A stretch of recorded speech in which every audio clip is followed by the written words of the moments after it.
Hello. It's Saturday. It's about noon. It's time for an Ocarina of Time knowledge at Randomizer. I've filled myself up with Burger King because I'm a responsible, sensible adult who eats grown-up food for grown-ups. And yeah, I think I'm ready to play another Randomizer. So let's get started. I have a spare save file right now. This one, which I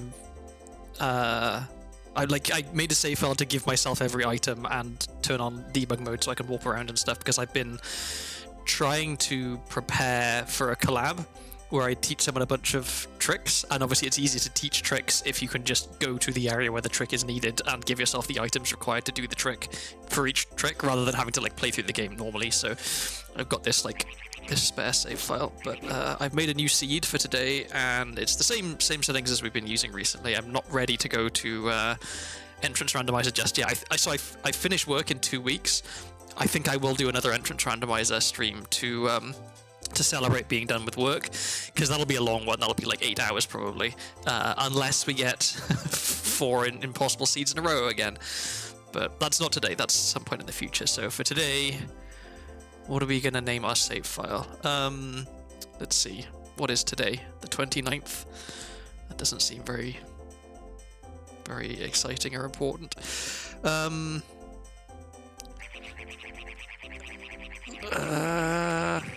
What's a good name? Well, when in doubt,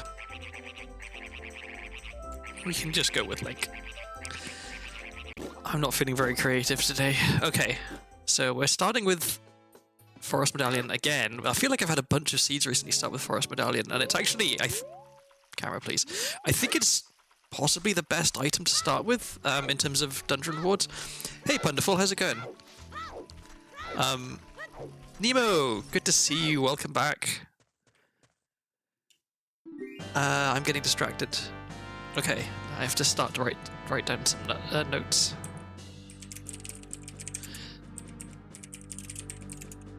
For 105, this is a water key. For 150, okay, that's expensive.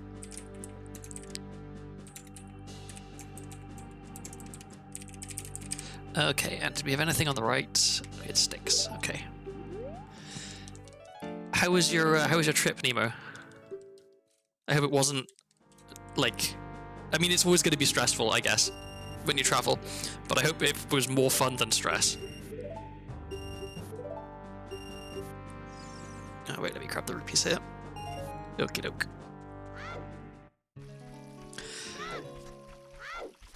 So I gotta remember to actually go into Deku Tree, because I'm playing with dungeon entrances randomized, because it makes it more fun. I think I've been enjoying the setting, but I need to make sure I actually go in there and see where Deku Tree leads to.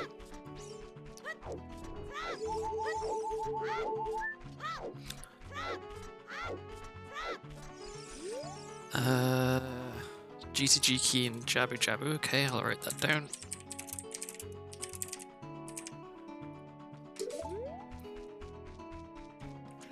And we'll check the other hint on the other side.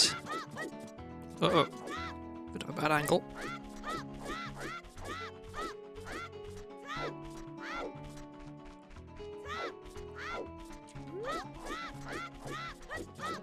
So I've got 2 weeks left at work, which is a weird feeling. I've never had wallet at Lake Hylia. Well, we definitely want to go get that as soon as possible. Yeah, so this is the job I'm currently working is actually my first real job. I worked at the university when I was doing postgraduate stuff, but it's not quite the same as a job. Okay, so Jabu is a Deku. Great music. So yeah, this new experience I'm having of knowing that I've only got 2 weeks left in my job, it's kind of weird. I don't know how I find any motivation to do any real work, because none of it is going to matter pretty soon. Australia's lucky I have an undying passion for it because it put me through the ringer the first week. Oh no. Australia is in the apparatus of the government and bureaucracy and stuff, or spiders. I don't know. Was it an administrative thing, or was it just the nature of Australia, the physical place? Because I could see either happening. I know that Australia is a bit tricky with border and immigration type stuff.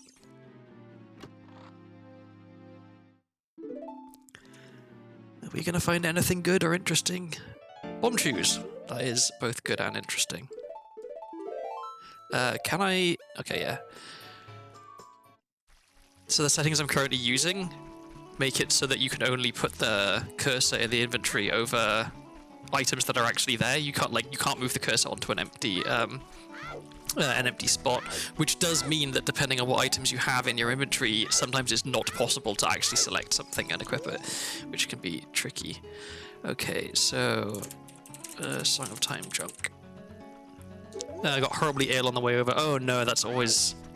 This is like one of the things I hate most about traveling is... Like, obviously you can be careful, you can wear a mask, you can wash your hands, a lot of stuff, but at the end of the day, if you're being on a plane with someone who's ill for multiple hours, you're probably going to get ill. Like, there's not much you can do about it, you're just marinating in their germs. And like, obviously going through an airport, there's so many people that it just takes one sick person to ruin it. The first week was spent feverish and vomitous. That's not a good way to spend your time. Like, any time, let alone when you're nominally, like, on vacation.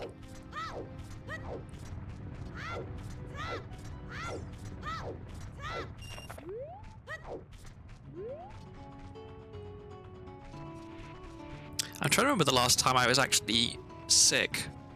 Like, properly ill, not just hungover or something. I think it's been a while. I think I've been quite lucky that I haven't actually got ill for quite a while. Partly, I think, because I never leave the house, which definitely helps.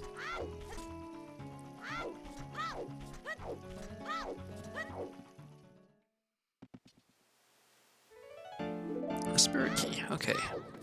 So... I'll go to market, I'll do market stuff, I'll do the stuff I can do at castle, and then depending on what I find, like if I can find a Deku Shield, I will go back to Kakiri Forest and do night stuff there. If I don't find a Kakiri Shield, a Deku Shield, sorry, then I guess I go to Adult and I can go to CAC and check stuff there. Do you have a license to ill? Is that... That's a Beastie Boys album, I think. Right back the very first week COVID was starting, I went to Singapore for work. And on the plane flight back, the woman next to me was coughing up her lungs the entire 17-hour flight. Oh, God.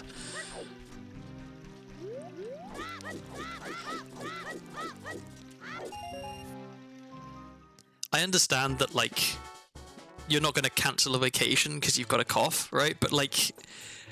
I've seen ill people on planes who, like, they're not wearing a mask, they're not even covering their mouth and they cough and stuff, and it's like, what is wrong with you? Like, there is, I think, especially post-COVID, right, there is a societal, like, expectation that you not spread germs if you can avoid it. It doesn't seem like it's much to ask. I guess this is in the same kind of vein as the whole, like, do you return your trolley at the supermarket kind of thing, where a lot of people just don't, and I don't understand it.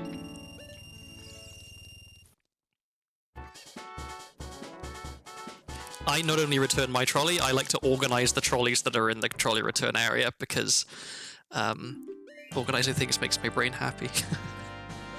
That's a Zora Tunic, so we don't care. Okay. I'm going to grab a single rupee from up here and then do the slingshot game. Then I'm going to go get some more money from... Come on. Get some more money from... outside in front, on the gate.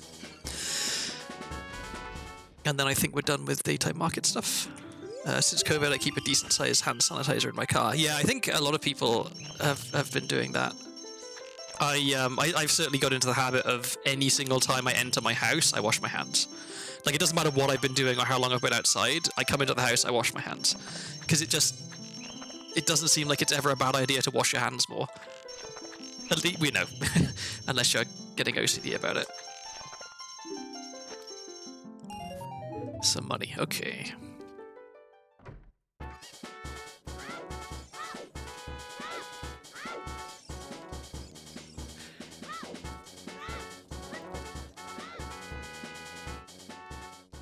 So I want to farm up to about 80 here. So I think just 2 trips. Done.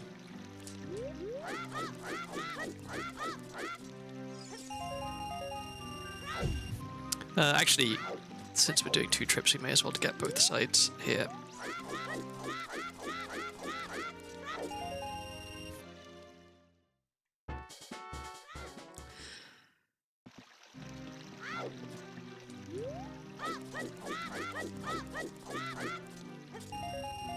Okay, so far at least I didn't find a Deku Shield. But there could still be one in the bomb shoe shop. I always forget if I actually bother to look at the right-hand side. Okay, so this right-hand side had nothing. And this one, I think this one also had nothing. I just want to double check. Yeah, it did have nothing. Okay. This is why I need to pay more attention when I go into shops. Okay. 2 checks here, 2 gossip stones. Then we do night market.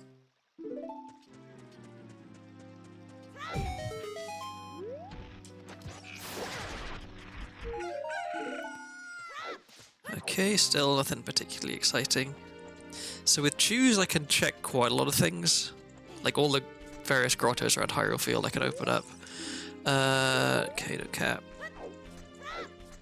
I can do some stuff in Goron City as well, but I think going to Adult doing CAC first is sensible because there's a ton of checks there that I can do.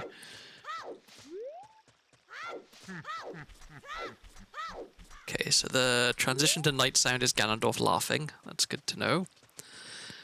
And I need to know what to listen out for if I'm waiting for it to be night, so I don't waste too much time.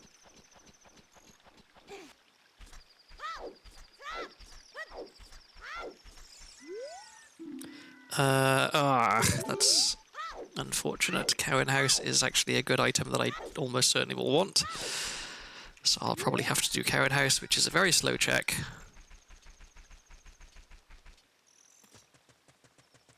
So let me write that down once I'm back in market. Okay.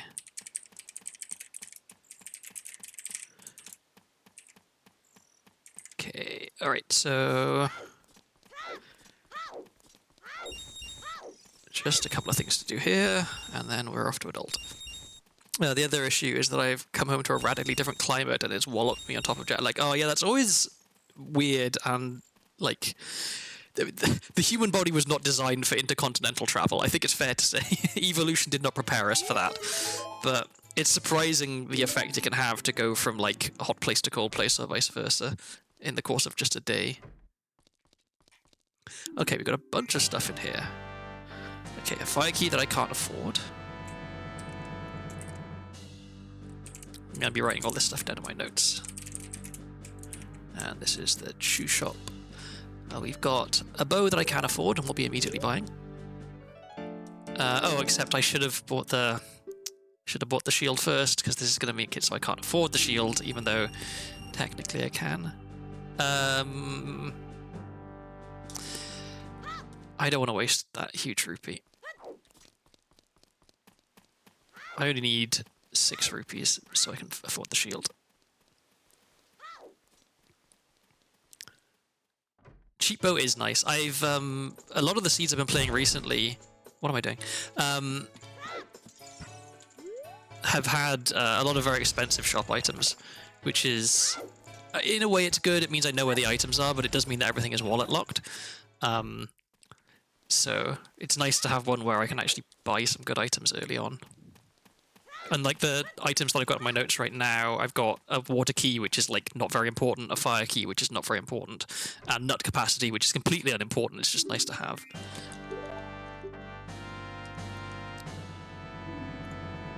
Wasn't there a meme where someone broke down how returning a shopping cart is the perfect litmus test on whether you're not a good person? Yeah, it's the I've heard it described as the equivalent of the Gomja bar test from Dune. Or like the Voight Kampf test from Blade Runner. Are you a real human being or not? 50 skulls is an ice trap, okay.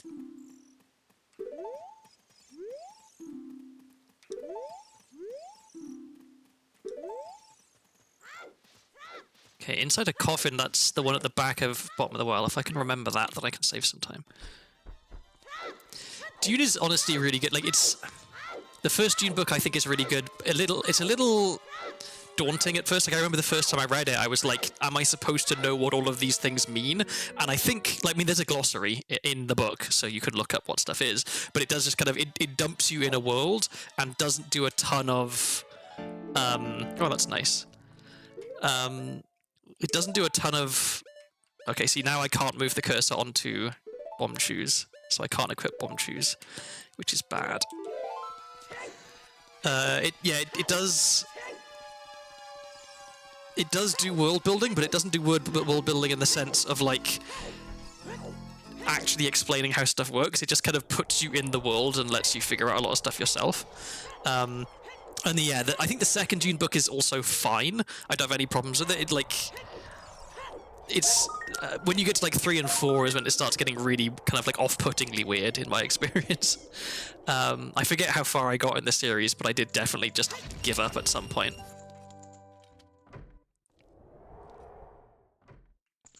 But no, the first Dune book is really, really excellent.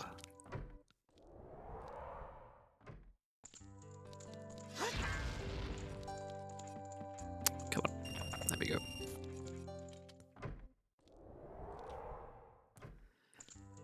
Last one, there we go.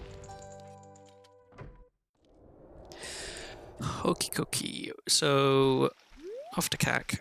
We can do night CAC stuff. We can do some shopping when it becomes day. Or do we just go straight to Death Mountain Trail now that it's night? No, we should get what we can when we can, because I can't actually equip bomb shoes right now unless I change some settings or find another item. It's annoying. I don't want to change the settings just to allow me to equip an item. I should stick to the settings that I chose, but if I have bomb shoes and I just can't equip them, it feels kind of dumb to not change the settings so that I can equip them. Ooh, hookshot 20 skulls. That's really, really good.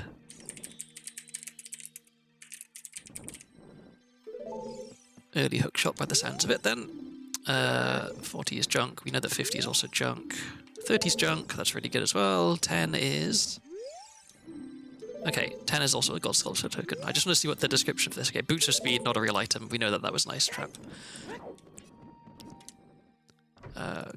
Okay, so this should be 19 skulls because we get one for 10.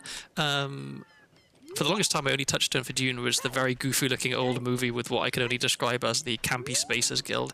Yeah, I know that it's like a cult classic, but I don't think that the David Lynch Dune is, one, a very good movie, and two, a very good Dune movie.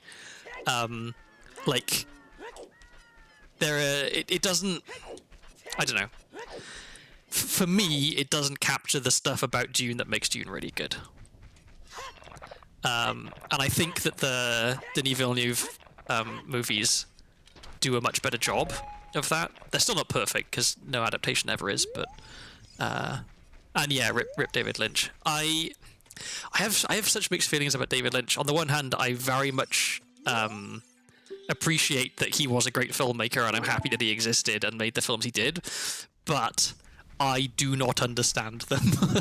I think I'm clearly missing something when it comes to David Lynch movies, because I'm perfectly willing and happy to accept that, yeah, okay, this must be a really good movie because lots of people say it's a really good movie, but, like, I don't get it. I'm too much of a Philistine, I guess.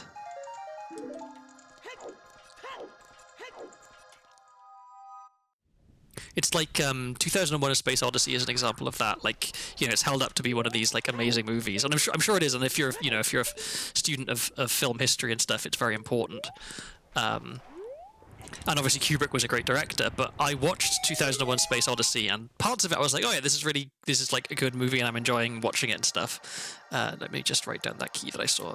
Forest key at Graveyard Crate. But yeah, when I was watching 2001: A Space Odyssey, for like chunks of the film, I was thinking, I'm ready for something else to happen now. Like the really extended sequence with all the special effects and the eye blinking and all that. It's like, yeah, okay, cool, but it doesn't really have the same impact when you're watching it like 30, 40 years afterwards, when the special effects are no longer particularly impressive and if anything look kind of crappy. So yeah, it's like another one is Citizen Kane. I watched Citizen Kane and I thought, yep, that was a fine movie, but I don't know what makes it one of the best, if not the best movie ever made. And I think part of that might be that I'm watching it in the context of someone who has seen a lot of movies, whereas Citizen Kane, when it came out, did a bunch of stuff that no one had done before, I think. Like it defined certain styles and things like that.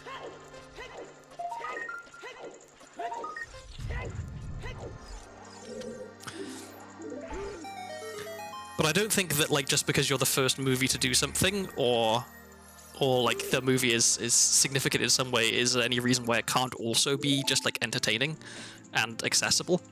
Because I watched Yojimbo and Seven Samurai by directed by Akira Kurosawa, because those are also held up to be like, you know, great, important, good movies.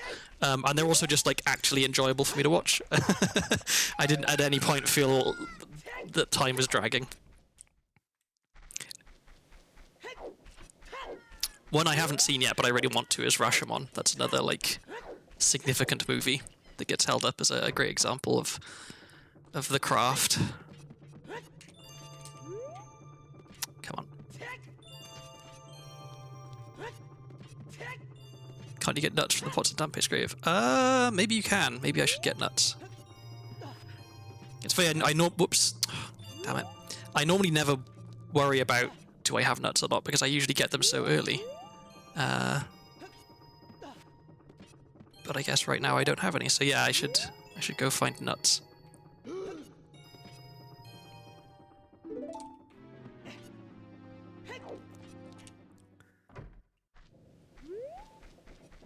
But first things first, I'm just gonna finish doing this stuff over here first. Oh, I should check the shop as well, because it could be that there's nuts in the shop and I don't have to worry about backtracking. Ice Caverns, a blue rupee. Probably not worth writing that down. And there's another blue rupee.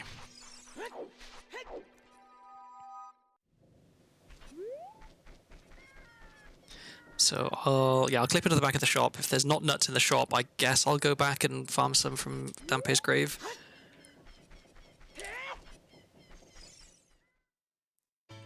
There are nuts, and a Deca Shield, and a bomb bag. Wow. Okay, bomb bag is expensive.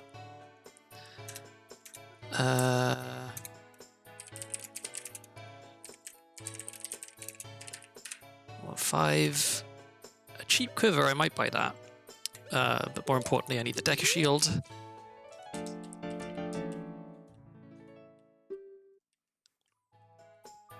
And I should buy nuts. And now I can no longer afford the quiver, but I don't actually... Pardon me, I don't really need it. I can pick that up at some other point.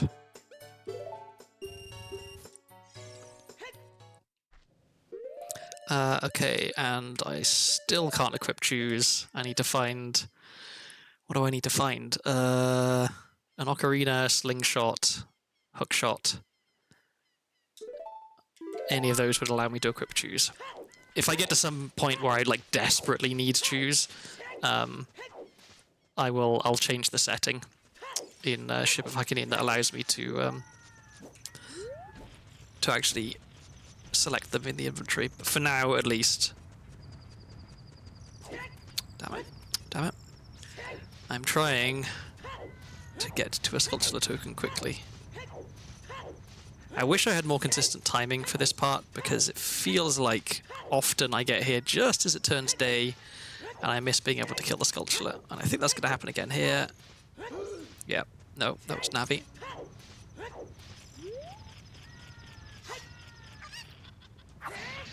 Just missed it. So if I had Choose equipped, I would have hit the rock with a Chew, and I would have killed the Sculptular, and I would have been able to get it. But, oh well.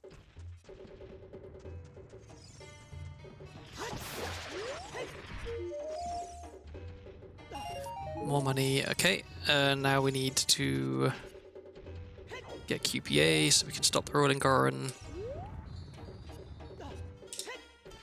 trying to be better at this like QPA off a ledge, but it's tricky. I keep there we go. My problem, I think, is that I press too far down on the control stick and I end up rolling off rather than just walking off. Okay, what do you got for me? Kakiri sword. I don't want that, but I will write it down.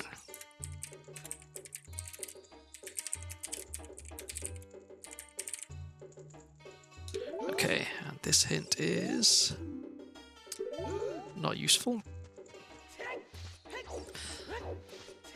Okay, so now we wait for the Rolling Goron, and I'm gonna have something to drink.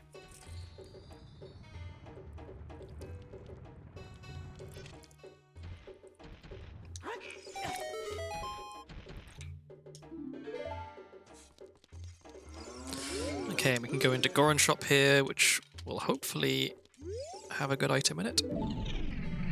Oh, and I need to open the shortcut to Kakiri Forest as well. A lot of spirit keys. 4 spirit keys. That is significantly more than I need. Well, no, it's like 1 more than I need. Technically, it may not be. It may be exactly as many as I need, depending on what the different checks in spirit actually are. Okay, so if there's nothing in here that allows me to actually equip choose, which it looks like there isn't, then I will change the setting to allow me to equip them. Stone at the Goron shop for 120, and we also have Goron tunic for 200. Okay. Oh yeah, so I need to change the Ship of Fakinian settings, and for some reason it's in additional control options, miscellaneous controls, rather than in like the actual gameplay stuff. Let's change that to that. Okay, so now I can actually equip this. So let's go do the boulder maze.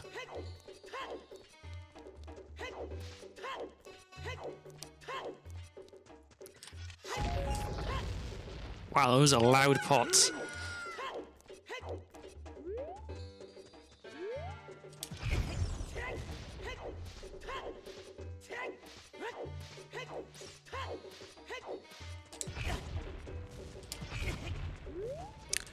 Am I gonna... No, I'm not gonna die. Okay. Okay, and we get Ganondorf laughing at us when we're low health, which is appropriate. Okay, full wallet refill. Nice.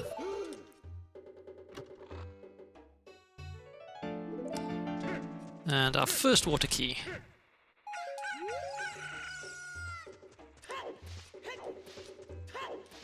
Okay, so I could try to bomb chew Mega Flip down to well, onto the volcano, and get whatever item is up there, and also get the Bolero cutscene item.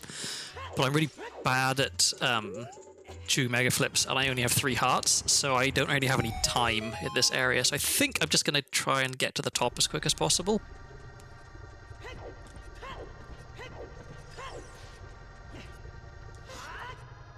Because the timing on this is pretty tight. So, okay, yeah, go to the grotto, then exit from the top, then come back in and do any checks that require voiding out. It'd be nice to get some more bomb chews, but maybe that's asking too much. Okay, Nocturne is junk. I'll write that down.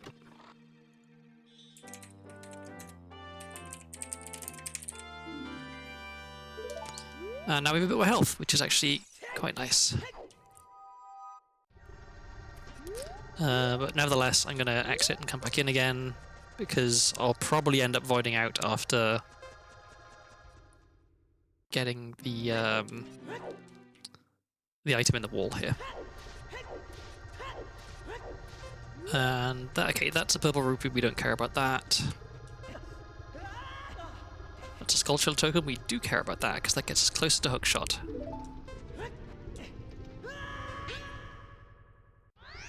And then there's just the hint over there. But first, let's try and find some bomb chews. And some health.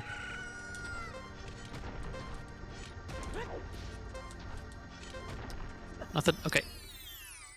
I may as well get the grass. I'm just like, I'm desperate to have slightly more bomb chews because I don't want to run out.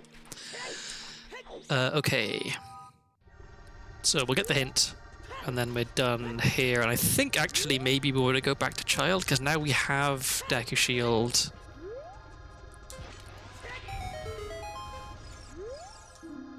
Zora's Fountain's foolish, that's good to know. Okay, is there anything else I want to do as adult? Yes, there's adult stuff in Kakariko Village during the day, which I have not done yet. So let's go do that.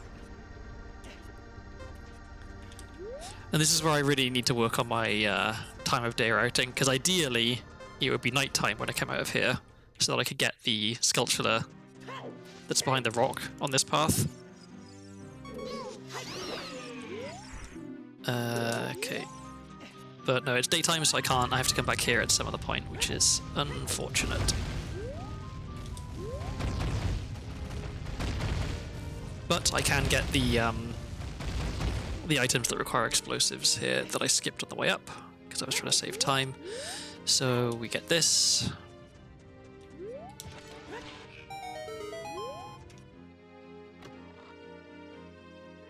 Strength, okay, that's nice. And we've got whatever's on top of DC. We want to go into DC and see what's actually in there, because we don't actually know right now.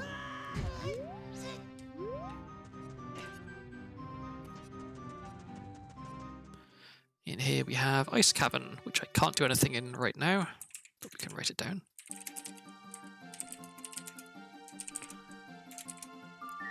So the big things I want to avoid,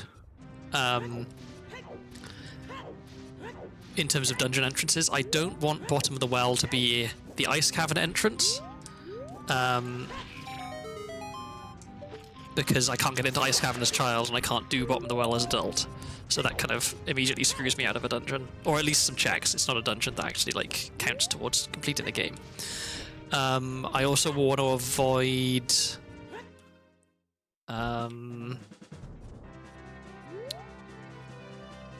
I guess Shadow being Jabu entrance, because I can only get into Jabu entrance as child. Okay. Expensive magic, cheap beans, cheap key. How expensive is this again? 170. Okay, so if I can find a wallet, then I've got a bunch of stuff.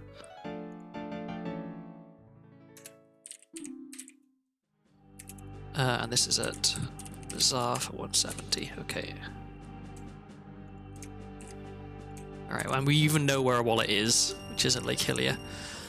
So I should probably buy some more nuts since I'm here.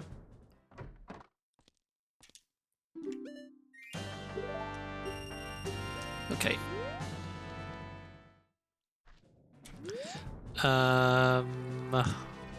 Okay, yeah, archery game, and then talk to Andrew, and then back to child?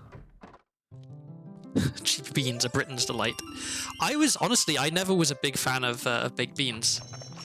I've never eaten beans on toast in my life. And I would never buy baked beans myself. If they're served to me, I'll eat them. But I was just never really big into beans.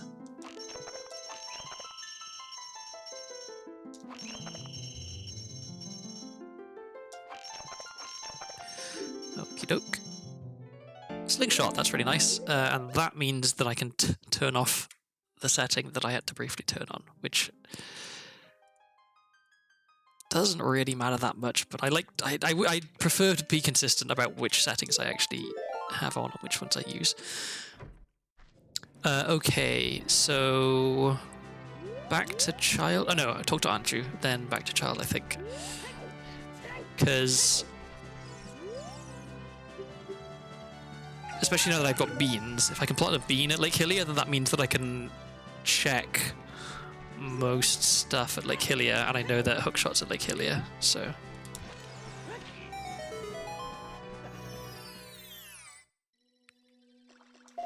No way, I know that Hookshot is 20 gold sculptures. What's Lake Hylia? Lake Hylia is... I had a hint about Lake Hylia, didn't I? Did I just imagine that? Oh, Wallet is Lake Hylia. That's right.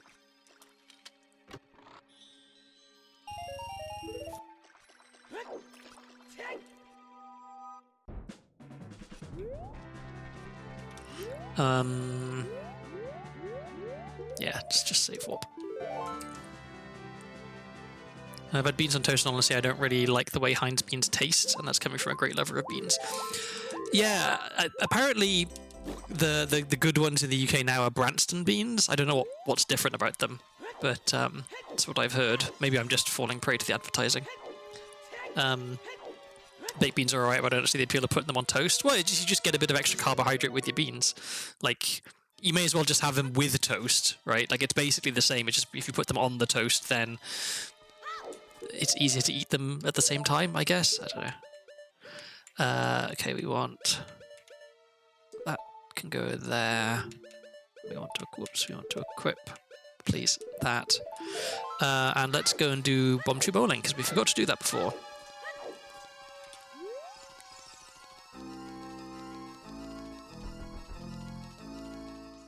Then I have soggy toast. Well, there's nothing wrong with a bit of soggy toast. I'm a big fan of poached eggs on toast, and I actually kind of like it when the egg is not like, you know, been patted dry or whatever, and it's still a little bit wet, and it gets the toast a little bit soggy. I actually kind of like that. Beans mixed with a cut up hot dog, pretty damn good. Yeah. Oh, I only have enough for one. I should have farmed some rupees first.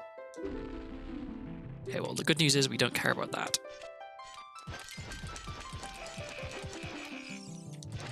The bad news is I think I have to come back in, and possibly I'll end up... I don't know how it works. If I go back in there again, will it still offer me the compass as the first prize? Or does it not reset in between attempts? Well, I'll farm up 60 rupees just to make sure.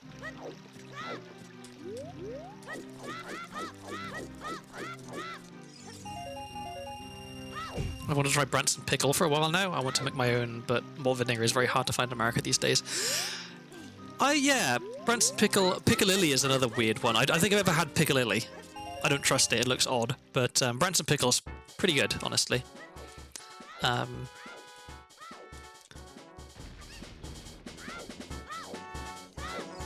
And yeah, true about the malt vinegar. There's luckily for me, there is a British section in my local supermarket, which amongst other things sells malt vinegar, so I'm able to get some if I need it.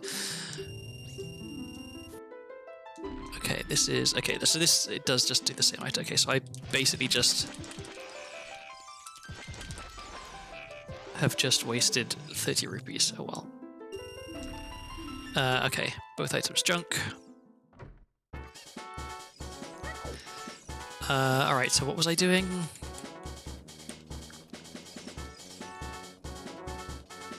I want it to be nighttime if I'm going CAC, so let's go to Lake Hylia and maybe we can find that wallet.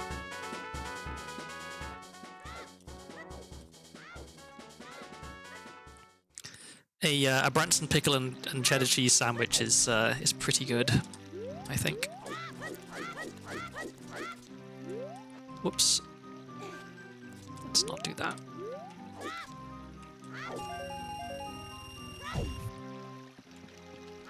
For some reason I remember there being gallons available as a child, and it's been replaced with apple cider vinegar now.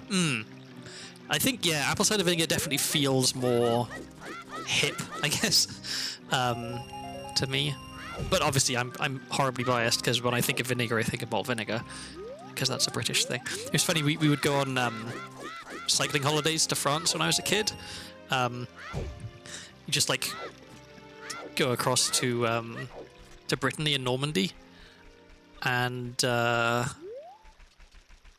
want to go this way? Do I want to? Maybe I should be going to CAG. I might be too slow to get Dampe. Yeah, we go on cycling holidays to France, and so we had a little tiny bit of French when we were kids. and so we were wanting to practice our French, talking to the waiters and stuff in restaurants. And so we'd order our jambon frite, our ham and chips or whatever, and then say, "Oh, can we have some vinegar, please?" And they would look at us really confused and be like, "You want vinaigrette? But there's no salad." It's like, no. We just want vinegar. And they're like, "But why?" Like, to put on the chips. And they were just horrified. These poor French waiters. The barbarity of British children.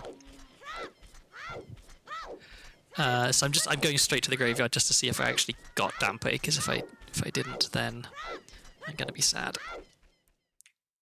I did. Okay, cool. So first things first, let's try and get more chews.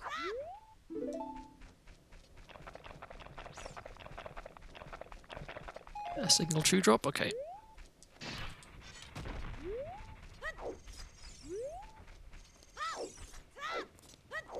I learned recently, maybe not that recently, I learned in the last 5 years that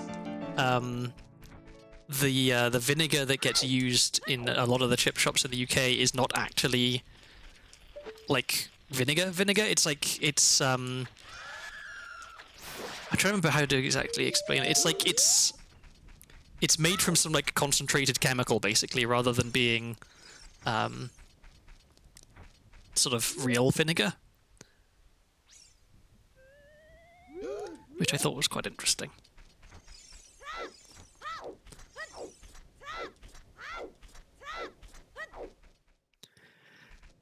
Okay, so we will want to go into bottom of the well to see what's there, but first things first, let's get all the sculptures. Halal vinegar substitute. It could be. I don't know enough about the process of making vinegar or what constitutes something being halal to know if it's actually the case, but it wouldn't surprise me. It's like how in the UK, at least, a lot of the meat sold in supermarkets is halal, but it's like incidentally halal. It's not. They don't do anything particularly special to make it halal. It's just it's easier for them if they have one process for everything, I think. And so a lot of the meat that's sold in the UK is just like happens to be halal.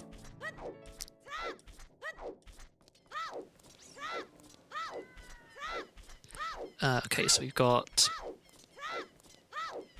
this one, then we can go up to the watchtower, and then we can talk to the guy on the roof, and then that's it for Carcass Child, I think.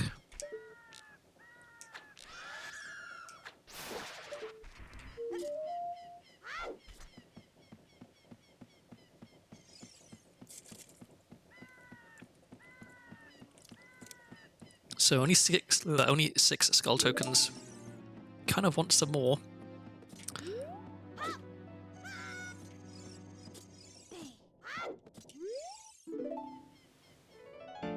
Okay, a trade item. That's nice to have. Okay, we have Navi text, so let's go down here.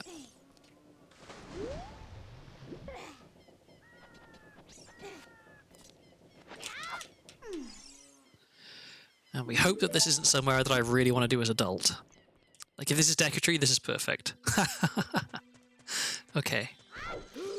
Because I can full clear this right now, and then I never have to come back again. I don't have to muck around with coming in here as adult, which I can do, it's just difficult for me. So, Deku at bottom of the well. Okay.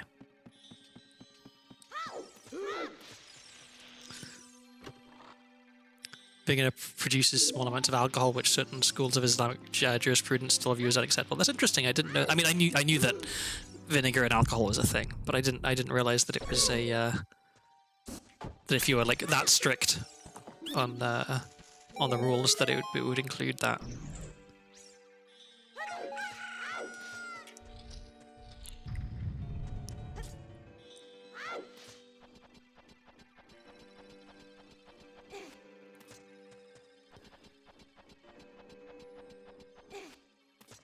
I've the last few times I've streamed, I've been toying with the idea of like, do I go back to Crusader Kings 3 and continue that playthrough? Because I was having fun with it, and I feel like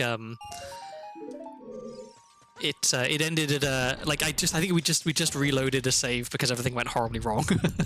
But I do want to revisit that at some point to see how my heirs are getting along. I forced Punderful to go be a monk, and I think I'm going to try and change the succession laws so that that only one of my children inherits everything. I think it's going to end up. I forget what the order of succession is. I think it's possible that my eldest son is Nemo, but it could be that it's something original too. But yeah, I want to go back to that at some point. It's just today I was really feeling a randomizer. It's definitely more of a comfort game for me, doing a randomizer.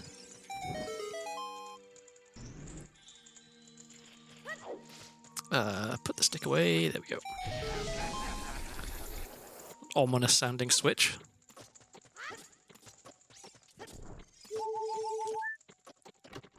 Just got back from a drink. I heard my name. Yeah, I was just saying the Crusader Kings 3 playthrough that we started on stream. I've been tempted to go back to that at some point to find out what's going to happen to everyone, because one of my offspring in that game is called Punderful, and I forced him to go be a monk so that he can't inherit, so he won't take any land from my other children. Which is a way of preventing your kingdom from being split upon your death. Other ways include murdering your sons until you only have one. The random sound effects are on point this seed. They're pretty good. Like, sometimes you just get lucky, I think, with the sound effects. Do these monks have a vow of silence? I don't think so. So right now you're a monk because you're young, I think, but when you reach a certain age, then you'll graduate from being a monk to being like a bishop, probably.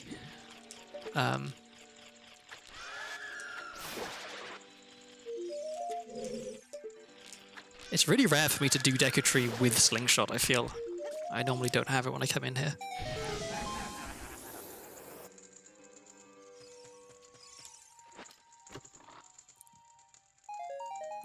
Nothing. Okay.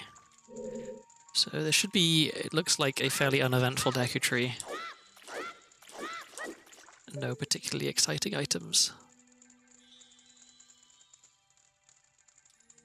I think that's good. Yeah, I really don't want to forget the setup for that trick and end up becoming super consistent with it again. Oh, and I don't even need to do QPA to break the wall because I actually have explosives. I believe the Ottomans had a practice where the crown prince was basically obligated to strangle all of his siblings before ascent to avoid succession conflict. Yeah, I seem to remember reading something along those lines about possibly more than one empire.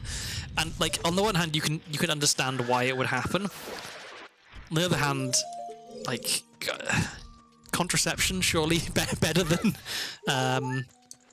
what's the word for, so fraternicide, I guess it would be, killing your brothers.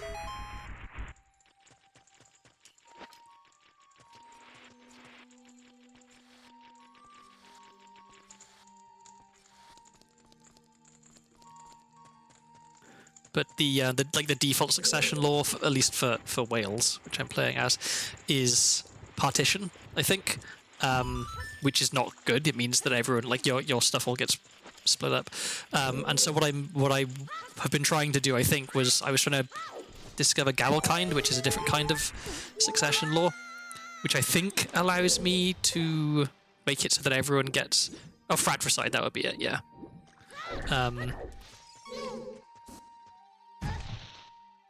Come on. Yeah, if I can change the succession law to make it something that allows me to give almost everything to one person, that'd be good. I think I might have to destroy the Kingdom of England, because right now I have 2 kingdom level titles. I have Wales and England. And yeah, making Wales smaller is a bad way of making Wales bigger. Making Wales not also include England is a bad way of reforming the British Empire, or I guess it would the Britannic Empire.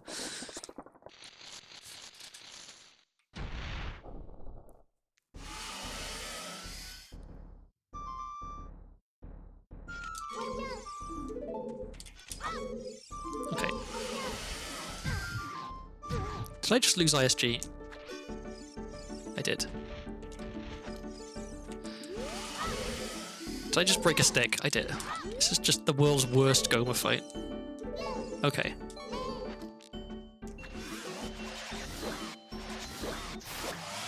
could have just used a nut instead of the slingshot. I probably should have. It would have been quicker, but oh well.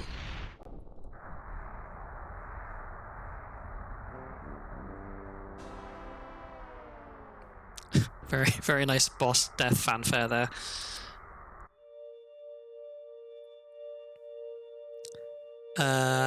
Kydra and OOT, hola. Welcome in.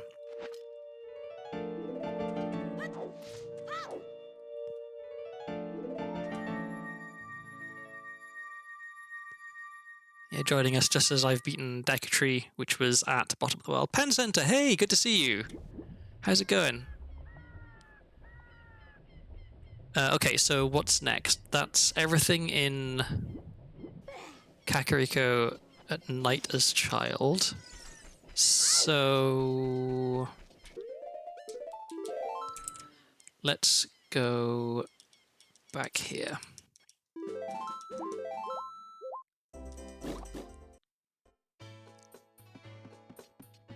So I'll do...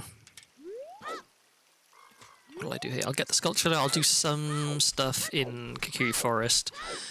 Then I want to head to Lake Hylia as soon as possible so I can try and find that wallet, I think. Because I know that there's a wallet in Lake Hylia. Just working on some curriculum stuff for college. Happy to get to see a bit of your run today. How you doing? I'm doing okay. It's, I don't know, it's a weird time in my life right now. I'm about to finish my job that I've been working for the last 6 years.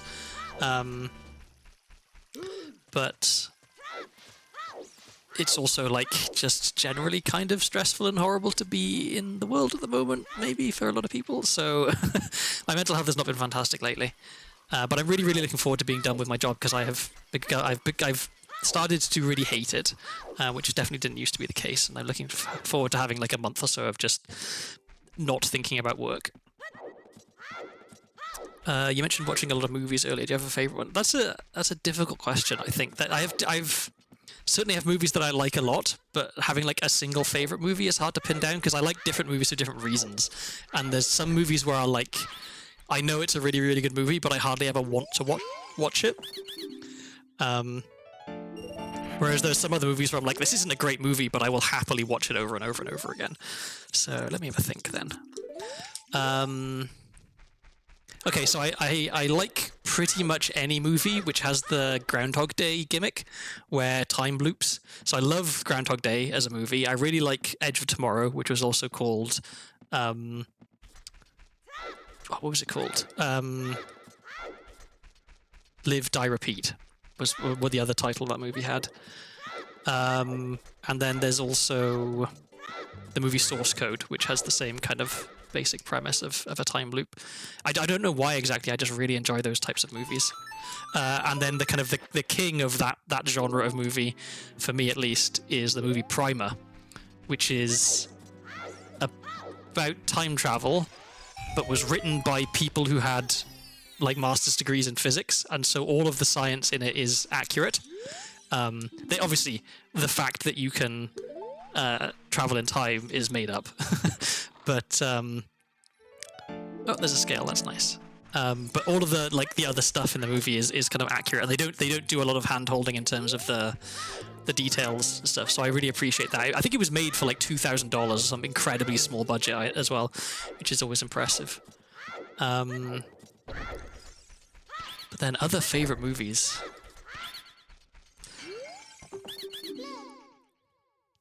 Hugs and support from your friend in Canada. Transition can be challenging, but also whole potential for getting something fresh and new. Yeah, that's what I'm hoping for. I'm definitely going into this part of my life with a optimistic frame of mind.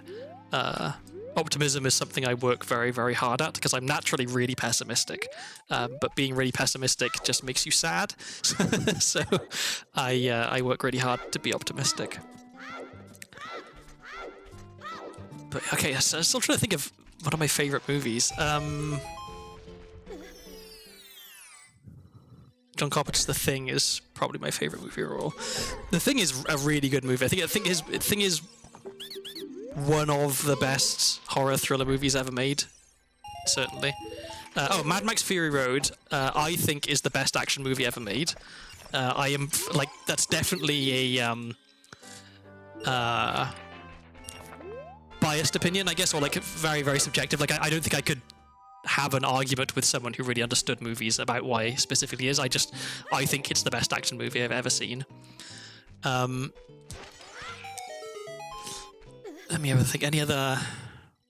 I deeply regret not seeing Fury Road in theaters. I really, really wish I had, because it's the perfect movie to see in a theater. This like massive spectacle.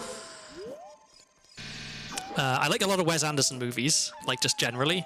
I have a soft spot for Moonrise Kingdom because it contains a weird boy, and shockingly, I have an easy time associating with weird boys.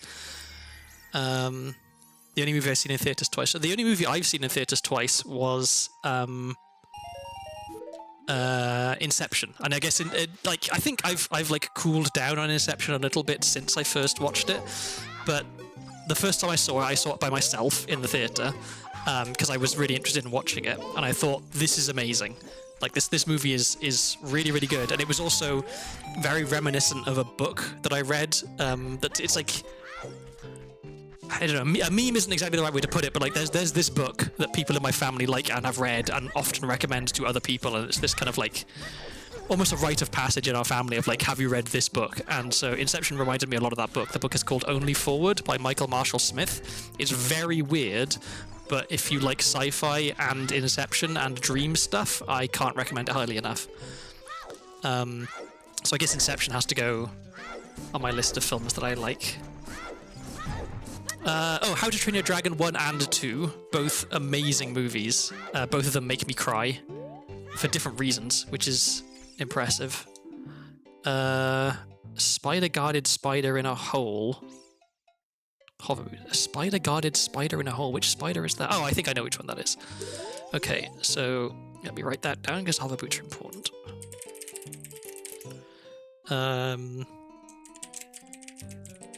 Okay. I have such a fickle relationship with Anderson films. I love The Grand Budapest Hotel and and Fantastic Mr. Fox. I couldn't stand Moonrise Kingdom. Oh, that's interesting. I really enjoyed Rushmore. One of I think it was his first like proper film. He did one called Bottle Rocket before he did Rushmore, but Rushmore is his first like big film, and I really like that one because it's set in a boarding school, and it also has a weird boy. So as a weird boy who attended boarding school, I like it. Okay, Requiem at Bottom of the Well. Another good thing to know. I saw Kubo and the Two Strings twice in theaters. If I had a chance to see it a third time, I would have. I still haven't decided what Asteroid City is about. I haven't seen Asteroid City, actually, and I've only seen the French Dispatch once, and I don't remember it that strongly, which means I guess it can't have been great if it didn't make much of an impression. Royal Tenenbaums I really liked as well. I haven't seen the Life Aquatic with Steve Zissou. That's one of Wes Anderson films I haven't seen. I tell you what I'm going to do. To save me just constantly wondering what are my other favourite movies, I'm going to look at the movies that I have saved to this computer. Because if I like a movie a lot, I'll save it. So, let's see. So I already mentioned Edge of Tomorrow. Grosse Pointe Blank I really like. That's a movie where I know it's not like an amazing movie, but it's like a comfort movie for me. It's got a great soundtrack, and I like what's his name? The guy from it. John Cusack. I like him. Let's see. In Bruges is a film that I really like, but it's one that I don't want to watch it a lot because it's fucking depressing. But it's the funniest and blackest black comedy I've ever seen, I think, In Bruges. It's really good. The guy from It is my favorite actor. Oh, the guy from It is my favorite actor. From which are you talking about there, Kydron? Sorry. Let me see. Okay, Mad Max Fury Road I mentioned. Master and Commander is another one that I have a soft spot for. I really like that historical period. I like the kind of the setting of like being on a ship and stuff and sailing. There's something about it just kind of like tickles my brain. Let's see. Pleasantville is a movie I really like. That's one that like I don't watch very often, but I always enjoy it when I do. It's like Isekai before Isekai became really popular, I guess. I've been thinking about movies a lot since I realized that when I was away, the movie Electric State came out on Netflix and was also very bad, which has deeply disappointed me as a fan of the original source material. It is always upsetting when there's an adaptation that just doesn't do justice to the original thing. Let's see other movies. So I mentioned Source Code. Spotlight is a movie that I will watch again and again. I think the subject matter is very interesting. It's a true story, which always makes it like grips me more. And the performances in it are fantastic. Mark Ruffalo is really, really good in Spotlight. And so is what's his name? The guy who plays Mitch Garabedian. I can't remember the name of the actor now. Let's see. The Silence of the Lambs I have. That's just a good movie. I have The Thing. That's another really good movie. The Big Short is a movie that I have enjoyed watching a lot of times. Thor Ragnarok. Thor Ragnarok is a fantastic movie. I think it's really, really good, and I really, really like what it did to the Marvel universe. That like it didn't take itself too seriously, especially after the previous Thor movies, which very much took themselves too seriously. I thought Thor Ragnarok was fantastic.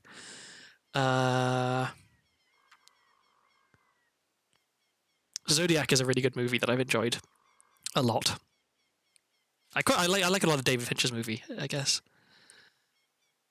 I'm not a huge fan of the Marvel movies, like in general. Like I enjoyed them, but I was never like a big Marvel fan.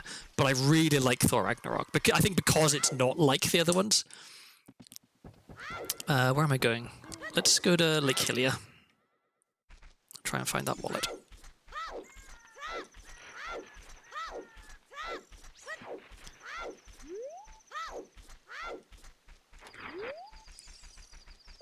I wish I liked Zodiac.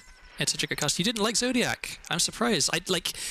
I'm always interested to hear what it is about a film that people didn't like, because there's like you can almost always find like there are always going to be flaws with a movie, right? But like which flaws are ones that you can look past, and which flaws really spoil a movie for you is like very subjective. They were fun enough, but I never went on my way to watch any of the Marvel movies. I think I saw maybe 1 or 2 of them in theaters, and the rest of them I just either watched them on the internet, or like when they were on TV at some point. A bottle, that's really good. With that in mind, let's get some bugs.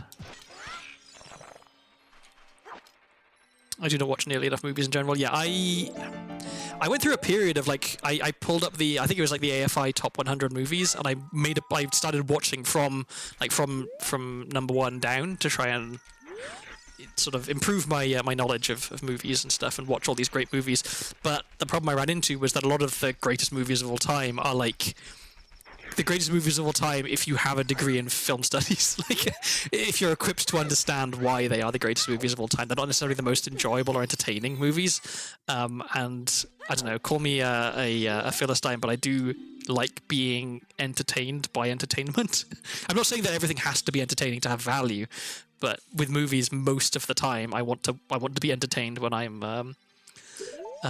watching them. Okay, so that was Ocarina at the Requiem check. Okay.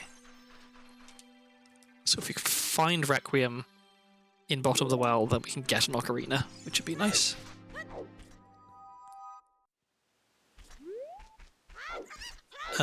Do I want to go to Gerudo Valley first? I think I do, because I'm going to have to go up that way anyway. Some of those movies are part of Criterion, so expect to pay $50+. Yeah. That's it. It's always a possibility that someone will ask you to pay money for things on the internet. That's true. And whether or not you end up actually paying money is a separate question, I think, depending on your own morality and access to torrents. Oh yeah, but I was saying I forgot to finish my story. So I watched Inception in the movie theater. I thought, this is fantastic. I texted my sister to tell her, hey, I think that Christopher Nolan may have read this book that we really like in my family, because elements of Inception reminded me so strongly of it. And then I went to see Inception again with one of my housemates, because I was like, oh, this movie's great, you got to see it. And then I went to see Inception again with my other housemate. So I watched it 3 times in 3 days. because it really just like lit a fire in my brain. I guess I was captured by the premise and the execution. Into the Spider-Verse is the answer I usually give when someone asks what my favorite is. Into the Spider-Verse movies are really, really good. From every standpoint, like from a technical standpoint, from a like aesthetic standpoint, what they did in that movie is way above and beyond just making a movie that's about Spider-Man, you know? Like all the different animation styles, the references and callbacks to previous incarnations of Spider-Man, I thought was really, really great. Piracy is theft. No, if it was you... No, if it was, you wouldn't have a different word for it. Exactly. I saw there was a TV show in the UK where they, like... I shouldn't have done that.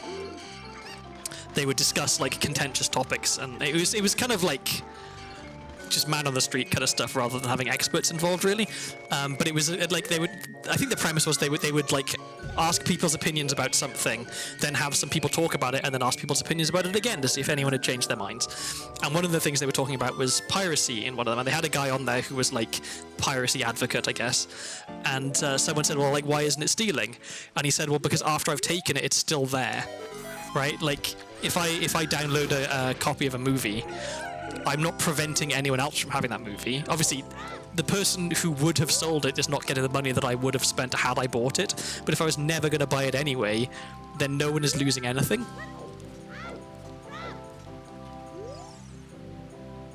Another layer to that, watch Paprika. It definitely had some influence on Inception. Oh, interesting. Paprika. Piracy isn't theft or stealing, but I don't know how strong an argument that is with how many words we have for stealing.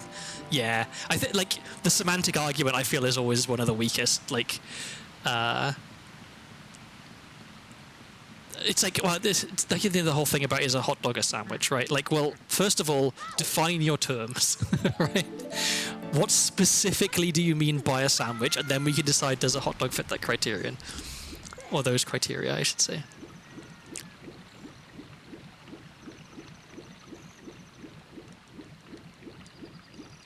Yeah, I didn't kill them, the knife did, exactly. A hot dog is a sandwich, just like cereal is a soup. I concede that for given definitions of sandwich and soup, both of those statements are correct. However, you do need to define your terms, I think. Take the disruptive option of arguing that there is no such thing as a sandwich. That is also possible, yeah. There's a joke in one of the Terry Pratchett books that I just finished rereading. The book is called Hogfather, and it's about Christmas, basically, where they talk about the weak and the strong anthropic principles, which, I mean, feel free to correct me if I'm wrong, I'm sure you know better than me, Nemo, but the weak anthropic principle, I think, is the statement that, like, wow, it sure is fortunate for us that the universe is tuned in such a way that humanity can exist. The strong anthropic principle, I think, is the universe was tuned for humanity to exist specifically. Like, we are here because the universe, like, something made it so that we are here. And then there's, like, the special anthropic principle, which is that the universe exists for the professor of anthropology at the university specifically to exist. And so, yeah, you could have a definition of sandwich, which is that a sandwich is anything that I personally call a sandwich. And then, you know, by that definition, a hot dog either is or isn't a sandwich, and there's nothing anyone can argue against. There is no sandwich. That makes me sad, the idea of thinking that there might not be a sandwich, because I really like sandwiches. I think sandwiches are probably one of the greatest inventions. And, you know, to even call them an invention. People have been eating things with bread for a long time. But just taking various things and putting bread around them to make it easier to eat them is really great, because you can put whatever you want in a sandwich. You can have a sweet sandwich, you can have a savoury sandwich, you can have a hot sandwich, you can have a cold sandwich. You can have a sandwich that's far too big, you can have a sandwich which is literally just bread and butter. They're so flexible, and I love that about sandwiches.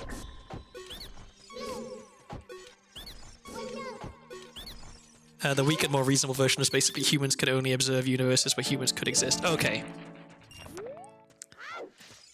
As a former physicist, I did try my best to avoid as much metaphysics and philosophy as possible, because I found that it just kind of got in the way of actual physics.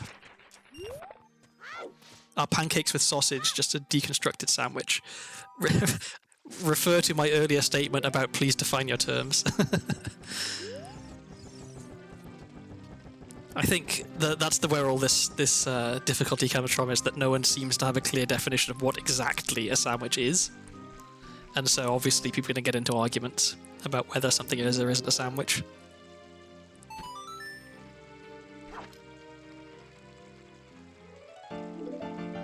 Let's plant the bean. Even though hopefully when we go back to adult we won't need it anymore. I need 8 more skull tokens and I can get a hook shot. A second bottle, that's nice to have. Ketchup is a tomato-based smoothie. Okay, I'll allow that statement. Alright, I already have scale, so I can actually get this if it's something good. It is a skull token, which I do want.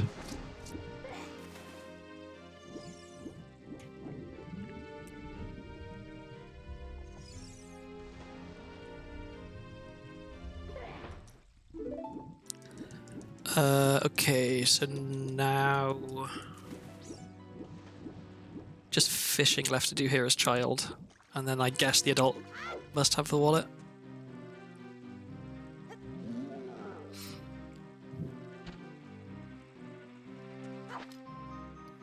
And I'd like to go to Lon Lon at night, so this might work out okay.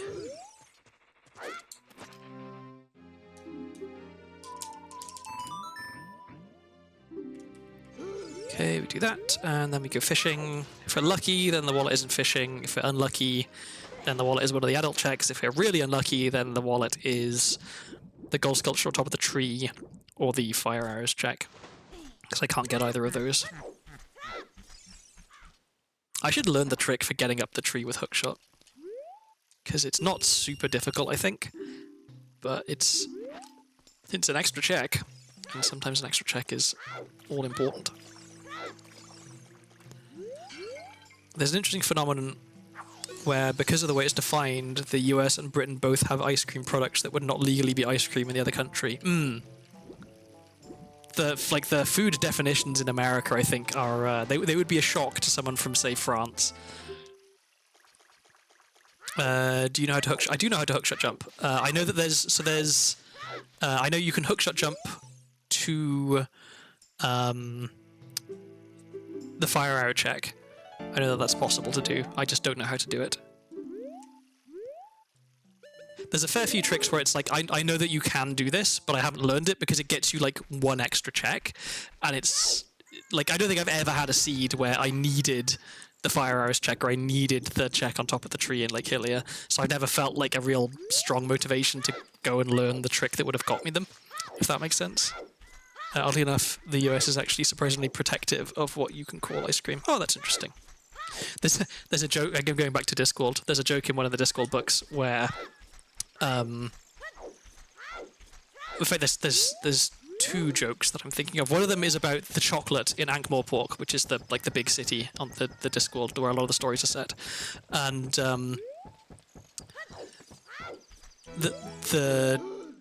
the strict definitions of what is and isn't chocolate outside of the city mean that to an outsider, Ankh-Morpork chocolate is technically cheese and only escapes being called tile grout because it's the wrong colour, which I thought was quite funny. And there's another bit about sausages where they go to a place which is kind of vaguely Eastern European, where all the vampires and werewolves hang out and stuff, and they're talking about the sausages, which are shockingly, to someone from Ankh-Morpork, made entirely of pork, and don't contain any like sawdust or miscellaneous filler that sausages often have. And by the definitions of this Eastern European type of place, an Ankh-Morpork sausage would be a loaf or a log, possibly, rather than actually a real sausage. I assume that link is something about getting the Lake Hylia hookshot jump. Yeah, okay.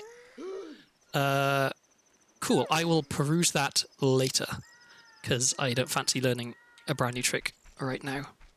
But thank you for that.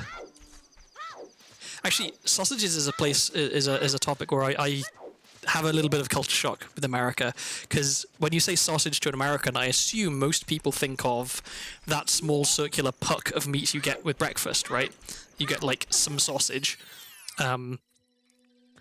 But for me, a sausage is like the entire sausage. That like slice of sausage that you have for breakfast in America is a very American thing. Like that does not exist in the UK. I've been curious about Discworld since its version of Death is a beloved character. Death is one of the best characters in Discworld and is also my avatar on Twitter and various other places. He's a pretty cool guy. The first book that properly introduces Death in the Discworld series is called Mort. It's the first Discworld book I ever read, and I recommend it as an entry point to Discworld. The first 3 books are a little bit like atypical for the rest of the series. It's like Terry Pratchett was still kind of finding his feet a little bit, I think, with those. But Mort, I think, it's the 4th book, and I recommend it highly. It's like the Simpsons joke where they talk about McDonald's having shakes and not partially gelatinated, crusty branded dairy beverages. Yeah. Sausage patties are almost always awful. Yeah, but sometimes you want awful, is my experience. Like, there's definitely foods. I mean, like, I had Burger King for lunch, right? No one is calling Burger King or haute cuisine, but there's something for me that's quite nice about getting exactly what you expect, even if what you expect is an underwhelming experience.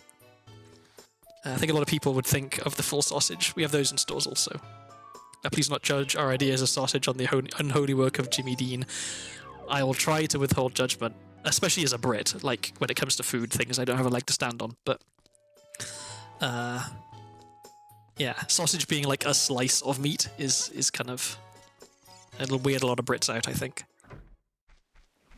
Because, you know, the Brits, we love our sausages when you're having a barbecue, which is almost always taking place in the rain,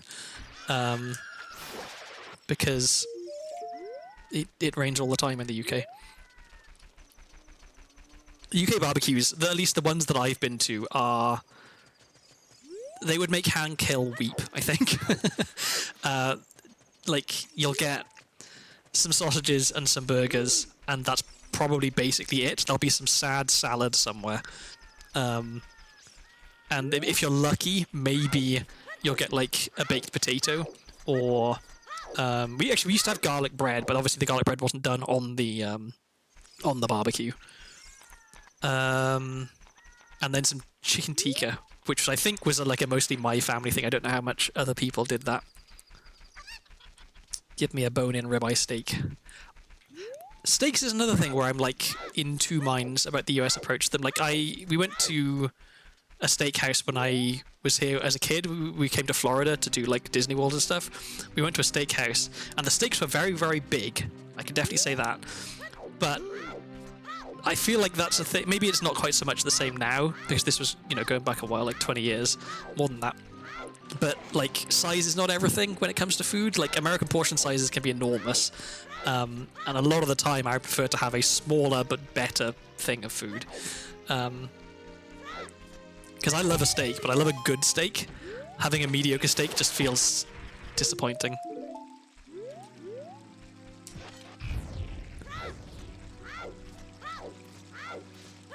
Okay, so what do you have for me? Walnuts.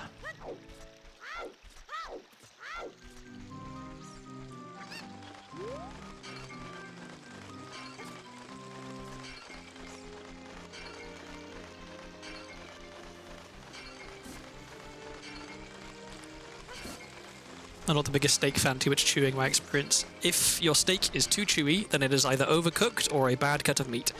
A good quality steak should be not quite melt in the mouth, but like very, very easy to eat.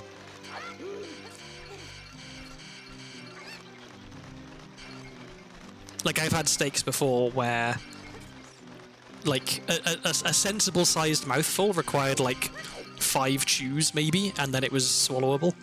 I just don't particularly like beef. That's also fine. And like, the less beef you eat, the better for the environment it is. Beef is horribly bad for the environment. I'm a massive hypocrite when it comes to meat. Like, I firmly believe that the only ethical choice is at least partial vegetarianism and trying to cut down your meat intake. And I think it's basically morally indefensible to eat a lot of meat. However, I do eat quite a lot of meat because it's tasty, and I'm not very good at cooking things that don't like have meat as their sort of initial ingredient.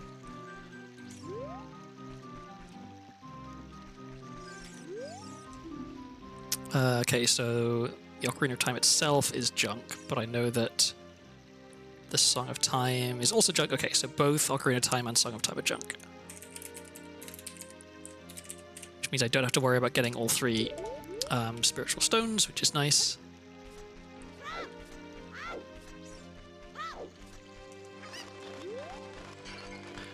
I think I eat more chicken than anything. Yeah, I definitely eat more chicken than anything else.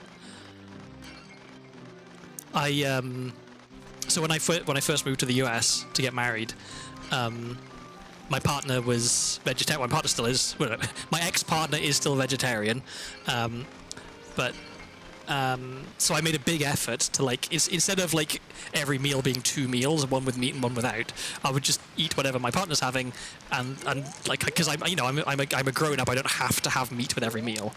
Damn it, missed. And so I went for a while. I had like very little meat in my diet, and it definitely helped me kind of get used to a lot of the vegetarian meat alternative things. I'm no longer like put off by the idea of these things, but I do just like meat. It's tasty. And it's a lot easier to have a meal which has meat in it, especially if, like me, you like fast food. Like, the number of vegetarian options at McDonald's is pretty small compared to the number of meat options. My house basically practices vegetarianism with the caveat that fish are basically mindless, and battery chicken farming is currently a currently undoable evil that I might as well benefit from. And I would not, like, as much as I said that it's, like, morally indefensible to eat meat, like, I'm not going to give anyone a hard time about it, because I eat meat. I understand that in this world it is difficult to not eat meat, or it's a lot more difficult to not eat meat than it is to just eat meat. Weird egg, can't afford it, but I definitely want that. I don't think I care enough about double defense to even write it down. Let me grab these, and we'll go diving minigame. Wrong one.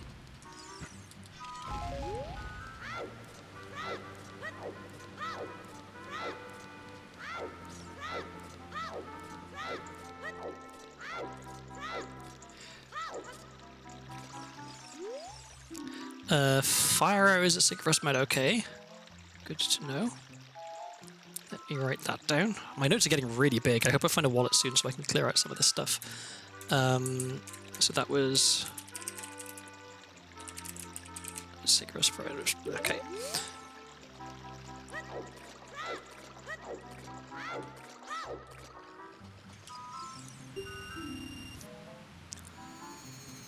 Okay, so it was 70 for Weird Egg.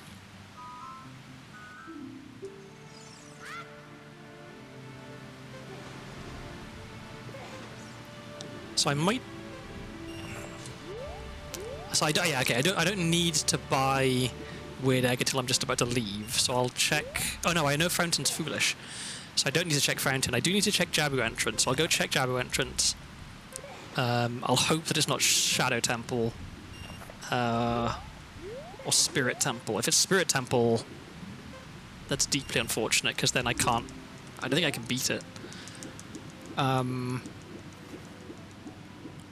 So yeah, I hope Jabu is something that I can beat as child. Bottom of the well would actually be perfect. If I can have Jabu bottom of the well, I'd like that very much.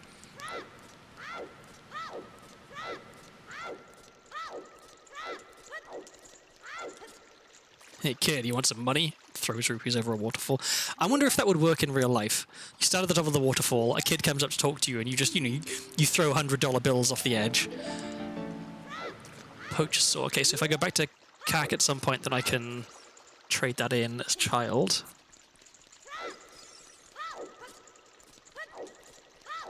Oh, and I have this second bottle, so what I should do is catch a fish and then just have the lucky fish ready. Because I've learned from Vanille that The lucky fish is real and will grant your wishes. Where am I going? What am I doing? I just need to check Jabu entrance. Oh, and I should check the hints. That's what I'm doing. One of the biggest issues with getting vegetarian food while I'm out is that I'm allergic to bell peppers, and they put those globular fuckers in everything. Yeah, bell peppers are difficult to dodge.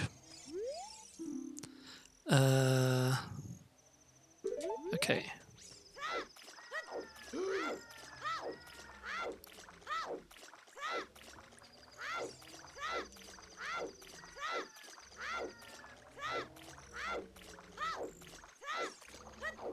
I was thinking the other day, so that there's like, I used to be a very picky eater. I'm less picky now, but I'm still like a bit picky. But there's still like, there's a list of various foods that I have it in my head of, I don't like this food. And I should go back and check because, well, one, your palate changes as you get older, and two, I might just be gaslighting myself. Like I thought that I didn't like quiche, and then it turns out I'd just never eaten quiche and assumed that I didn't like it. So the first time I tried quiche, I was like, oh, this is really tasty, actually. Too late. I'm annoyed that I missed that. I'll try anything at least once. I'd like to think that I would, but I know realistically, like I'm not going to eat an entire insect. Like I'm not capable of doing that. I'm revolted too much by insect. I'd be perfectly happy to eat something that had insects in it, you know, like ground up insect or something. It's not an objection to the content. It's just like putting an actual insect in my mouth is not going to happen. Like even if it's, even if it's dead. There we go. Okay, wasted a few sticks on that.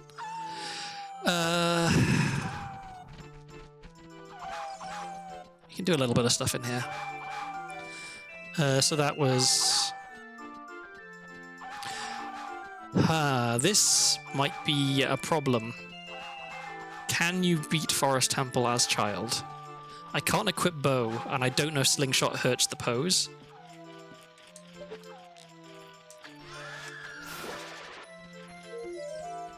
You probably already ate an insect. Oh, I'm sure I did, but like consciously, I guess, on purpose.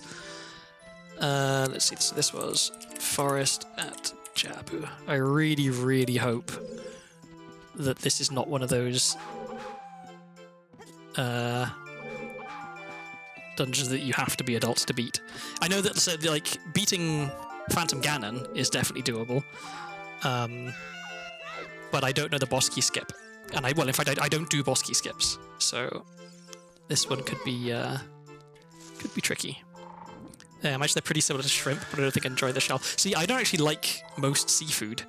That's one of the things on my list of I should double check to make sure I really don't like it. I'm not just being picky, but I've never been a fan of seafood, so saying that they're like shrimp unfortunately doesn't really sway me in any way.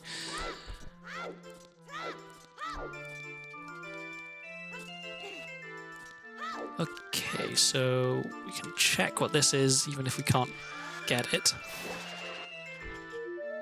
And we don't care, good. Eel is really good. I will take your word for it.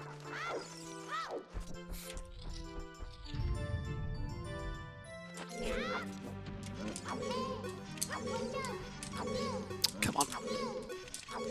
Why? There we go. And I didn't get ISG. And I broke my stick. Look, just let me get ISG, please. It's not that much to ask. There we go. Okay. Desperately trying to conserve sticks and failing miserably. Tried shrimp as a kid and hated it. Given another shot as an adult, still hate it. Yeah, and I'm fully prepared for stuff that I thought I didn't like to still not like.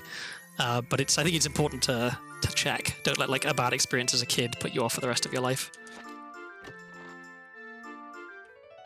Okay, well there is the boss key. Unfortunately, I can't get to the boss door without killing all 4 pose. I'm a big shrimp enjoyer. I thought big shrimp were called prawns. Ah, you like my funny joke.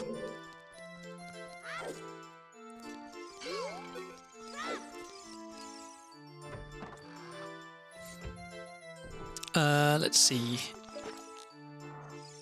We can get this guy. Nothing. I'm low on seeds, so I'm gonna hope that this drops seeds. Yeah. And just for good measure, I may as well shoot this guy and this guy, so I don't have to worry about getting bodied on my way up the vines. Oh, and I even got some chews. Okay, worth.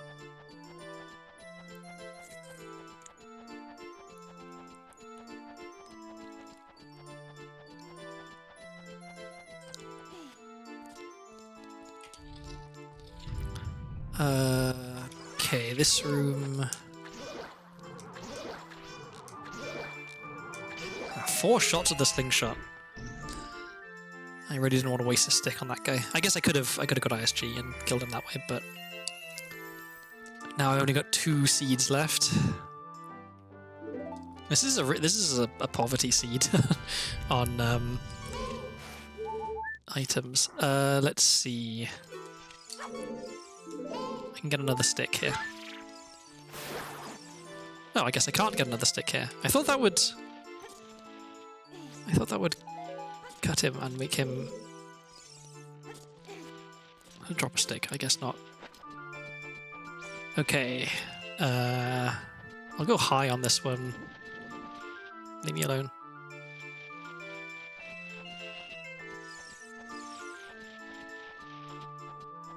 I hate that the camera's so zoomed in there, because you just cannot see where you're going. The one seafood thing that I really don't understand is raw oysters. I've had that described to me as like eating a mouthful of cold snot, which, yeah, I can see how that wouldn't appeal. Bit of an interesting choice.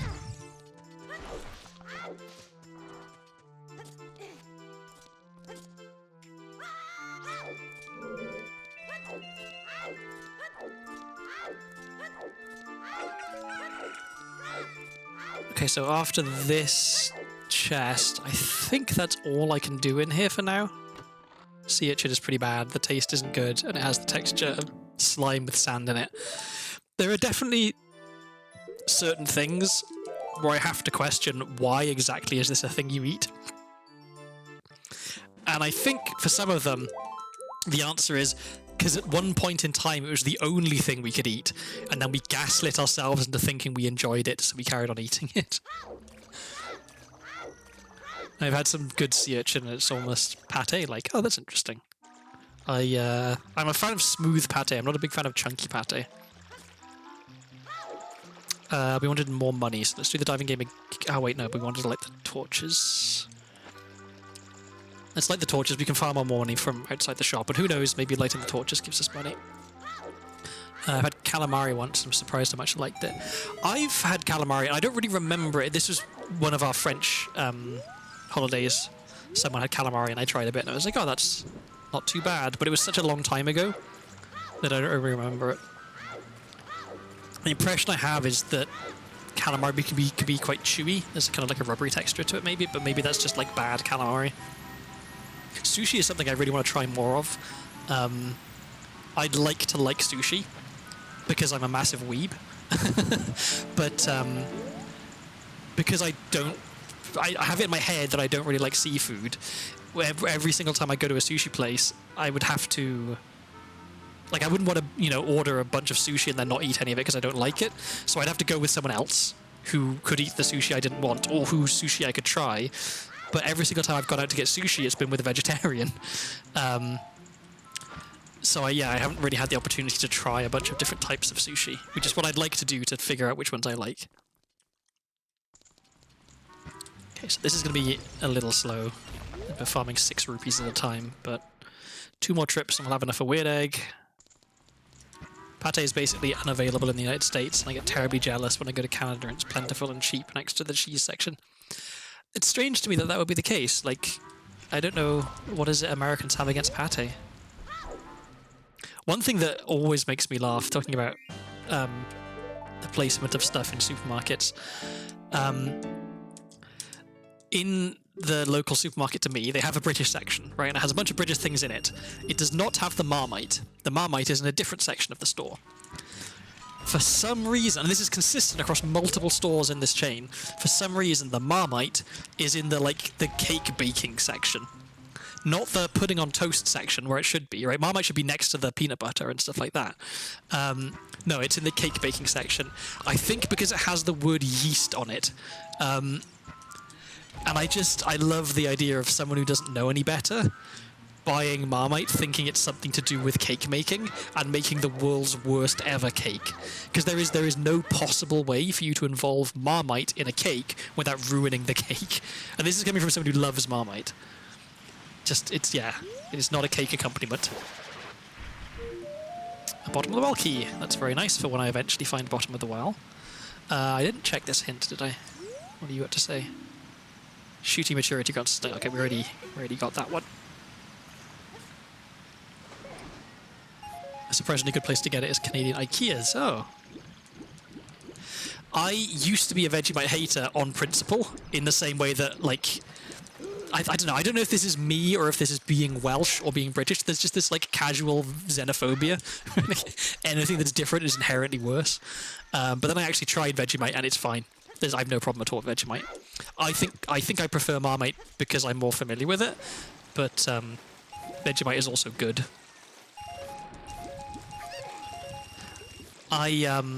Speaking about poutine, I had poutine, like official Canadian poutine at a poutine speciality place in, I guess it would have been in Montreal, because it was, so I was visiting a friend in Ottawa, and Ottawa is right on the border with, I said Montreal, I meant Quebec, not Montreal, what am I talking about? So, okay, let's go meet Zelda. Yeah, so we went to Gatineau, which is the city like across the river from Ottawa. So it's like basically the same city, but it's in a separate province, so it's a separate city. And we had poutine in there, and it was pretty good. There's also a food cart here in Portland that does poutine as its speciality, and they do a like a Thai peanut poutine. That's really, really good. Like it's the same cheese curds and fries, but instead of gravy, it's got like Thai peanut sauce, and it's fantastic. You can also just make poutine at home, really. Like cook some fries, get some cheese curds, put the cheese curds on, pour some brown. I guess getting the right kind of gravy would be the tricky part, I guess. Thai peanut. Now I'm thinking of stir fry. Thinking of stir fry is a fairly decent state to be in. Like, I've rarely had a bad time thinking about stir fry.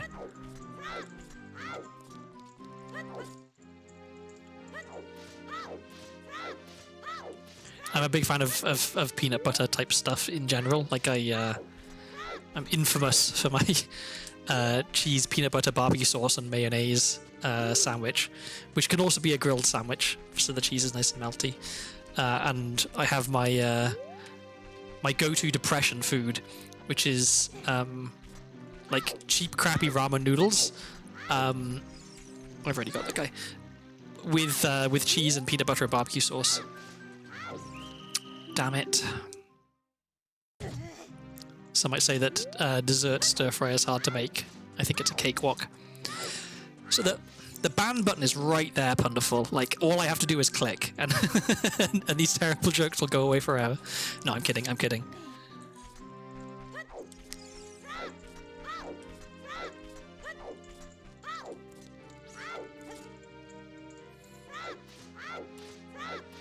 One of the best stir fries I've ever had. I was in Amsterdam with some friends, and I don't remember a lot of the trip, which I think is how you can tell that I had a good time, because I was at that age and I was in Amsterdam.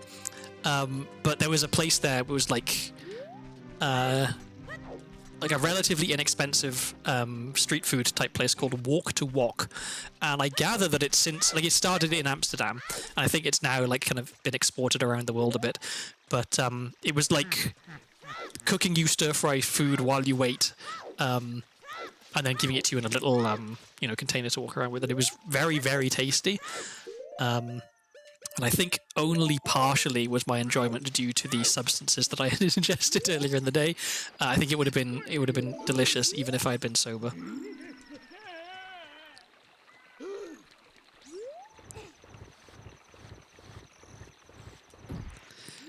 Okay, we've got 4 sticks, so I can I can waste one here if I get this wrong. Of course I got it wrong. I think I jump slash too early there, I think.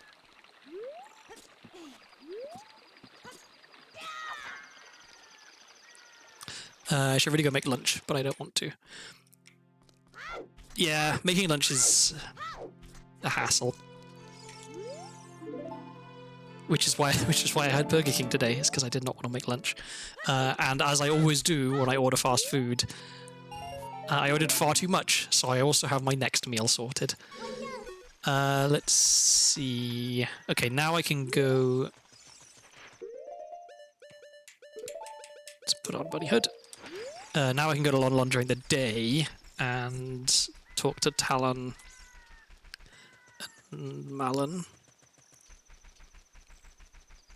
So there will be a little bit of standing around. Actually, I should come back there later when I have a Epona song.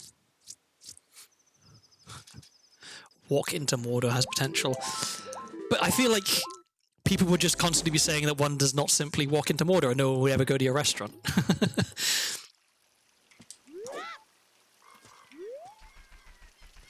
Okay, have I got the soil skulls here? I do not remember.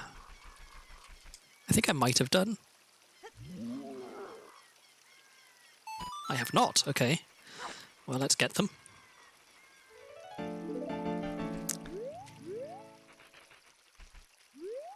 I guess I should probably farm some sticks as well. And it'd be nice to get some more Deku seeds.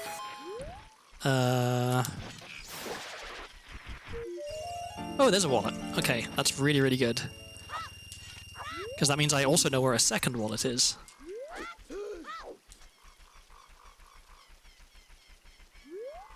So let's get some sticks.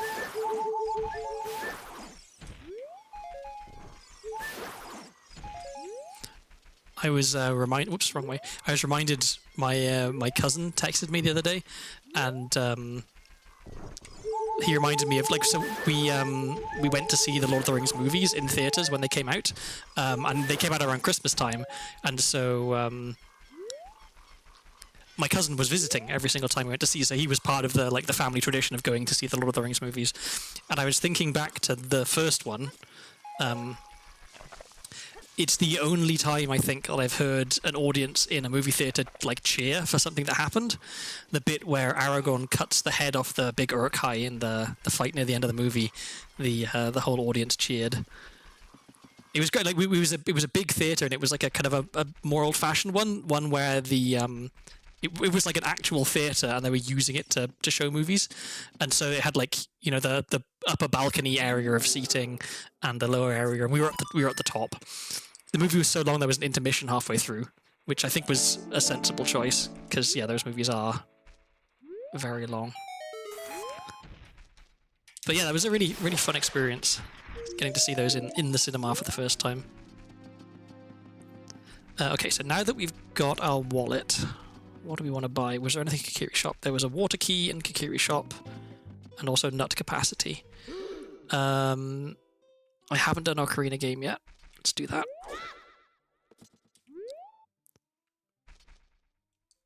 Let's use our fish.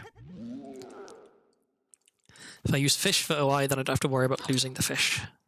Whereas if I use bugs, then I can lose the bugs if I'm not careful. There we go. I think movie intermissions should be more commonplace. I think I can understand why you wouldn't do them for certain movies, because a movie is designed to have pacing, right? That if you just literally stop a movie dead for 15 minutes and then come back to it, depending on the movie, you could definitely be losing out on some stuff. But I think Lord of the Rings kind of works because they're so long, and there's quite a few places where you can just take a break. A left down A. A left down A. A left down A down. A left down A down. A left down A down. I couldn't tell you the last time I was in a theatre. It may have been for the film Baby Driver. I don't remember the last time I was in a theatre either. I think it would have been... Oh no, I do remember, actually. I tell a lie. I saw Puss in Boots 2: The Last Wish in was it Puss in Boots 2? I think it was Puss in Boots 2, right? The Last Wish. I saw that in Canada when I was visiting my friend, and I enjoyed it so much that I persuaded my housemate to go and watch it with me when I got back. Because it is a really, really, really good movie. Edgar Wright is an interesting director. Yeah, he is. I really enjoyed Scott Pilgrim, the movie. That's a movie that I've watched a lot of times. I had like a really, really big Scott Pilgrim phase when I was in university. Hello, bugs? I guess I dumped them out in the wrong place. Let's try that again. Or did I already get this? Maybe I already got this. I did not already get this. I saw Terrifier 3 with some friends. Last theatre experience I had was back in October for Longlegs. I think part of the problem for me is, so I don't have a problem with going to the theatre on my own. I just massively enjoy going to the theatre with someone else more, because a big part of seeing a movie for me is talking about the movie afterwards. I really enjoy that, like, part of the cinema experience. Like I've been to see movies by myself at the theatre before, but I enjoy it a lot more when it's with someone. And I feel like a lot of the time these days I'm just like, I'm not excited about very many movies. Like, there are movies where I think I would watch that if it was on in front of me, but there aren't very many where I think I want to, like, leave the house and pay money and see this. Which is maybe not great, but it is what it is, I guess. Okay, where are we going? We want to go Gerudo Valley, Lake Hillier for the soil patches there. Where was Bombag? Bombag was Adult Potion Shop. Magic was Adult Bazaar. I'm gonna have to farm up so many rupees. Okay, so most of my shopping I should do as adult because it's quicker to farm up rupees as adult. So while I'm here, let's just get that water key, I guess, because that's the most immediately helpful. Actually, no, nut capacity is probably actually better. Because right now, I don't know where Water Temple is, and I can't do anything in there even if I did know where it was. Okay, so Gerudo Valley.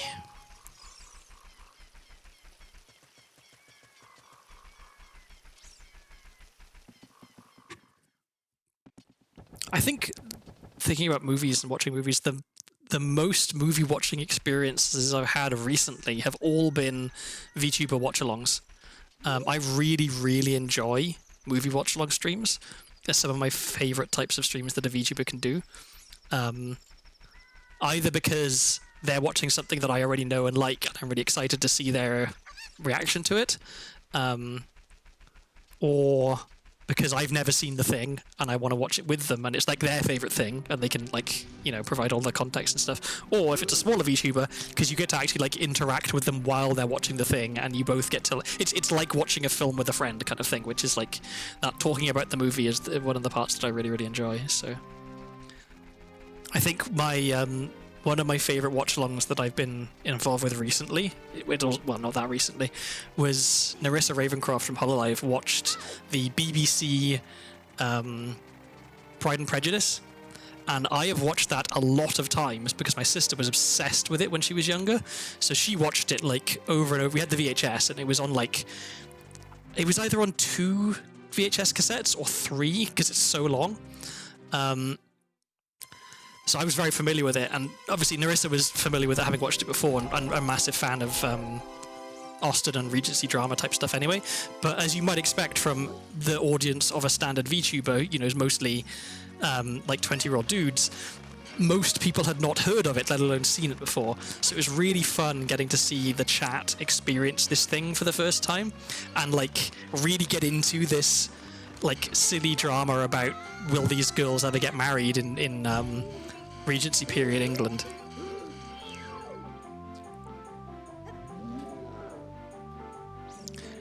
Did you ever see the BBC rendition of the Chronicles of Narnia? I feel like I must have done. Did I already get the spider here? I must have already got the spider here. Yeah. How old is the BBC Chronicles of Narnia? Because It might be before my time. It might be after my time if it aired when I was already like a grown-up. I definitely remember watching Five Children and It, which is I think possibly another C.S. Lewis thing. It's certainly in the same vein as Chronicles of Narnia, that kind of feel of story.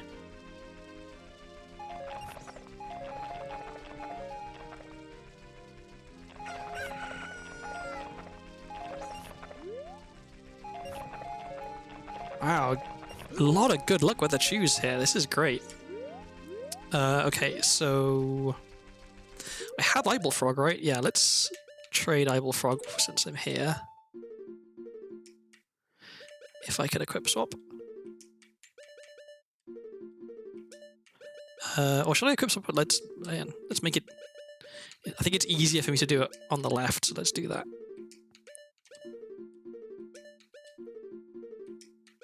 The Silver Chair came out in 1990. Oh, so it was late 80s project. In that case, I might have seen it, but I might be too young to remember seeing it.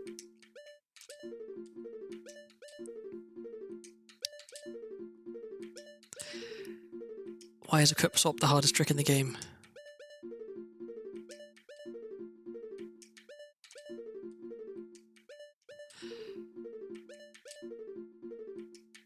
I really need to work on this.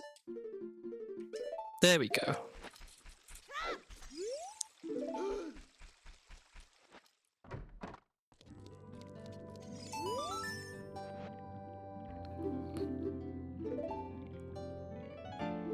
Arrows, exciting.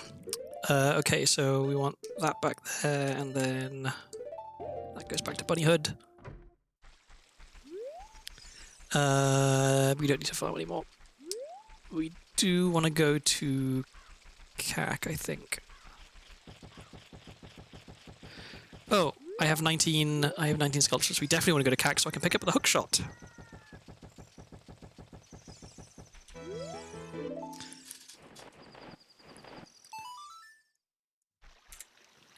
First things first, though, it's about to be daytime, so let's go to... Oh no, I said we were going to go back there when we had the bonus song. We can wait. This is something I'm trying to be better at, is not going to do checks in a place just because there are checks to get. I should be focusing on going to the places that get me closest to finishing the seed, which right now is getting hookshot and then beating dungeons. Okay, well there's 20.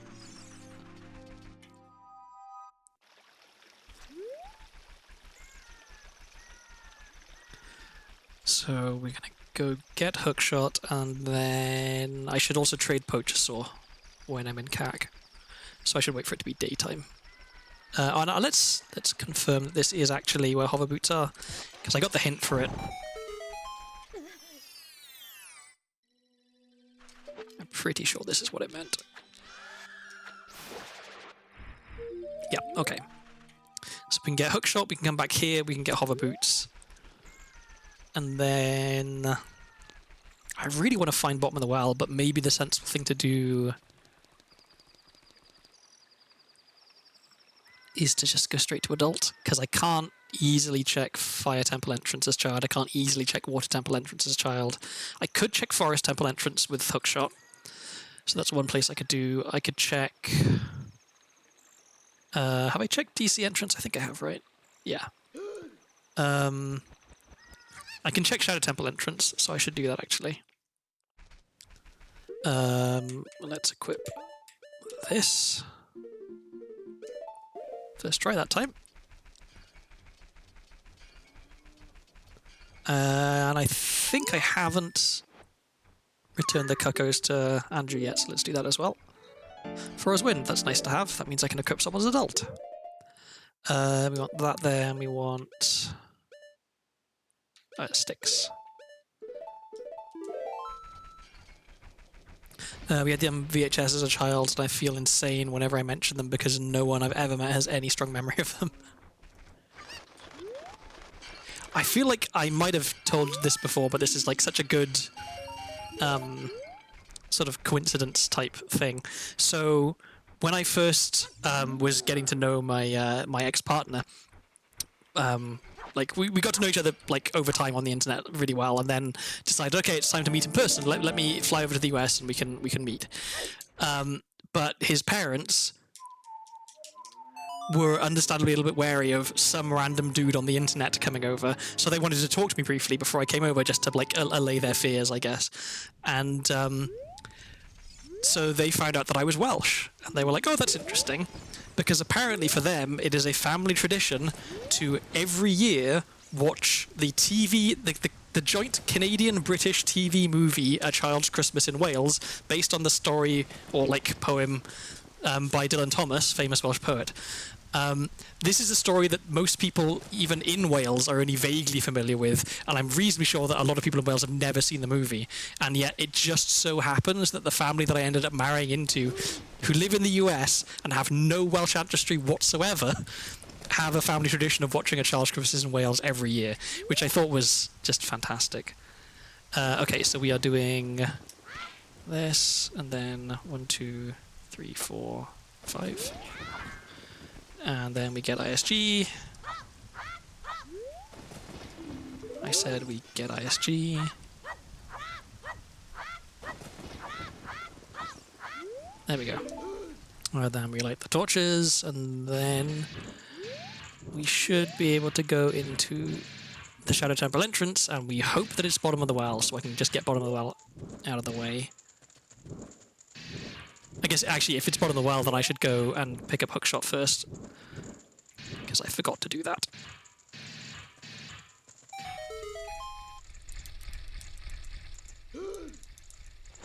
Okay, so let's have a look. What is this?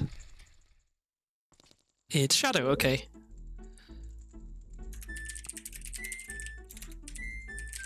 So we're going to be coming back here and opening that door again as adult, which is a shame. It means we wasted some time, but could be worse. What was this hint again? Nothing interesting. We don't have any songs to play. We already planted a bean and did the soil skull there, so I guess we're going up Death Mountain Trail. I don't need to farm anything at the grass. Okay. I just did this, right? I am not paying attention today. I'm reasonably sure I just did this, right? Yeah. Does he just give you 50 rupees every time? Because if so, that's actually a pretty decent way to farm rupees as a child. Okay, so I get Hookshot. That's really good. That opens up a ton of stuff. Okay.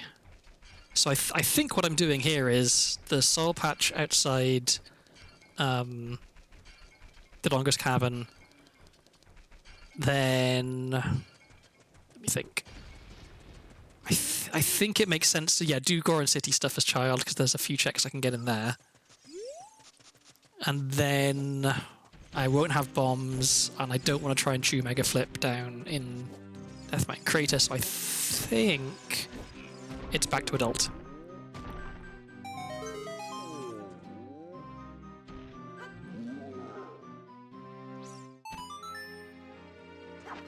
So I know that I'm missing 2 checks that I could get in Lon Lon Ranch. It's kind of out of the way to get them at the moment, I think. So I'm okay with waiting until I have a bonus song before I go and get those.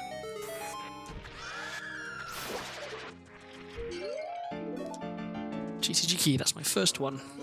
I've got all 5 spirit keys. That's really rare. Okay, that means that I can afford to do more on the child side the first time I go there as child, because I know that I've got all the keys I need.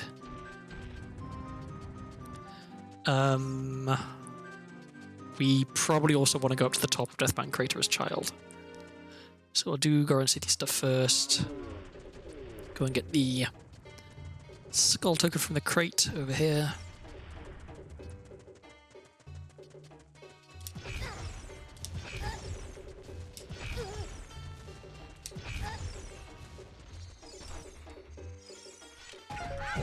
Oops.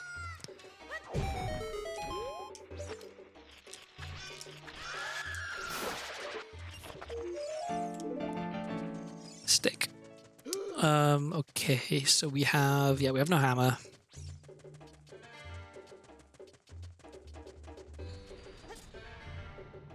What items were in Goran Shop? So Stone of Agony was in Goran Shop, and also Goran Tunic was in Goran Shop. Stone of Agony is more immediately useful, and I can't actually afford Goran Tunic right now, so I think... let's get Stone.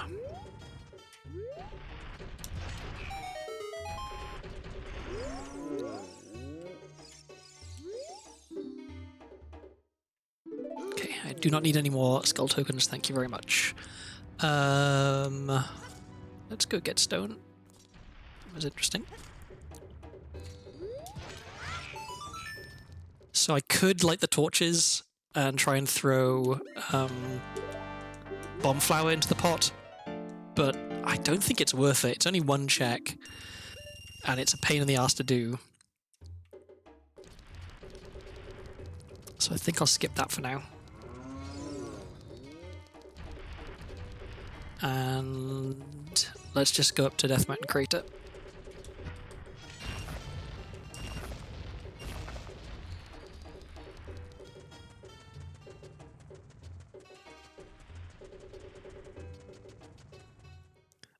Oh, and I gotta remember, I know that Malon's check in Lon Lon is junk, because I got a hint. But I also know Cowan House is not junk. That leads to strength, which I probably will want. So finding Opponent's Song is gonna be good. That gets me strength, which will be Silver Gauntlets right now, which is what I need.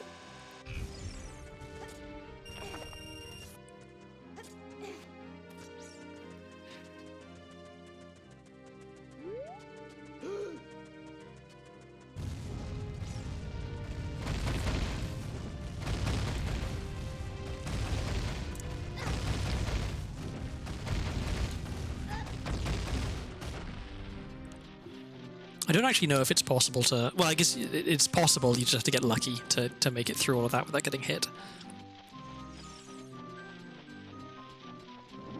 Don't look at me. Cute. And from here I can take the... I guess taking the owl down doesn't really help that much.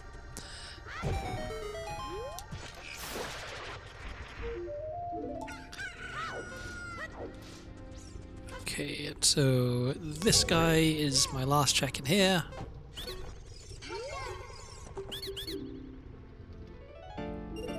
Nuts.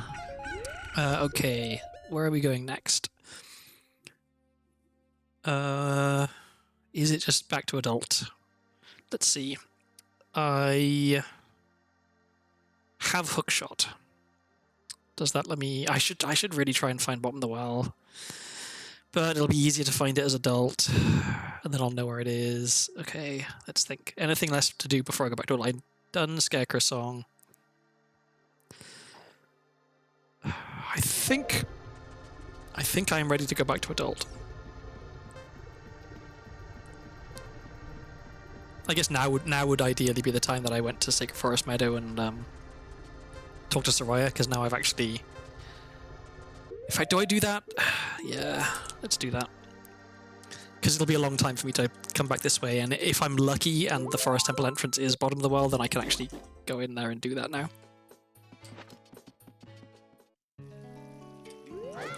So with that in mind, let's equip swap this. There we go.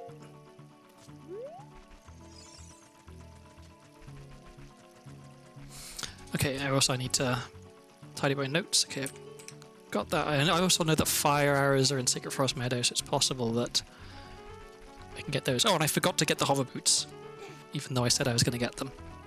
So I have to make sure I get those before I leave.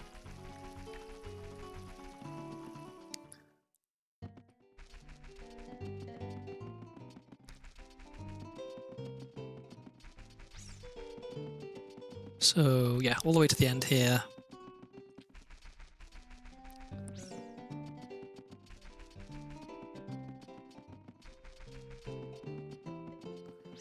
Very inefficient, because I've been this way already. At least this time I have Bunny Hood, so it's a bit quicker.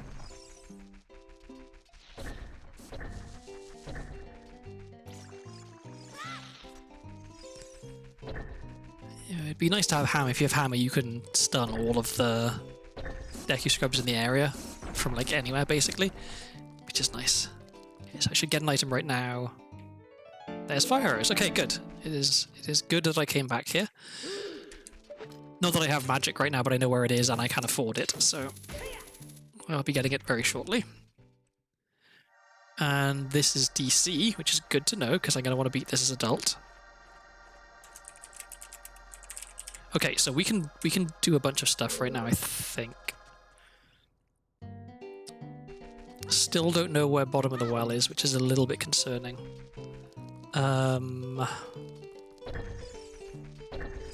So right now I want to go to Temple of Time, so the quickest way to do that is go to CAC.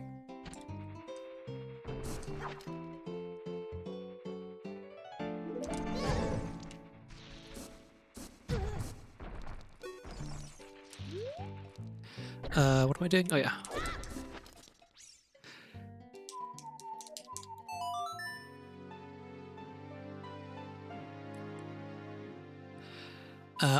I'll get hover boots because I know where they are, and then I will go to the Temple of Time, I will become adult, and then I will take a brief break because I need to head to the bathroom. And I might play an ad for the first time ever, because I figure, what better time than when I'm literally not even at my computer. Would you let me get ISG, please? Thank you.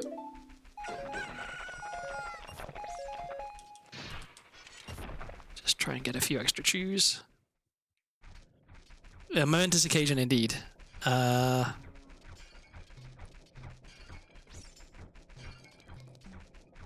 Racking my brains to think, is there anything I forgot to do in CAC? I don't think there is. Okay. So I will want to go to Lake Hylia pretty early so I can try and find that other wallet, because that'll make buying all of the items that I know I'm about to have to buy a lot quicker. Ah, please tell me I'm not going to be too late to make it here at daytime. I might be too late for daytime.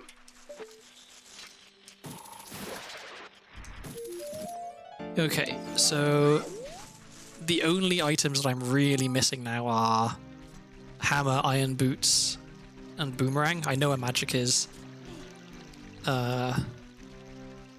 Set up pretty well for, I think I'm just going to make this. Yeah. Do I want it to be nighttime when I'm in here? Did I have anything in the shoe shop? There was a fire key in the shoe shop for 105 rupees. Okay, well maybe we can... no, it's too tight. I think if I'd tried, if I'd have tried to get on the bridge, I think it would have closed on me. Okay, well let's farm rupees up in here. We'll buy that fire key.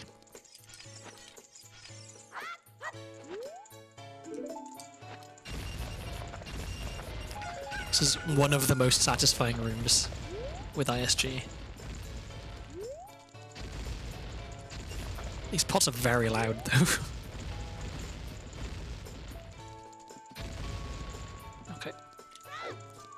So I think you typically get about 30-ish rupees, maybe slightly more, from this room. So I need to do this another... Oh no, actually, I actually have enough money right now. Okay. It was cheaper than I thought.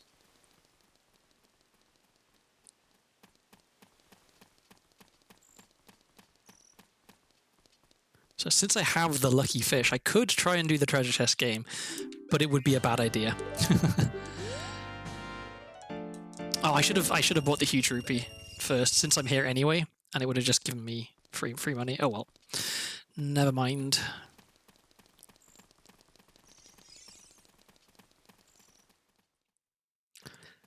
Okay, so I'm gonna go back to adult, and then take a quick break.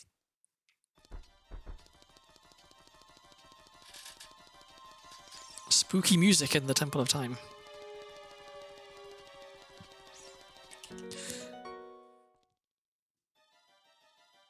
Alright.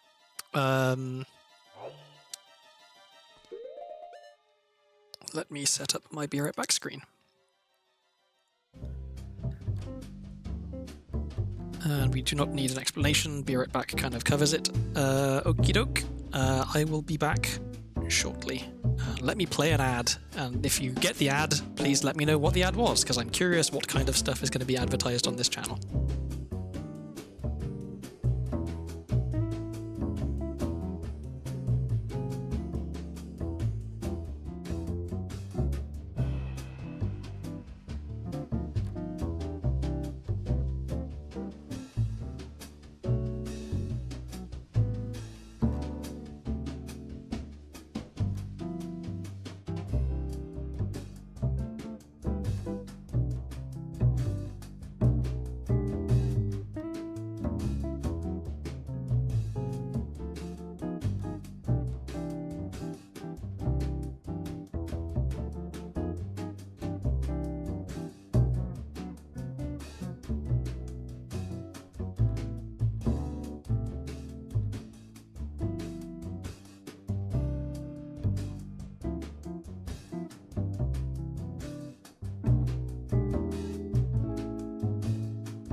Okie doke, I am back. I checked the private tab, and of course it's Fortnite. That's okay. Not too surprising, I guess.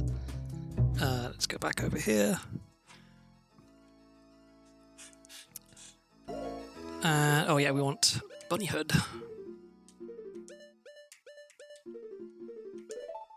Except we want it.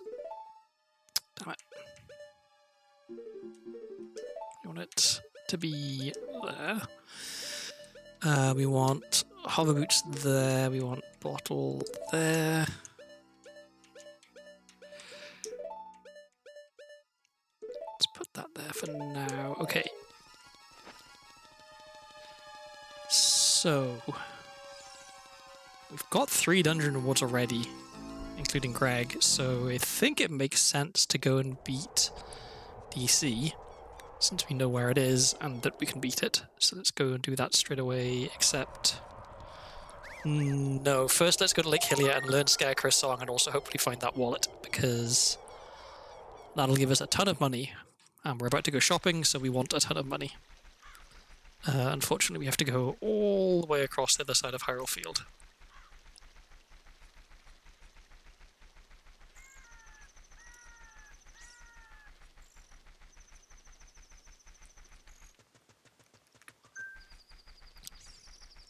But we're about to get... Let's see, we're about to get a water key, a bomb bag, magic... Already got that. And a Goron tunic. And potentially Kikiri... No, we don't want to get Kikiri sword yet. We want to wait to get Kikiri sword. While I was in Australia, my Twitter ads got a chance to switch over and became very strange. There was a day I only got one ad over and over and over again about how well bred a certain horse was. Wow, they just really wanted you to know about the quality of that horse.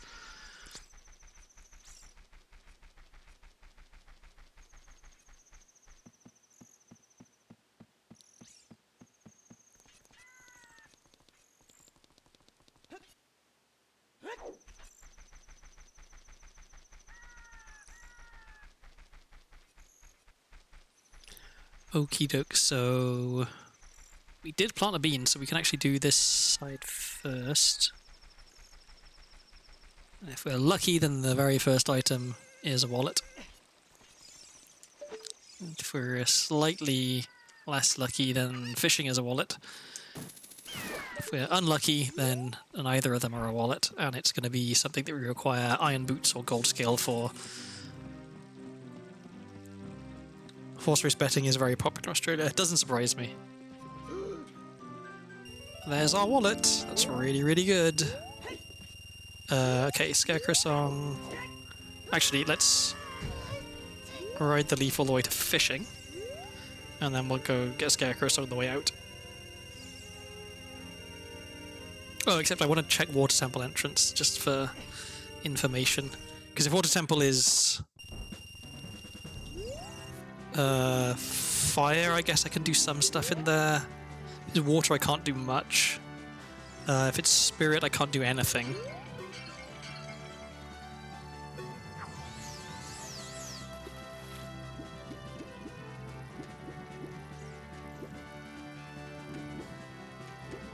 The music feels a little at odds with the quiet, restful pastime of fishing. It would work for once the fish has actually bit the lure, I guess. Some F-Zero X music. Damn it. I wish I knew that if there was a trick to fishing to make it more consistent. Like a particular rhythm with which you press the button, maybe? I don't know. I'm sure someone has figured it out. But it could just be completely RNG, who knows?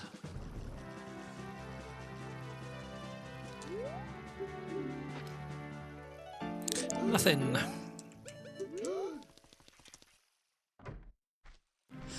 Okay, so Scarecrow song, then we can check Water Temple entrance, and then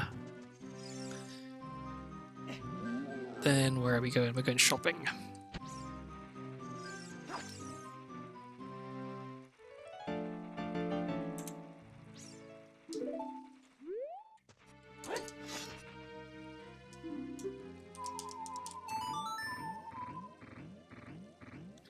Okay, so we have Scarecrow Song.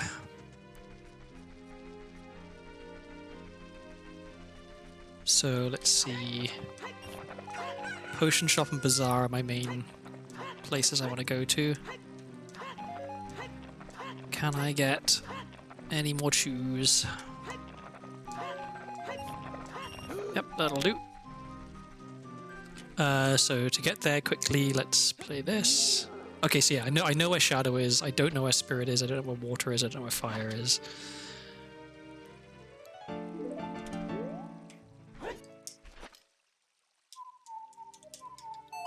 Where was Forest again? Forest was Jabu. Okay, so I have to do as much of Forest as I can as Child, but I'm pretty sure I can't beat Forest, which is unfortunate. Let's open this while we're here.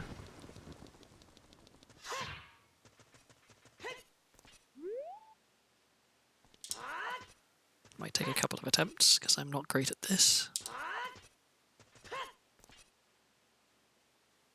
So I'm trying to do a trick here called empty jump slash, which is when you do the jump slash but also put away your sword on the frame before you start jumping.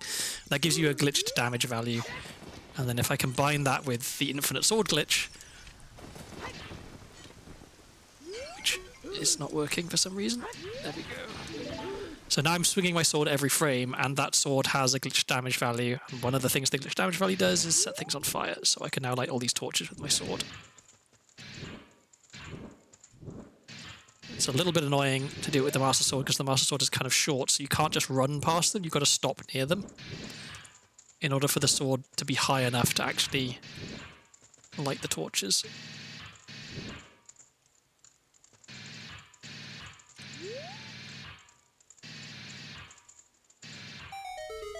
That was more difficult than it needed to be.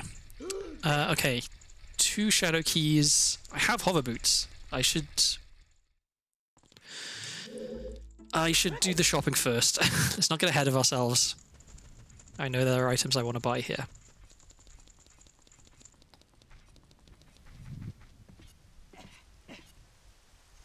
Oh, and there's a forest key I can get over here, because I already planted the bean for it.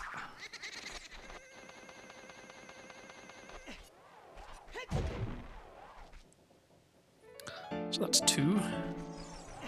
If I could get into Forest as adult, I'd be able to beat Forest now. It does make me think maybe I should learn the trick to get into Jabu as adult, because it has come up a few times that I would really have preferred to do Jabu or do whatever dungeon Jabu was as adult.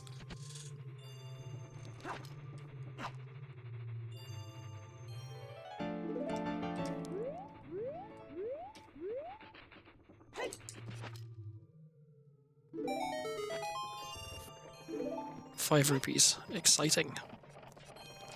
Okay, so we can do Pocket Cuckoo. And then actually shopping first, then Pocket Cuckoo, because there's a chance that Pocket Cuckoo will give us ₹200, and then we can not have to worry about the cost of the shopping so much. So, magic.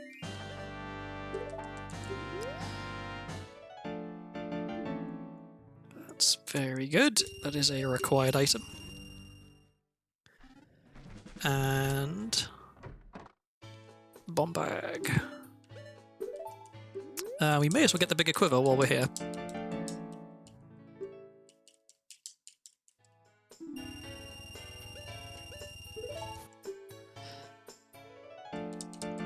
Okay, so we got the bomb bag.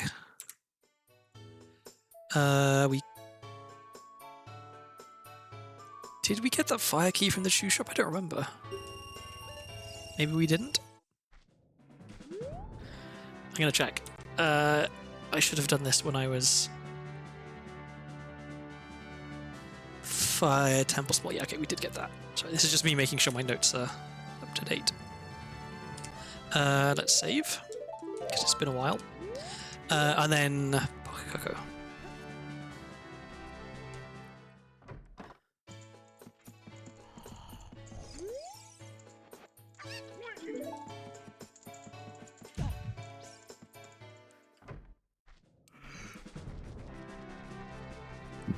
So I think technically it's possible for me to get Epona without having Epona's song.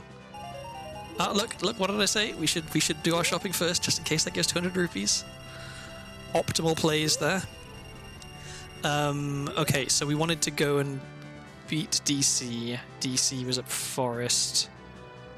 Ice Cavern was at DC, and we do have 2... We can clear Ice Cavern. Let's go clear Ice Cavern. Well, the question now, I guess, though, is... Do I abandon my lucky fish? Or do I abandon my bugs? And I think it's got to be the bugs. Like, the lucky fish is harder to replace. And also, we don't abandon the lucky fish.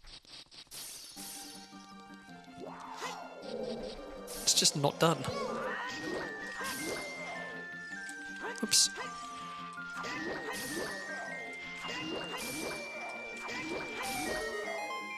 Okay. It would be nice to have ice arrows here, but oh well. It's not often I get the luxury of actually having ice arrows in Ice Cavern.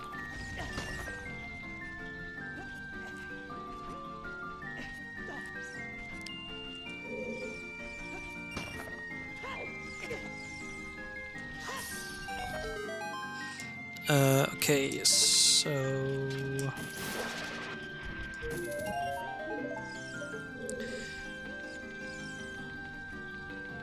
and we have Stone of Agony. I've got to remember that, so I can tell if chests are good or not.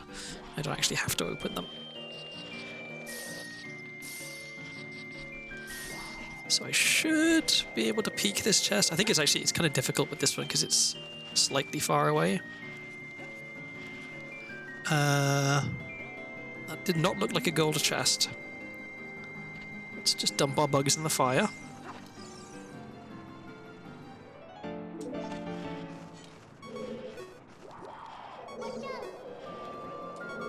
Let me look at the chest. Okay, it is a normal chest. I made a bit of a meal of that, but technically I guess it saves time. Oh my god, these fucking spikes. I think the combination of Bunny Hood and Ice means that the knockback you get from getting hit by one of those means that when you start running forward again, you'll be in exactly the right place to get hit again. So you can kind of get stun locked by them. Okay, so we've got 3 checks in here.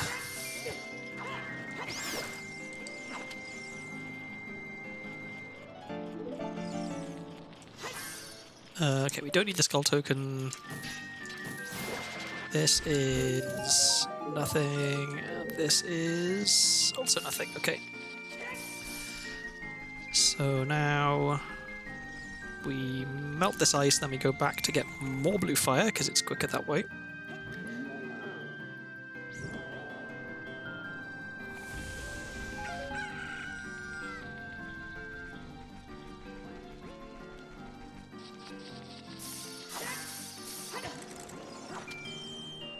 Somehow managed to miss that bat. Not quite sure how exactly.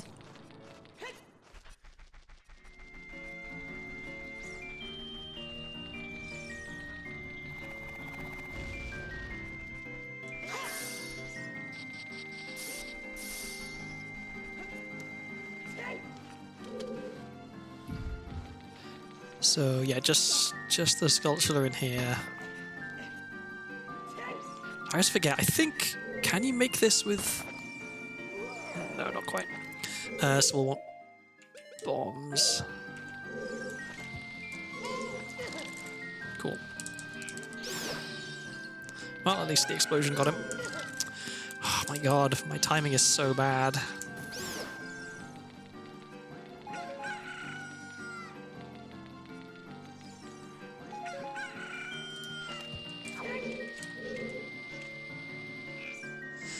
Okay, so 1 ground jump here.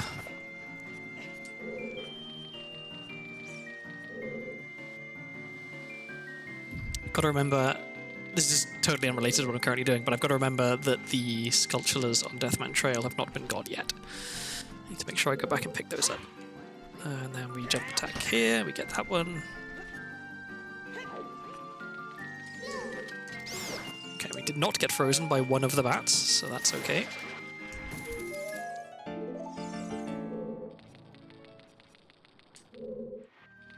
Bunny hoods on ice is just miserable sometimes. If you get stuck running in a circle, it's hard to stop. Okay.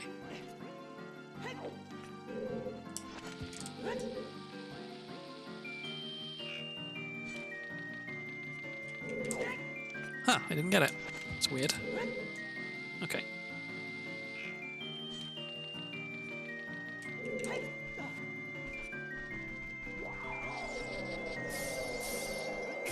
Ah.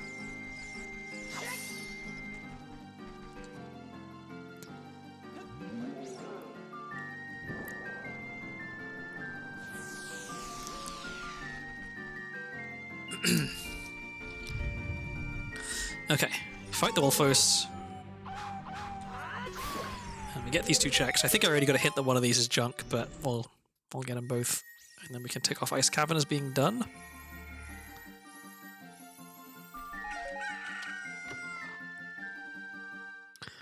Get a Skull Token and a Water Key. Okay, the Water Key is actually kind of good.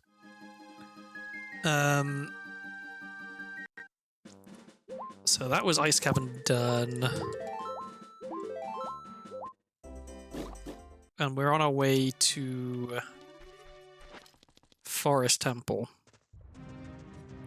So I think the quickest way is the shortcut in Lost Woods. So let's go do that.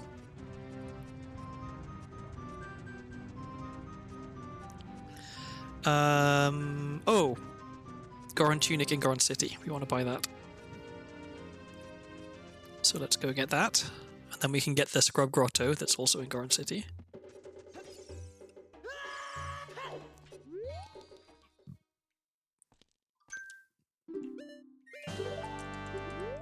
Okay.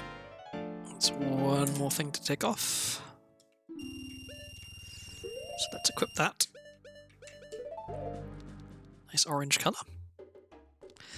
Oh yeah, and then there's the last chest in the boulder maze. We should get that as well. Let's get that first. I don't need those. So there's a small possibility that I get stuck here. Because I need to super slide between the rocks in order to get the chest, but then I've got to try and super slide out again. And it's possible that I have trouble with the super sliding out part. Stop targeting that, please.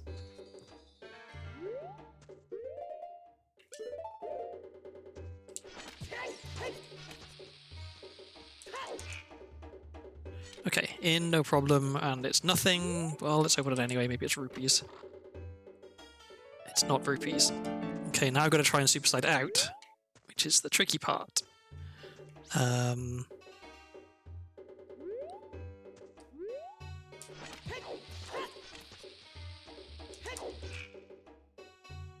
Okay. Am I stuck? I might be stuck. Okay, but I think... Yeah, this one I can actually get out of. Okay, did not get soft locked. That's a success in my book.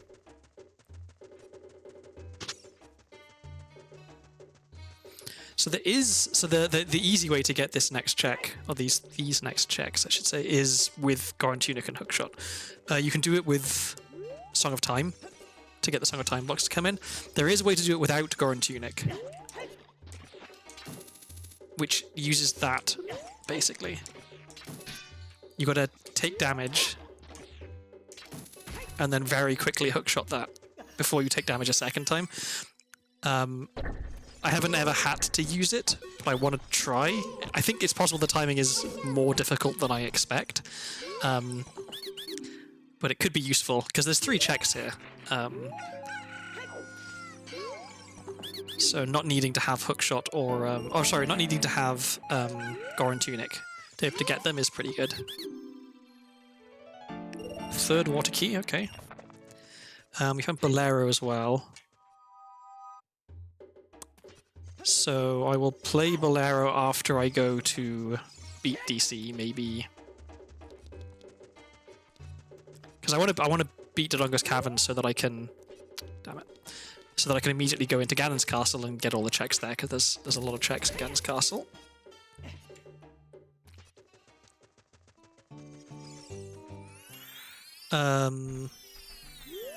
It's daytime, I think.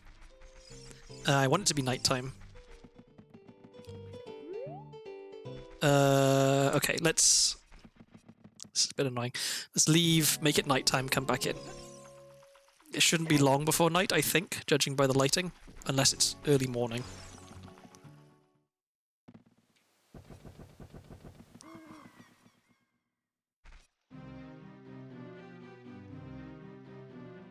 Okay, yeah, shouldn't be too long. We can stand around and wait. I will want to get more bugs.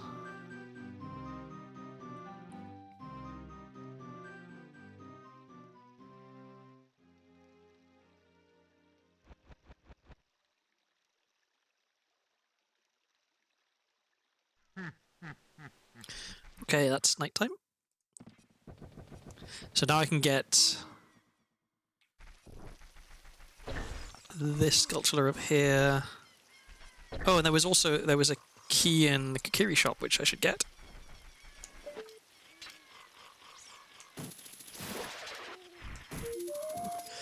Soraya's song, that's nice to have. That's actually really convenient because I'm about to have to get past Mido, so I may as well play that for him.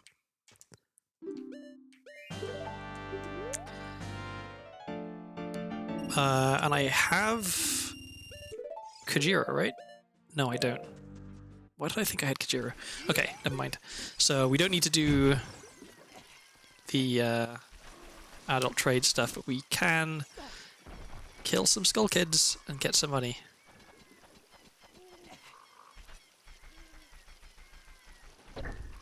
And I don't think there are any bugs in Kokiri Forest, but there are bugs elsewhere.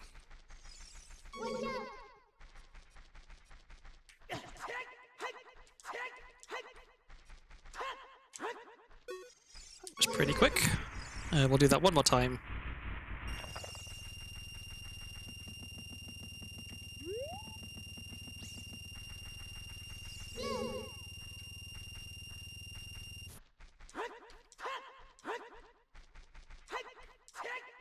Perfect.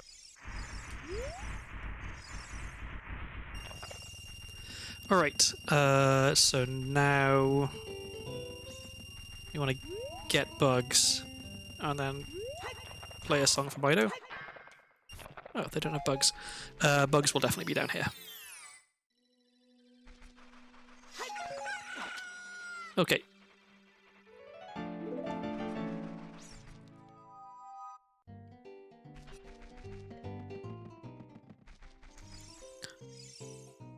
So I don't need to do this, you can skip past Mido with a bow or a hook shot. But since I might be coming back and forth here a few times, let's...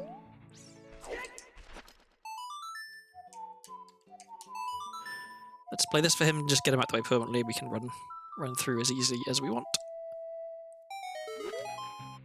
Yep. Okay, so... Forest stage we want to go to... because we planted the bean.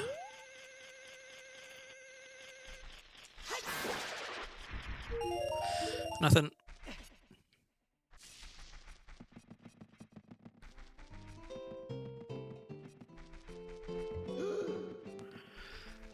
And then... let's just ground jump here.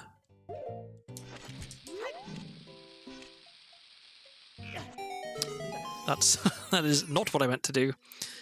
I forgot about the whole... Okay, let's try that again. Okay.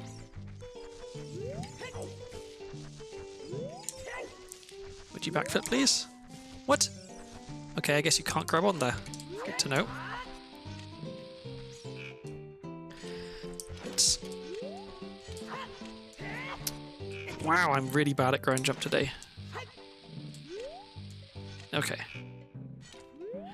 Am I gonna get stabbed? No.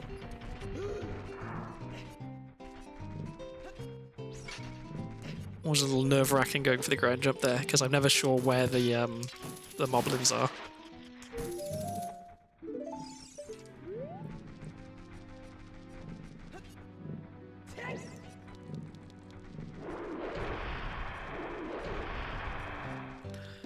Bunny Hood makes that bit so much easier. Okay, so we get this item. That's some more health, and then we beat Dodongo's Cavern. Okay. So somewhat rarely I actually have everything I need to full clear this place, including like hookshot and Scarecrow Song, which is usually not the case. I also have a ton of chews and a ton of nuts, which is very nice. Eye drops inside Ganon's castle. Okay, let me write that down.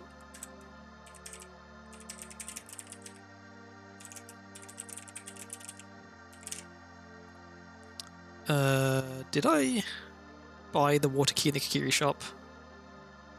Why am I so bad at remembering to update my notes? Kakiri shop. I did buy the water key. Okay. Let me update my notes for that. Okay. And I can save.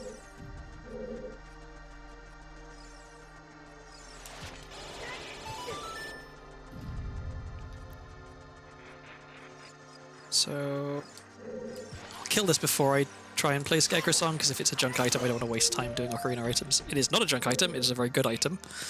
We definitely want Iron Boots. Okay, so with Iron Boots, we can now full clear Water Temple. I think... No, we don't have Zelda's Lullaby. We can do a lot of stuff in Water Temple. And possibly beat the boss at Water Temple. So we should try and find and beat Water Temple.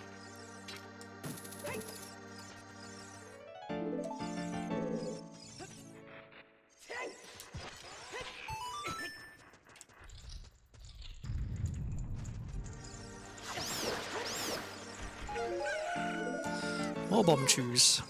Cool. Okay, so we need to check Ice Cavern, we need to check Fire Temple, we need to check Spirit Entrance, and we need to check Water Entrance. And all of those, apart from Spirit, should be really easy to check. I mean, Spirit's not... I can do Spirit, it's just going to take a bit longer. So we'll leave that one to last, I guess. Although we do know that we get an Ocarina at the Requiem check, so it would be nice to get that. We don't need an Ocarina. Okay, yeah, we'll leave that one to last. Maybe... Well, we know Requiem is in bottom of the well, which means I'd have to go back to Child in order to get Requiem. And depending on where bottom of the well is, maybe it's not gettable. Oh wait, no, I need to save warp now. Okay.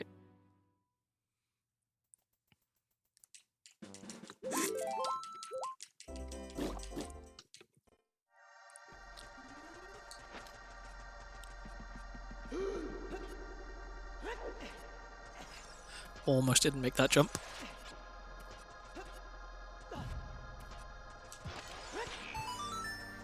Oh, a good item.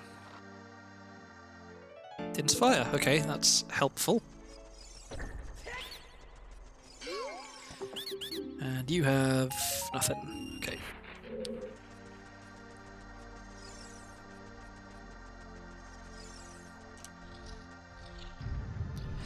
So, let's see.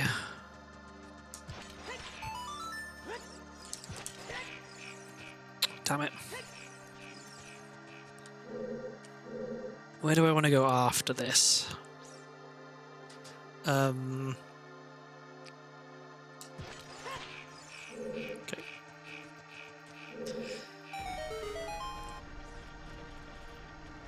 So I could try and do some stuff in Shadow. Ideally, I want to get Zelda's Lullaby before I go into Shadow. And another Shadow key would be nice. Like 3 keys in Zelda's Lullaby is what I really want for Shadow. I guess Fire then, because we've got Bolero. So let's see what Fire Temple entrance is. Oh wait, I don't need to open that chest. free bombs.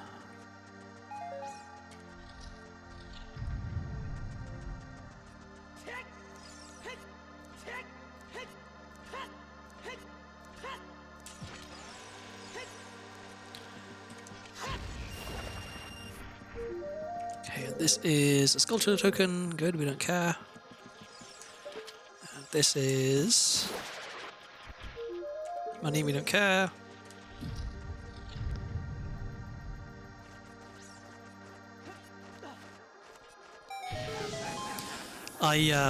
One of the seeds I was playing offline a while ago, I got, the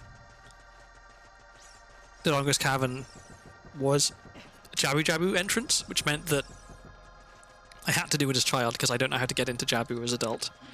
And I was miserable compared to doing it as adult, when there's so much stuff is easier just because you're taller and you can jump further and higher. Doing it as child was just, oh, it was horrible. I never want to do it again.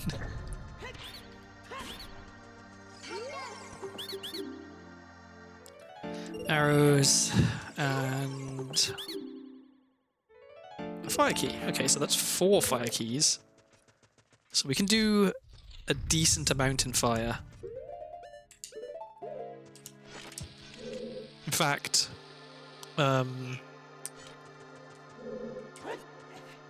it's possible that we can get all of the items we need to get in fire with 4 keys.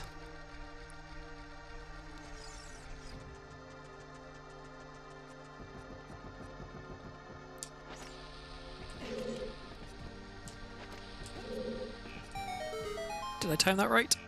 No, I was just too late. Or too early, I guess. I wanted to try and have the second bomb explode just after the cutscene for the first bomb had finished, so that the second bomb's explosion actually counted, but I guess I was not allowed.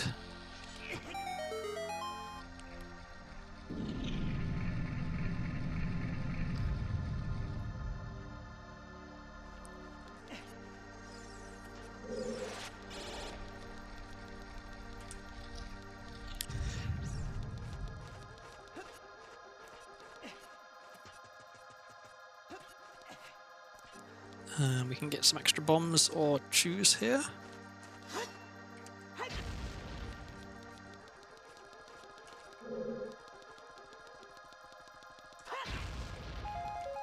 There we go.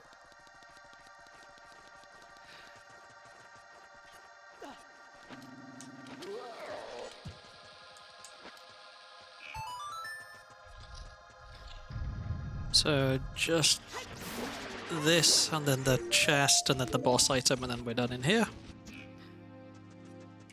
Do I go straight to Ganon's castle? I feel like I probably should. Because there's so many checks in there, and there's a possibility that I find one of the other good items I really want, which would make fun. Like if I find Hammer, then I can actually beat Fire Temple. So I guess I should go to Ganon's castle first. See, I have Hookshot, I have Fire Arrows, I have Hover Boots. I think I can check everything in there.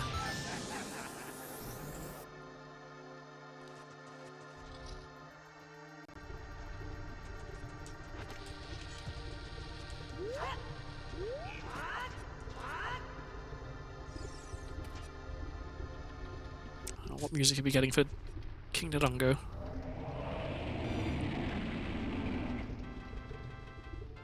Nice. Kirby music is really good. Like, I think it's maybe underrated how good the Kirby music is.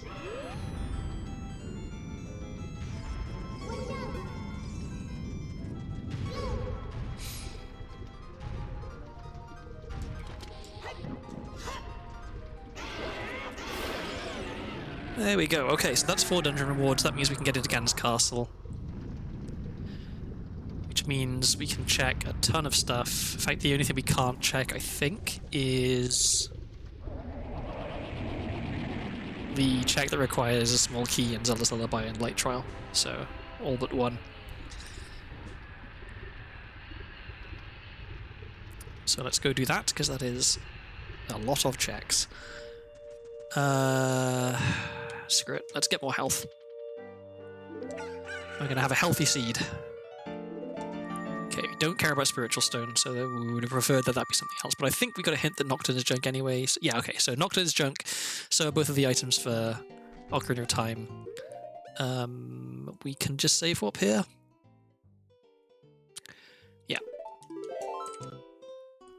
So yeah, we don't actually care about what any of the dungeon rewards are, because we know that both things that we could get from them are junk. I think the last Kirby game I played was Kirby 64. I don't remember what the last Kirby game I played was. It might have been... So I think it might have been some... It was a bunch of Kirby games on one cartridge for the NES, for the SNES, I think. I forgot what name it was, but it had it had several Kirby games on it. And I didn't even own it. I borrowed it from a friend, and this would have been like primary school.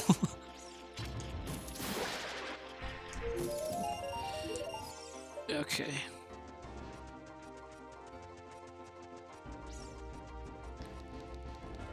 So I think this music playing right now is the music that only plays when the Rainbow Bridge is there, so if I go out and back in, it'll be different music.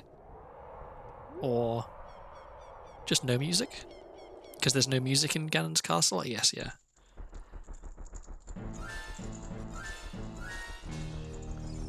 Get some lovely dramatic music, which is kind of fitting.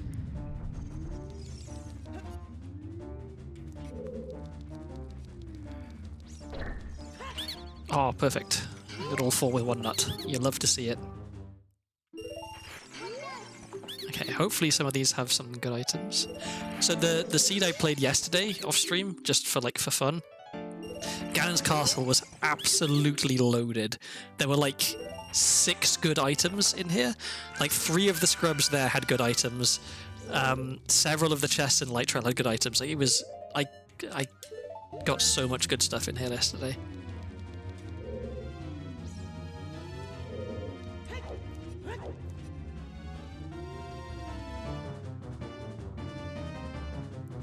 I think that's correct.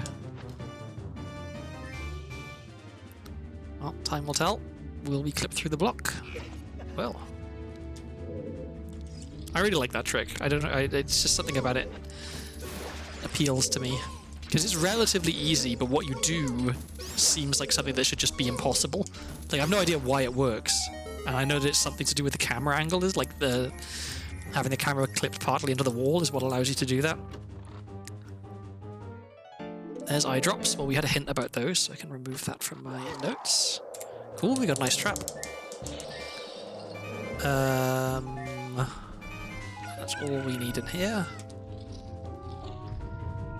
And one of the reasons I really like having Stone of Agony is that it makes some stuff a lot quicker.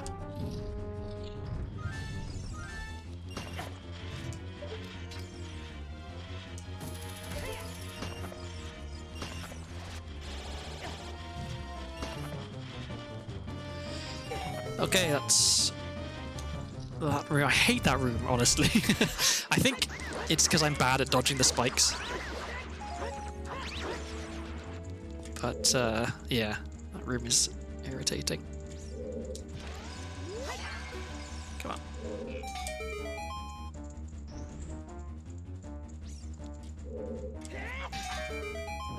Nothing. And... ooh, a good item. Lens.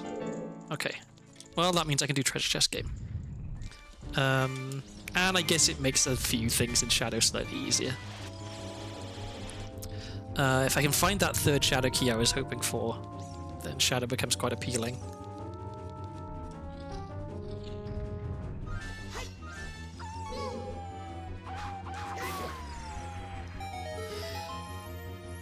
Okay, this gives us nothing. So we've got Water Trial, Shadow Trial left. Water Trial should be very quick because we can just see if the chests are actually any good. One of them is. What do we got? Epona Song, that's really good. That's a ton of checks right there. That also gets me strength from Cowan House, so I should go and do that pretty quick. Okay, so that's nothing.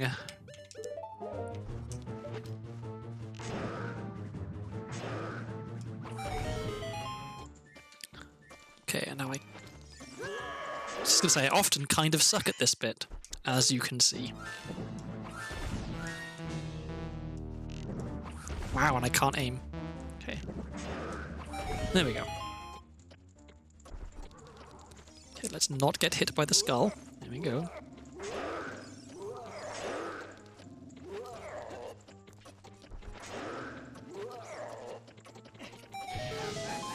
Okay, and that's junk, so we don't care, so we jump off.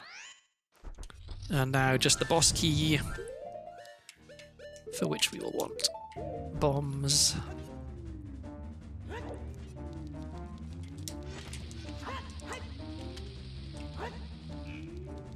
I'm really happy that I've got more consistent at stuff like this. Like, I remember what he says, he immediately fails the trick.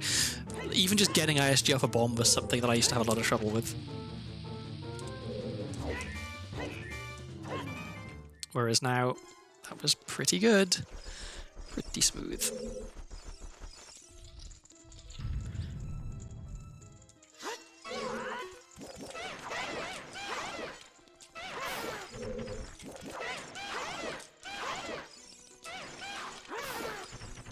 That was also pretty smooth. I often take quite a lot of damage fighting those guys because they suck. They're really good at timing their invulnerable jump slash for when you hit them, so you don't do any damage. Okay, so this is nothing, but I will fight the Stalfos just to get them out of the way.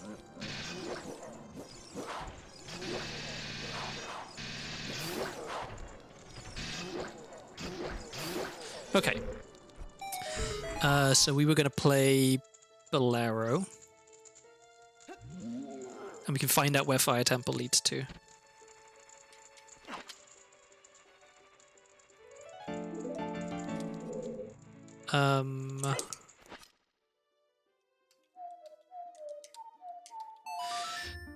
Do we want to go back? Okay, so I should find the bottom of the well, then go back to child, because I can do bottom of the well as child.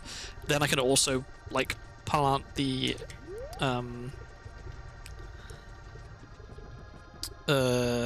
sculpture. There we go. I can full clear bottom of the well as child now. I've got 2 keys. That's all I need.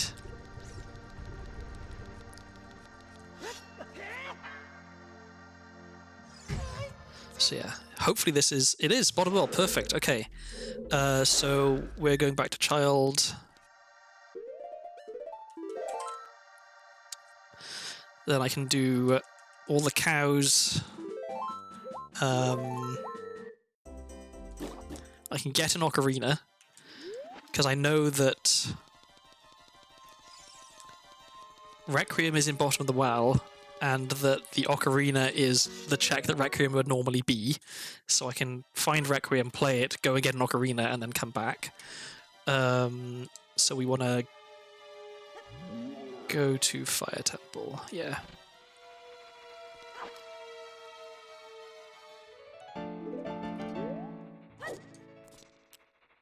You can't do regular Ocarina items in the Temple of Time. And I lost my bugs. Okay, let's... let's quickly go get more bugs, maybe? Yeah. I should have remembered.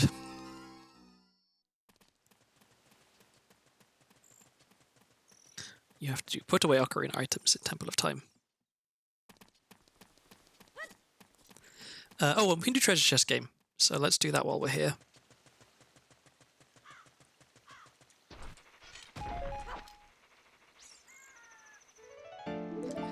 Okay. And I can also play 2 songs for the frogs. I probably should do that before I go back to adult. This can go there. Okay.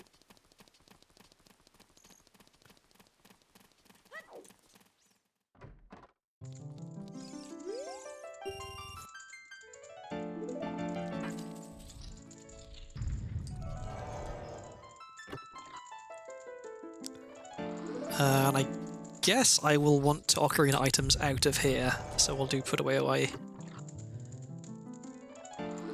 so we've had 2 keys up so far. Is it going to be all up? No. I think it's a 1 in 32 chance, if you just guess, this. I've only done it once because it takes forever.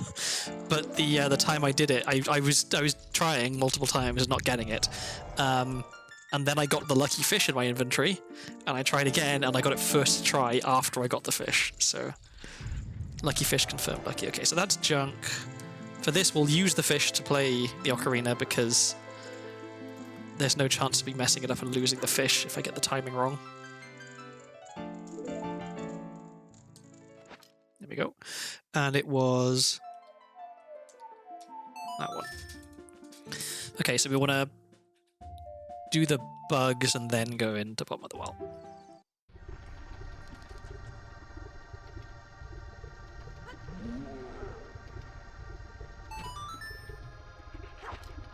Okay, so we wait on this bit for a little bit because it allows the sculpture to spawn, but it doesn't tick down a timer for being in a hot place. Okay. And it is a heart piece. And we may as well plant a bean here. There's no reason not to. Okay. Unfortunately, getting that heart piece doesn't increase my timer, so I still have a chance of dying here. Okay. So, Magical Christmas Land, we find Zelda's Lullaby in here. Because that means I don't have to vine clip to beat Dead Hand. Although I have been getting much better at... Whoops, where am I going? Oh, actually, no, I want to do this. So I want to peek the underwater chests first, because if they're not any good, that's junk. Then I don't need to worry about doing... I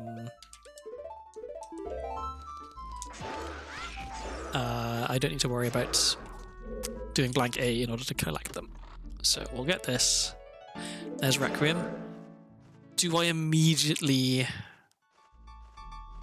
go and get the ocarina? No, because I don't need to play the ocarina in bottom of the well unless I find Zelda's Lullaby.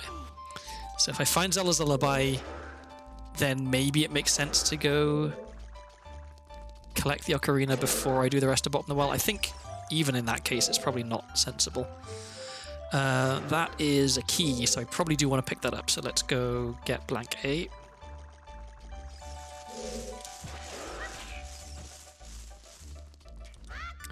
And this is...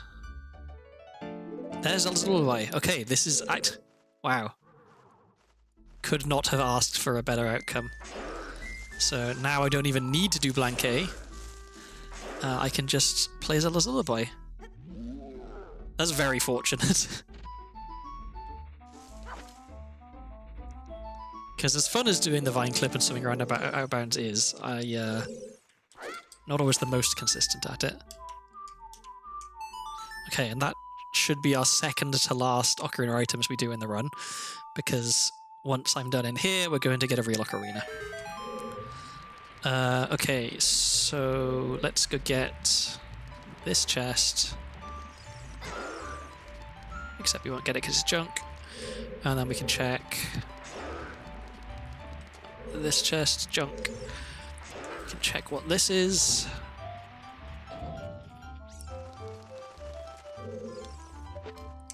Too far away. A GTG key. Okay, that's 2. If I can find GTG as child and get in there, then technically I don't need any GTG keys. I can just use vine clips to get my way past all of the doors. Last Kirby game I played was Air Ride. I'm so like out of touch with anything that's happened even vaguely recently. Like I couldn't tell you what any of the most recent Kirby games were.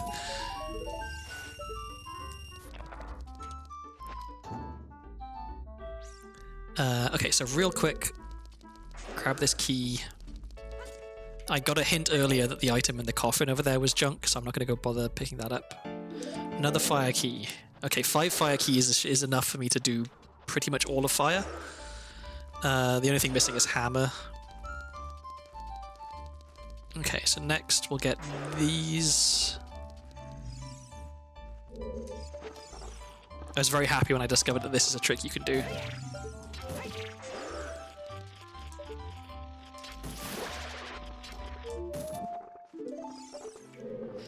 Okay, and now we just have to not get our shield burned. Okay, that's junk. So we'll fall down here. Almost got our shield burned. I'll check this one item and then save load, do dead hand.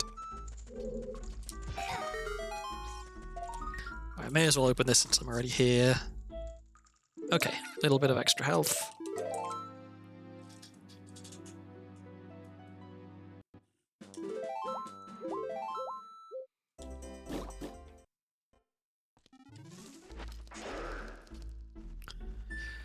Okay, so then we're playing Requiem, getting an Ocarina.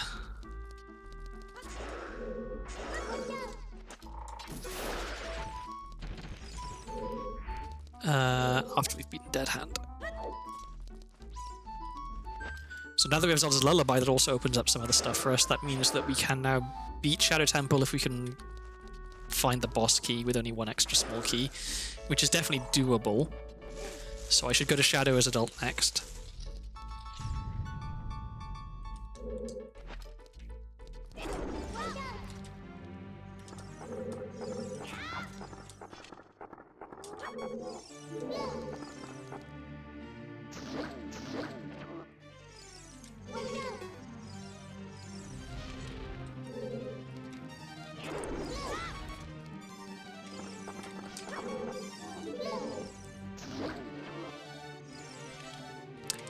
I left this music in the like the sound pack just because I quite happen to like Vivaldi, but it's so out of place that you've got all this video game music and then just random Vivaldi, and it makes me wonder. Like, I didn't look very hard for the different like music packs that you can put into Shiver Fakinian, so I'm sure there are much bigger and better ones.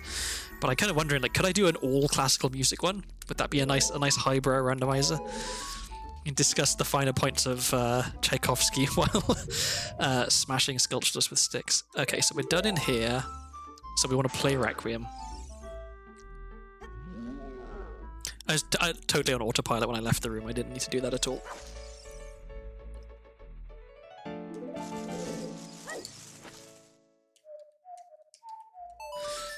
This means we can also plant the bean and do the sculpture token outside of Colossus, which is nice.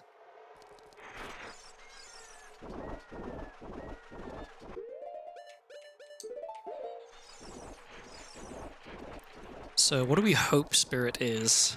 I guess it doesn't really matter at this point, because both adult and child can get to it.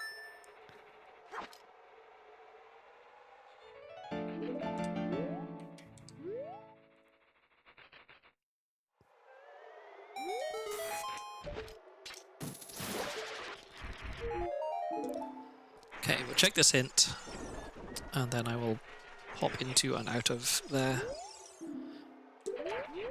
So I don't think there's anything that it could be that would make me...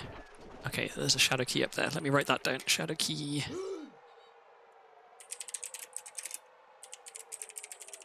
Colossus Arch. Okay. I don't think there's any dungeon this could be that I would want to beat as child right now, except if it was GTG, actually. This is... I shouldn't have done that. This is the one exception, because I can check more stuff in here as child than I could as adult. Junk. Highbrow classical music with one random dubstep song. I don't think I could do that. I'm not a big fan of dubstep. Both of those are junk. Okay, that's a good item. That's junk. But is that the one? No. Okay, so let's go. We'll open this door, just because this is one that I might want to come back to.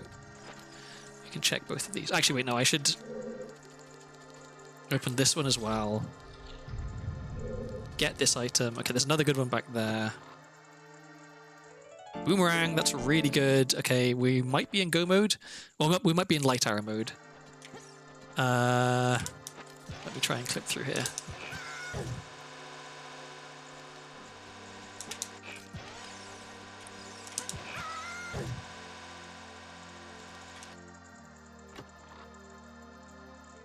More bomb shoes. And we are trying to get out that way. I know that vine clip is supposed to be difficult, and I don't get it every single time. But like, I see people pause buffering it, and if you're short on shoes, yeah, fair enough. But like, it isn't that hard. Like, I don't know. Okay, that's junk. So that's everything from here. Okay, so let me. I just realised I forgot to do something very important, which is actually get to the ocarina. There we go. Okay, so let's put ocarina there, and fish can go there. I guess. No, we need our sticks. Okay. Fish can just chill in the inventory, I guess. We know it's there. That's the important thing. Okay, yeah. So let's. Actually, do we want to do the rest of this as child, or is it's better to do the rest of it as adult? I think because it's just easier. Yeah. Okay. So let's come back here as adult. But we can. Is there anything else we want to do as child here? I don't think so. So next place we want to go. Cows.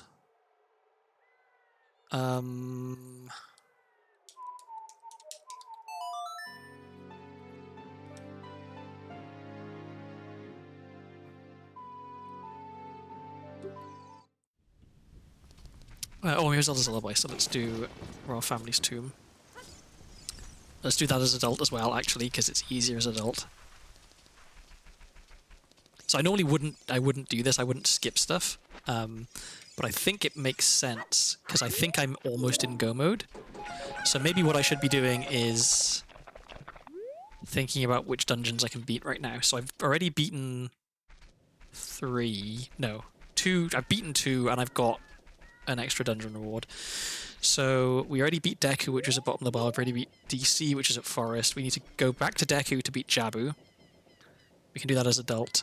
We need to go back to Jabu to beat Forest, which I don't think we can actually do. We can probably beat Shadow at Shadow. And we just found that GTG is at Spirit Temple entrance. So we probably can't beat fire right now because we don't have hammer, but we can beat water. So we should. So okay, beating Jabu puts us at 5. Yeah. Beating water puts us at 6. Beating shadow puts us at 7. So we should just go back to adult and beat dungeons. Yeah.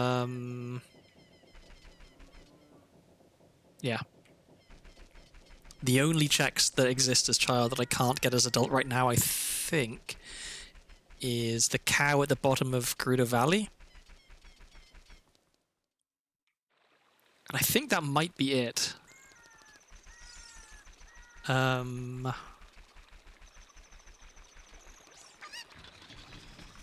and Talon over in London, but I don't care too much about that. Okay, so we go back to adult. I should go pick up strength from Karen House, because if I find Spirit Temple... Oh no, I don't have Mirror Shield, so okay, let's... but I should still get strength, since I know where it is. So yeah, okay, we'll make a quick pit stop in Lon Lon.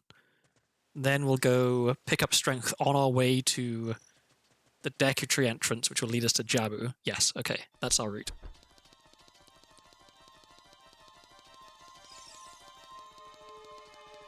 So if we're lucky, we find light arrows along the way. If we're unlucky, we have to get the hint for them. But this could end up being a relatively quick seed. It depends on how unlucky I get in Shadow Temple. If I find the boss key early, then we're all good. Let's get Bunny Hood back on.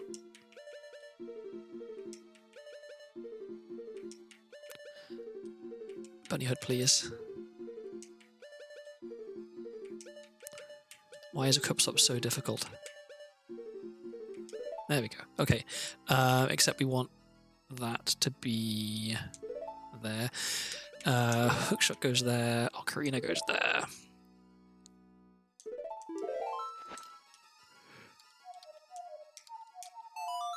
So this is the quickest way to get to... No, wait, we wanted to go to Lon Lon. London first, then Kokiri. Okay.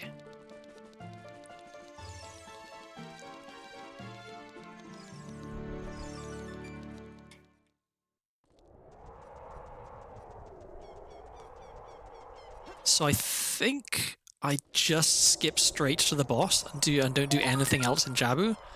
Because I don't need any more items in order to, well, but probably I don't need any more items in order to beat the seed. I can always go and get that extra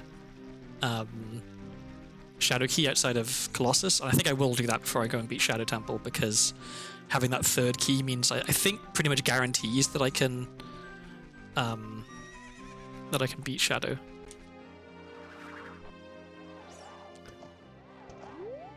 So this is just getting strength in case I end up needing to beat Spirit, I guess, or to do something with Silver Gauntlets. It's better to have them than not need them here, I think. And I'm about to go to Kokiri anyway, so this is only a bit of a detour. Okay, now all I have to do is not fail the horse race. Or the obstacle course, as they call it. Okay, well, the music's a bit ominous.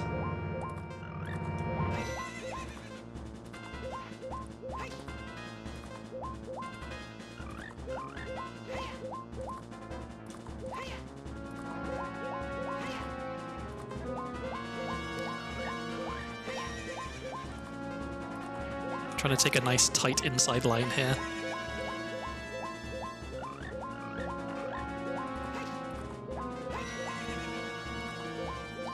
I think my carrot usage has not been optimal,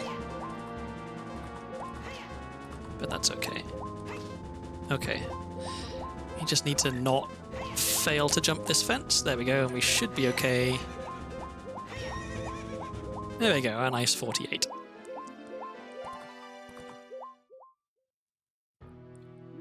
Okay, so then we want to go... Actually, it's probably quicker to just go from here rather than go Death Mountain Crater, Goron City shortcut. Probably... well, I don't know. Maybe not. Over here. It would be quicker if I could super slide. Can we get a good angle? But the wall's in the way.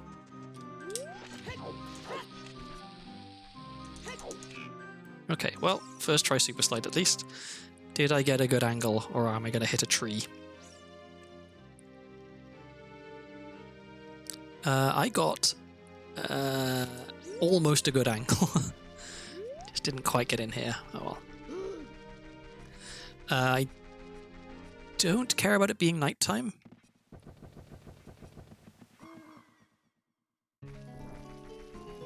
Okay, so get strength, then kill Baronade. Thank you.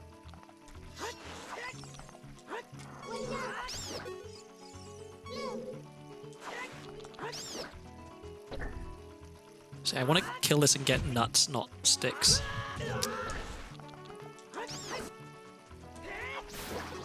Oh, okay, I guess it just always gives nuts. Okay. So strictly speaking, I don't need to do this.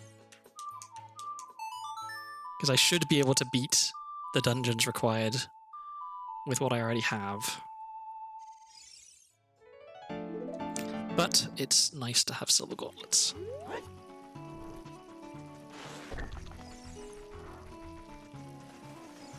So now if light arrows end up being in Spirit Temple or in GTG, then I'm... This fucking guy. Get stunned, let me past. Okay.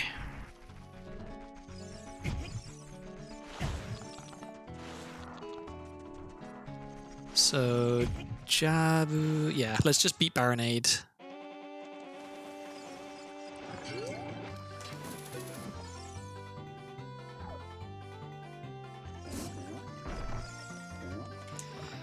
So I get to do Beery Hover, which is always fun.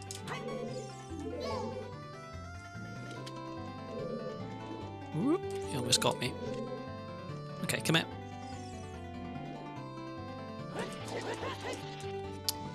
too early. Gonna wait for him to sink back down now. This music is rapidly going to turn my brain into porridge, I think. Not that the Chocobo theme isn't good, it's just... it might get a bit grating. So... oh, come on, I had that. I have a bad angle. I think I have a bad angle.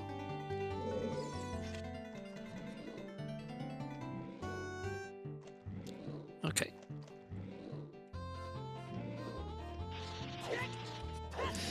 Why is this so difficult to start the hover?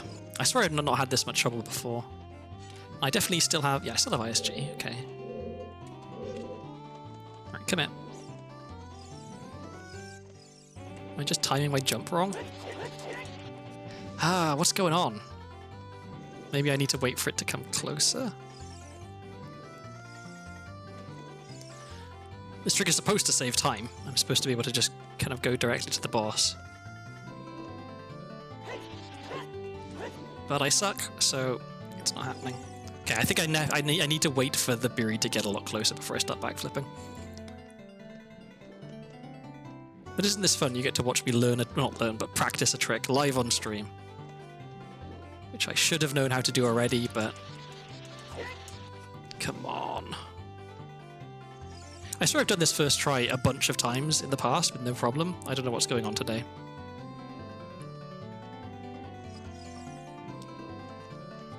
It could be that the Biri's at a weird angle?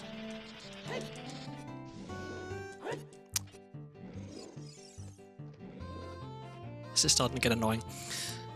At this rate, it would have been quicker to just beat the dungeon normally.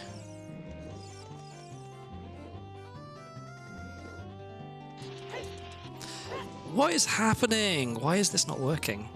Do I need to be further left? Do I actually just have a bad angle? I mean, I've Z targeted on the wall. I should have the right angle.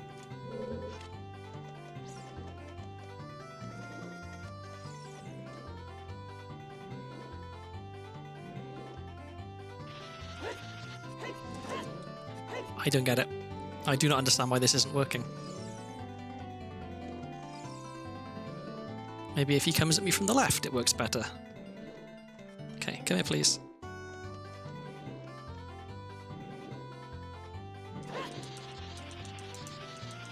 Or I softlock myself. Cool, well, let's try that again.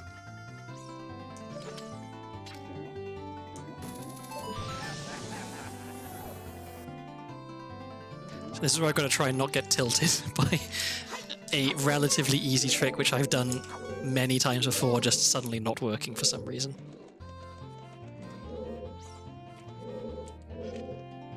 Okay, come here. Oh, good grief.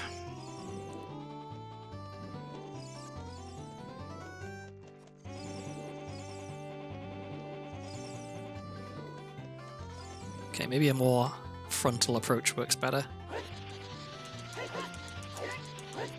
Okay, here we go. Finally. So the benefit of this is that I don't have to do the rest of Jabu, because there could be good items. I mean, it could be that by doing this I'm skipping light arrows and I have to come back here, but the most important thing for me right now is just beat dungeons. I can beat this dungeon, I can beat Water Temple, and I can beat Shadow Temple, probably. If I can find Spirit Temple, I can possibly beat it if I also find Mirror Shield. And if I can find a hammer, I can almost certainly beat Fire Temple. And so once I've got my 7 dungeon rewards, I can just go and ask Shake where light arrows are, and then go get them.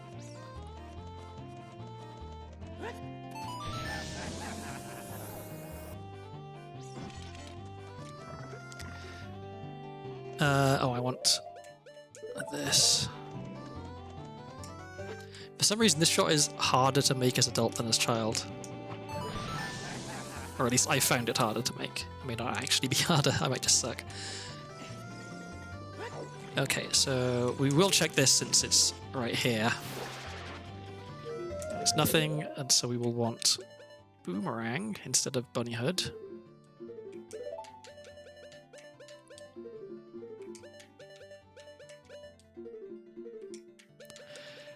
Oh dear. Are we going to be stuck in equip swap hell again? I don't know why my consistency with this is so bad. There we go, okay.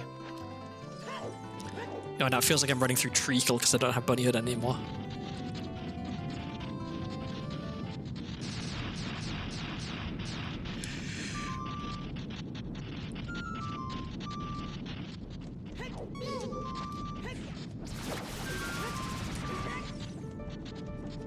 Boomerang, hello.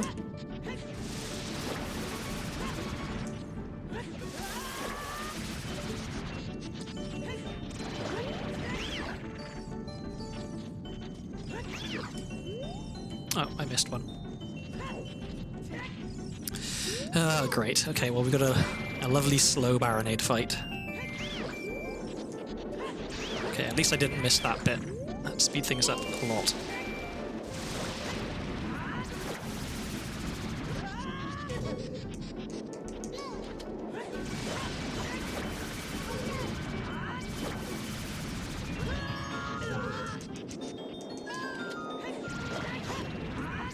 Okay, so that is 5 dungeon rewards, so we need 2 more. I think we should go looking for Water Temple, because if we can find Water Temple, we can definitely clear it. Whereas Shadow, we know where it is, but there's a possibility that we can't clear it. Although if I go and get... Let me get Bunnyhood again. If I go and get that Shadow Key from outside Colossus, then I think I probably can definitely do Shadow, so maybe I should do that.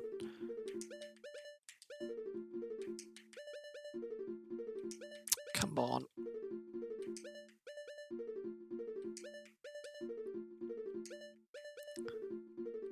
There we go, finally.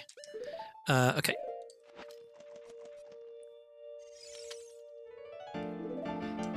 Okay, we don't care about dungeon rewards, so that's fine.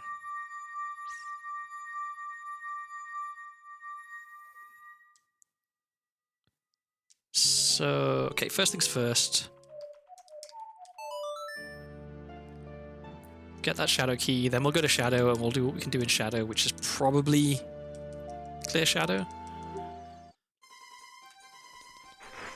I'm avoiding all of the checks right now. I'm on a mission, beating dungeons. I know that there's stuff I could be doing here.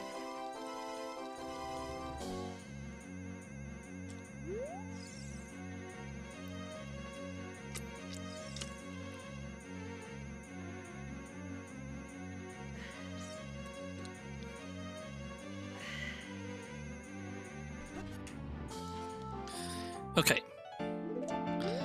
Shadow is at Shadow. So let's go do that.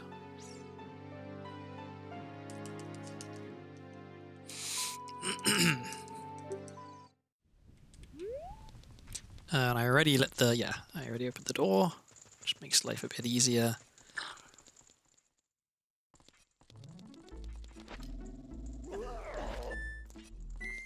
So, as much as I'd love to just go directly to the boss, I have to find the boss key first, so we are checking everything in here. I think once I find the boss key, I am gonna go directly to the boss.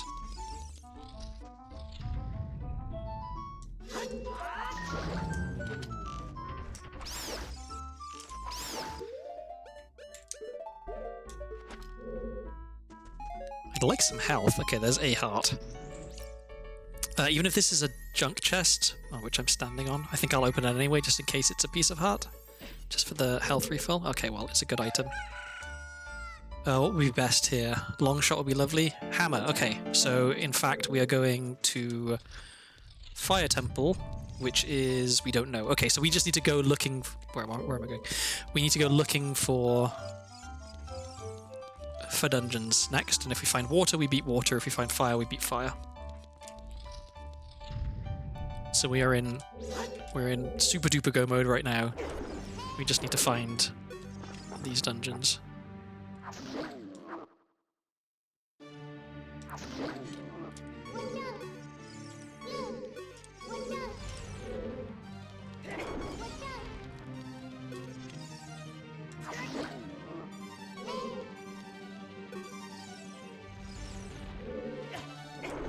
Damn it, taking damage threw me off.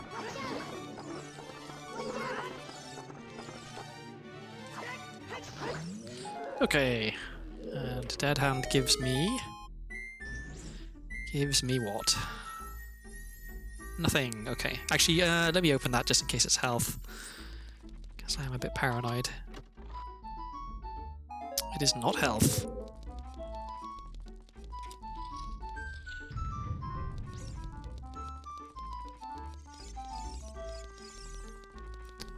Okay, so we actually have lens, so I don't need to worry about accidentally falling down a hole here, which is nice. Okay, and it's that one. So I could be wrong on this. I think the probability of each of these posts, so it's never the first one, it's never the last one. I think it's 3/8 chance of it being the second one here. Like it's not an even chance for each of them. So I don't know, do with that information what you will. Let's go, okay, this way first.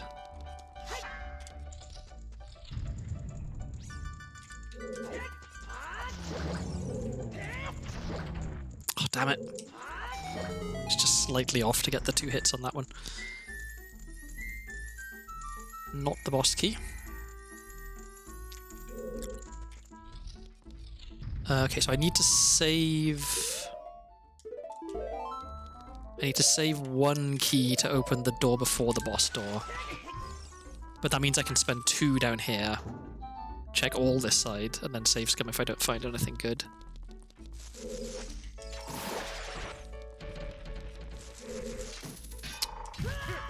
Come on. Did this guy drop health? Yeah, I need that.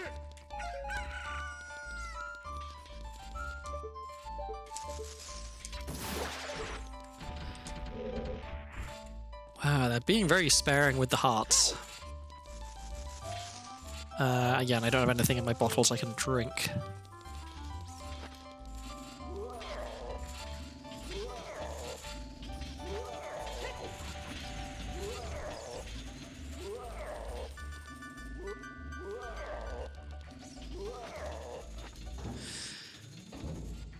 Okay, so bow for this room.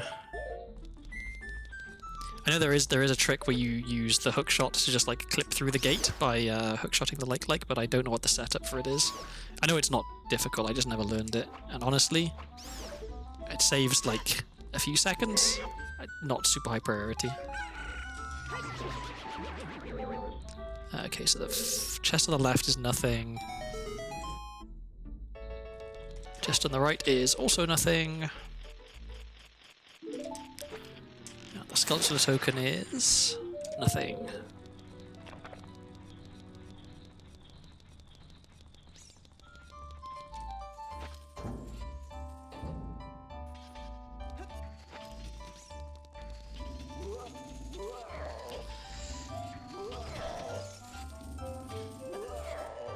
It was a bit risky there, I wasn't sure if the timing would work out, but it looks like it did. Okay, so we can do... Oops. Falling Spike's room, there's I think 4 checks in here. And then we'll go over the invisible platform over there. And yeah, we'll use our other key. So far I haven't found anything good this route, I think. So, that's junk. So it's possible we'll be getting both of our keys back. That's junk. That's a good item, okay. What do you got? There's only prescription, okay. That's a check. There's only a few items that I actually care about at this point. And technically the only items I care about at this point are light arrows, but I mean, I wouldn't hate finding like Mirror Shield or Long Shot, for example, just because it makes it easier to potentially find light arrows if there's somewhere that's awkward to get to.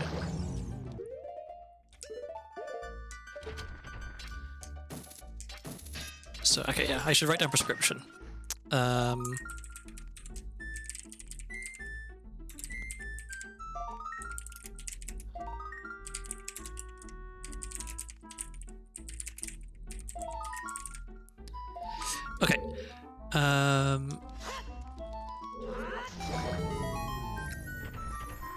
So that's nothing. So still so far, the only good item we found so far on this bit of the dungeon is prescription, which, like, technically I don't really care about. It just gets me one other check.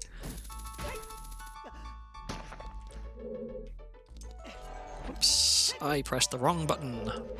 I meant to press hover boots before I jumped off, but instead I pressed lens.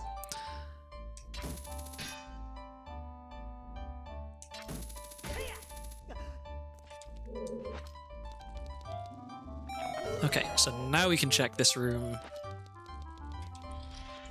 And if there's nothing good in either of these, we reset and we know that we have enough keys to definitely find the boss key. In fact, I probably save scum regardless of what these are, unless one of them is the boss key or light arrows.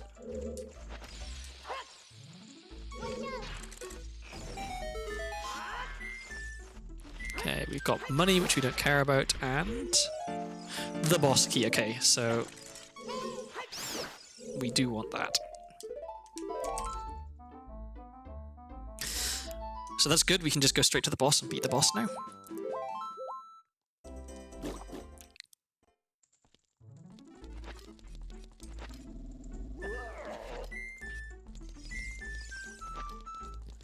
And we don't have to worry about Spider Hallway, which is good, because I do not like Spider Hallway, and the fewer times I have to go down Spider Hallway, the better. Oh, and because we got the silver rupees in that other room, the silver rupees in this room have been collected. I will, if it's a not junk chest, I will open it just in case it's something that makes it easy for me to get light arrows later. So, Fortress Keyring, very nice to have. Okay, I know this trick now.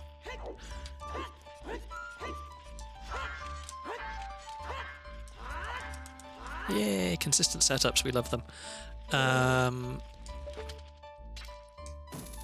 Oops. Come on. Definitely supposed to grab onto the edge from there.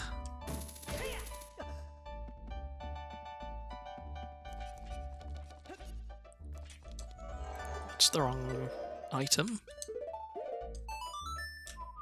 Wait. Let me check what the sculpture is first, just in case. While I'm here, nothing. Okay.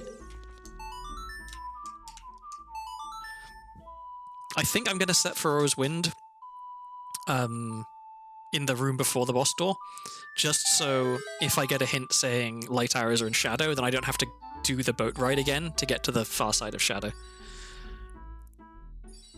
I think it's probably worth it.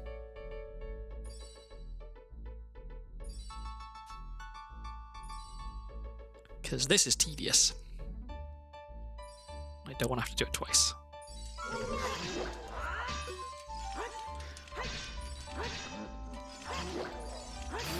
Okay, if we kill the first guy quickly enough, and then we come and stand over here,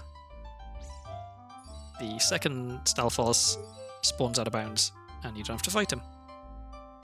Which is handy.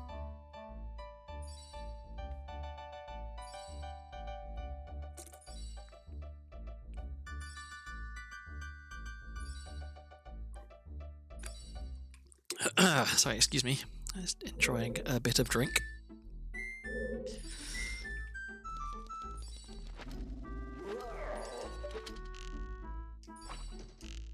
Come on. God, I can't aim. What is happening? There we go.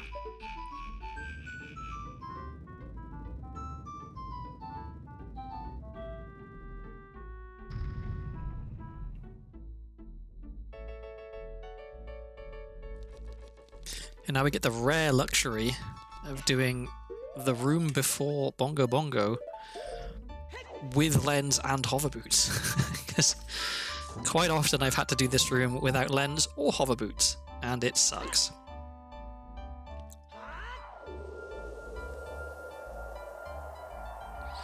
Okay, put this here just in case you want to come back later. Let's put lens there, we'll put hover boots back there.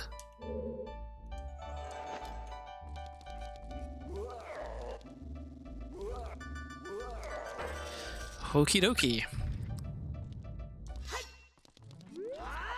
we hope for a nice easy bongo.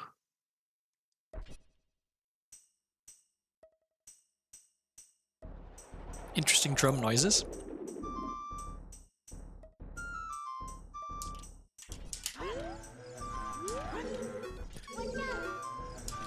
Once again, incapable of getting ISG.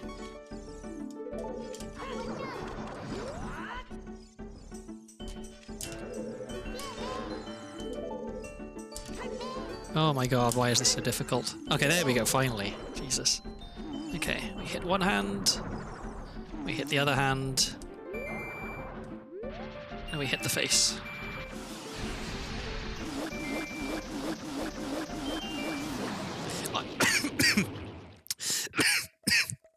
Sorry. Oh, I inhaled something wrong. Let me mute for a second so I can cough.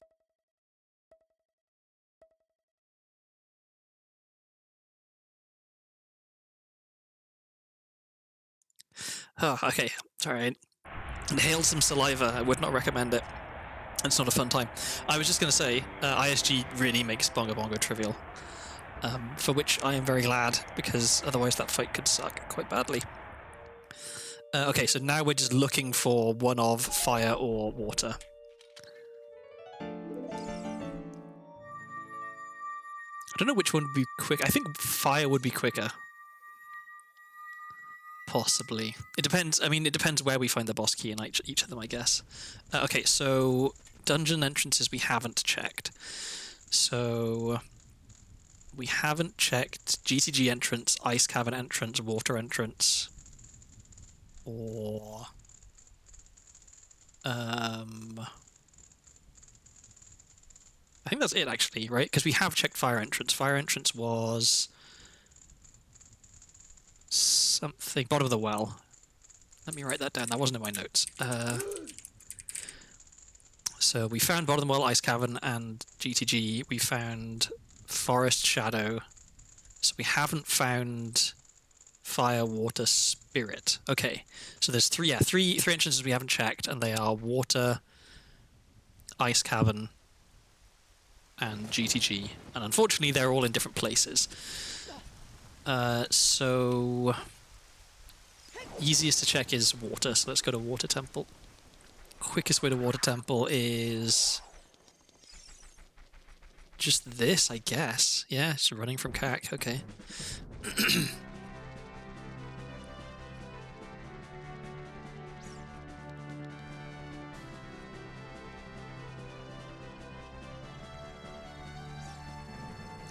Then from water, I think the next quickest is probably GTG. Yeah, okay, so let's check water first, then we'll check GTG. Can I get a good angle for this? Probably not. Well, let's try anyway.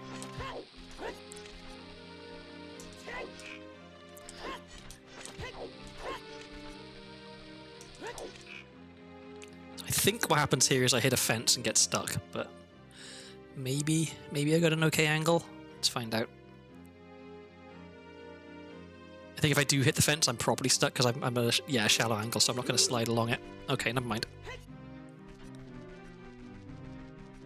With the Buddy Hood, it's not too slow.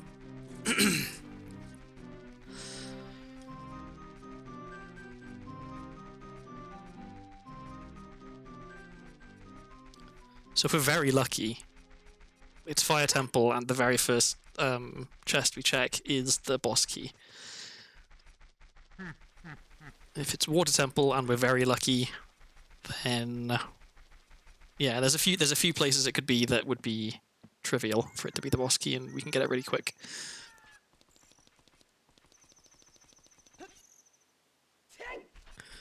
So depending on how quickly we find this boss key and where light arrows end up being, this could be a very fast seed. I say very fast. It could be a sub 4 hour seed if we get really lucky. If you get really unlucky, it could be like worst case scenario. Let's say light arrows are behind Twin Rover Heart container. That means we have to find Mirror Shield. It also means potentially if the boss key for Spirit is on the child side, it has to be a dungeon that Charlie can actually get into. So yeah, but potentially it could be a much longer seed. But the way things are currently going, it seems like luck is on our side. Let's jinx it. Great iron boot sound. Okay, so let's assume that we're lucky and check this first. Normally I'd check the boss key loop items, but okay, so that's nothing. Okay, so next let's check the boss key loop items just in case one of them is the boss key. Oh, and let's get some health actually while we're here. Hopefully these guys drop some health. A single heart, I'll take it.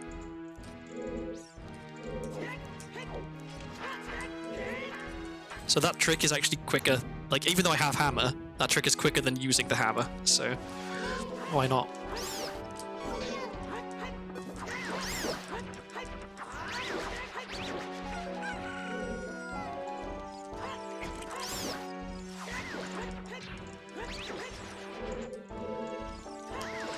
I'd really like to not take too much damage here, because there is a small chance that if I keep taking damage, I just die, which is always embarrassing. Okay, is this the boss key? It is not the boss key. Okay. I want hammer. Okay, is Flare Dancer the boss key?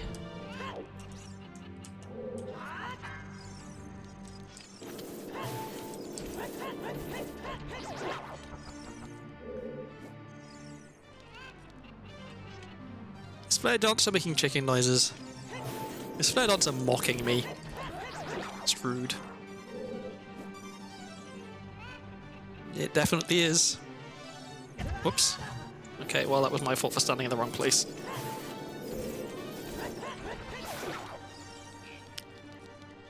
Oh, actually I do want to pick up those bombs. Let me do that. Boss key chest?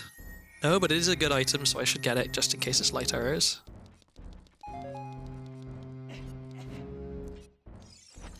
Is it light arrows? If it is, then that's fantastic. No, odd mushroom. Okay, well, odd mushroom is actually one of the better items I could find at this point because it's two checks. I'll just hit this so it's quicker to run around.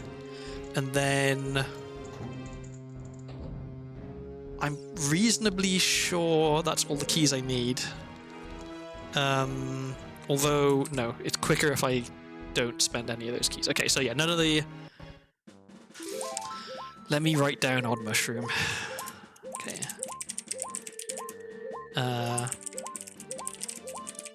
Okay, so in the interest of time, I just got back from 3 hours of gardening. How's the run been? It's been really good. We're actually in almost go mode. I just need to find the fire boss key, then I can beat Fire Temple, and then I can go and get the light arrow hint, and go and get light arrows and beat the seed. So we're entering the end game. The main thing, the two things that determine how much longer this takes are where is the fire boss key, like how far down in Fire Temple is it, and where are light arrows? Because if light arrows are in a really awkward place, then we could be here for a while longer. But if light arrows are somewhere nice, or if we happen to find them while we're looking for the fire boss key, then we're in business.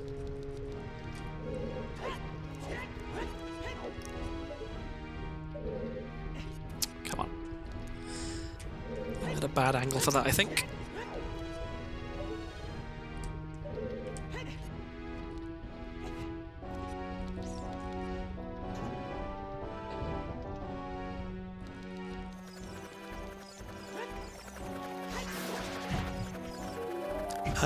Okay, I will take that just because it's nice. No, it's a nice trap. I was gonna say it's nice to have Serenade. Helps you get around faster. And they knew that, which is why they had a fake Serenade for me.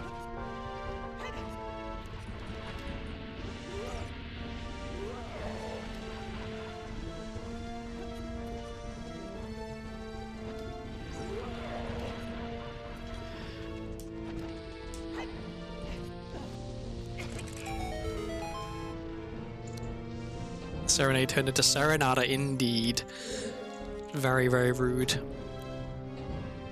The number of like it's I mean, it's well designed, I guess, that the number of times I've got an item and in the brief period before it's revealed that it is an ice trap, my heart lifts because I'm like, oh yeah, I found Ocarina. Oh wow, this is amazing. I found, X really good item that I was really hoping for. And nope, it's an ice trap.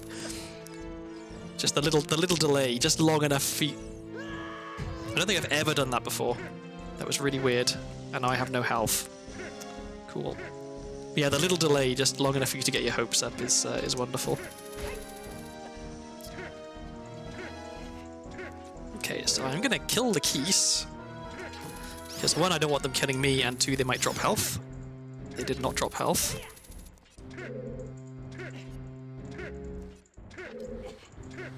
I guess I need to start opening junk chests just in case one of them is a heart piece, because having a heal now would be very nice.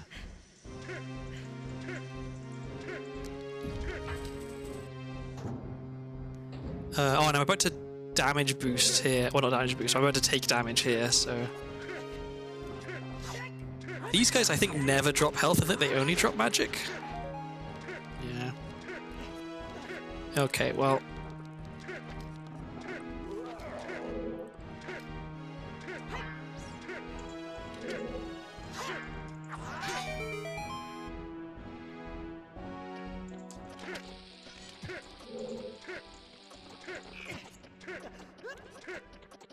Okay, so this chest maybe will heal us.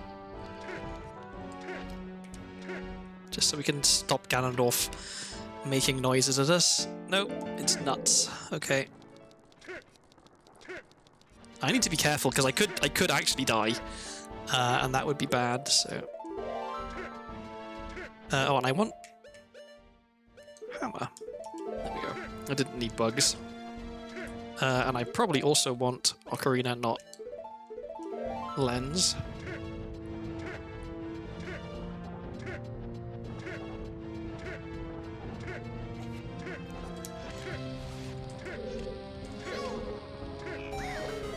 Okay.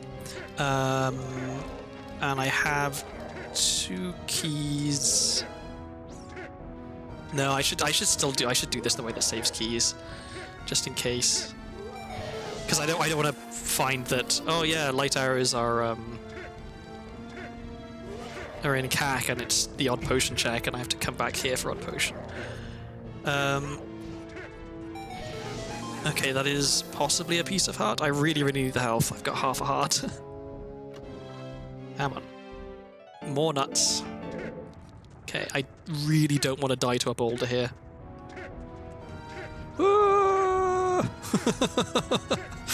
Oh, that was a bit too close for comfort. I know there's one around here. Okay. Let's not get blown up either.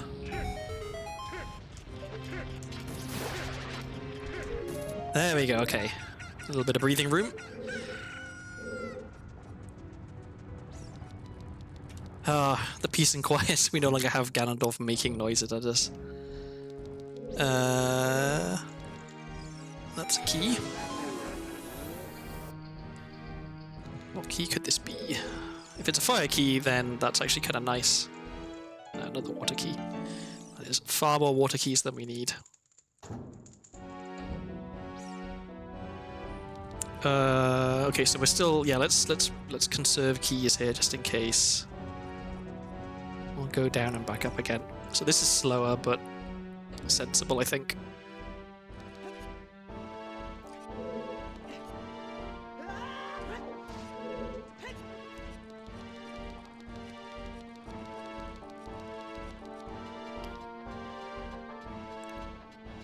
So yeah, Scarecrow Song, then there's the 3 checks from the Scarecrow Song that I can jump down, and then there's the 1 chest there. Then... Oh, I guess I am using the 2nd key, regardless. Okay.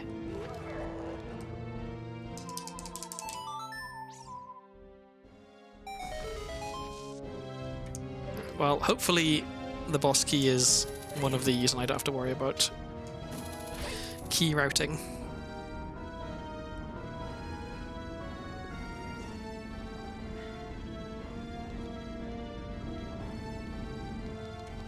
So if we find Light Arrow's boss key, it's still just on the outside edge of possibility that I could get this to be less than 4 hours. That's not likely. This is... If we're unlucky, this is still like a 5-hour seed. Sticks. Don't care. I really shouldn't be talking about the length of the seed before I even have a hint of where light arrows are, because I'm just jinxing myself. Don't care. Okay, we can see what this chest is. It is a key, which I probably should get just in case. Like, if it's a shadow key, it could be useful if light arrows are in shadow.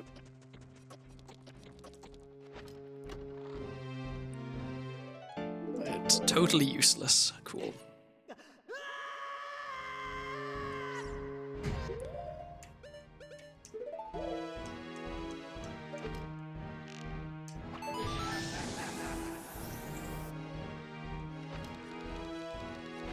Oops. Okay, boss key, not the boss key. So...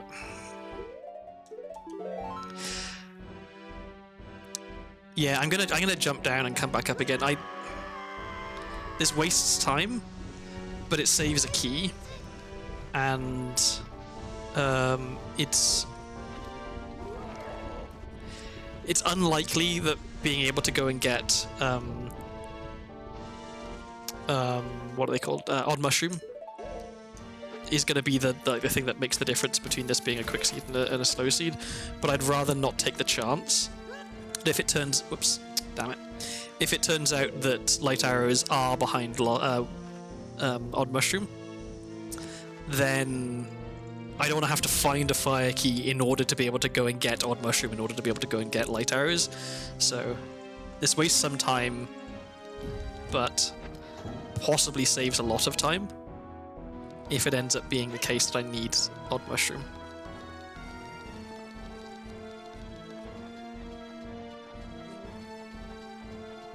So if I was really trying to go as fast as possible with caution to the wind, I would not have jumped down, I would have just used my key, but I'm paranoid. I don't want the randomizer to just troll me at the last minute.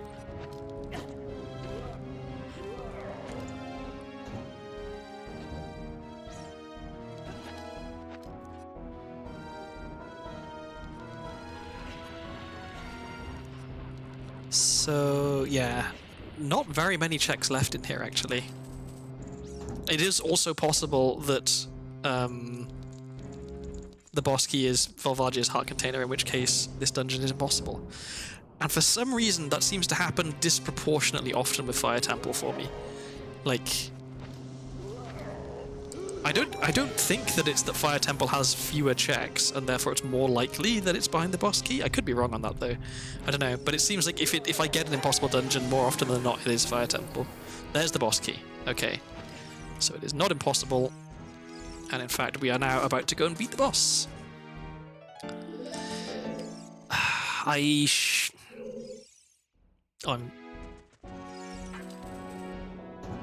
opened the wrong door.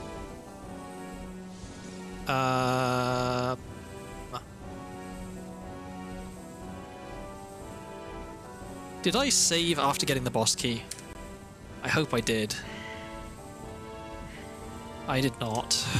Okay, well, because I made a dumb mistake. Okay, well, okay.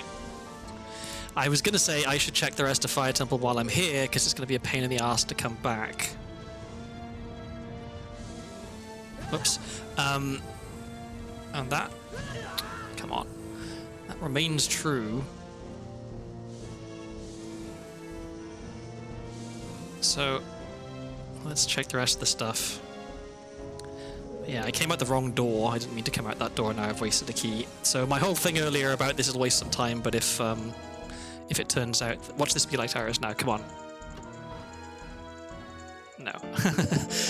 Yeah, if it turns out that odd mushroom was important, then that mistake I just made screwed me over. What am I... oh yeah. And I need to do the super slide because I don't have any keys left. Thank God I got it. One bomb left.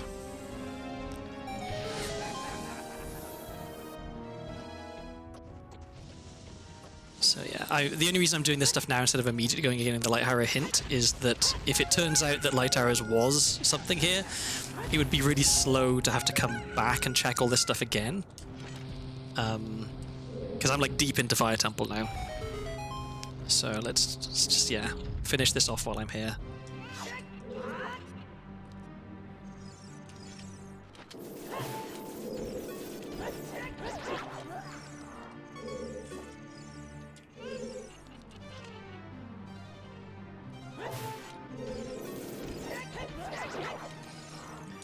Okay, at least Flare Dancer is pretty easy when you have a hammer.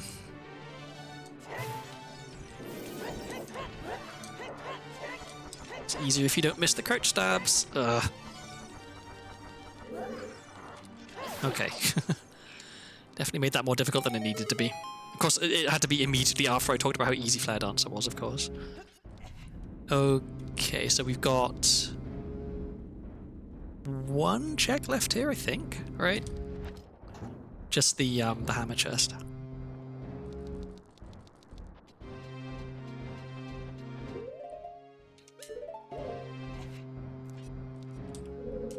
What was that angle? There's something I've noticed recently, actually. I don't know whether it's my controller or just me being bad at inputs, but I have a hard time turning 90 degrees. I think it's just me pressing the wrong angle on the control stick.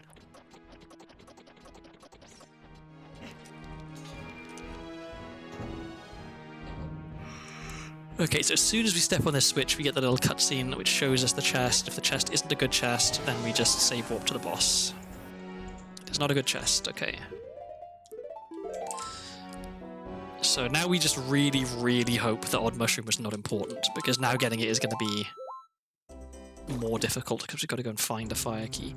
Okay, I can delete that from my notes. I can delete that from my notes. Okay, so we beat the boss. We go and find out where light arrows are. We go and find light arrows. Where do we want light arrows to be?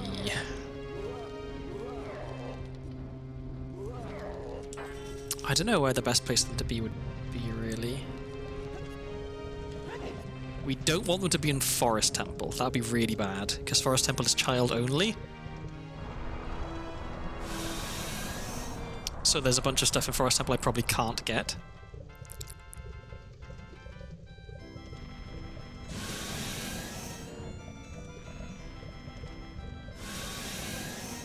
We should at least be able to get a quick kill on Mavalgia here, unless we're unlucky.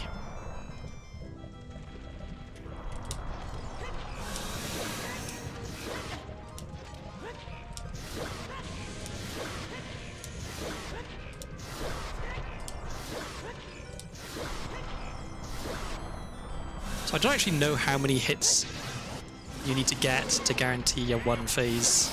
I mean, clearly it was enough, but I probably overdid it. I don't know.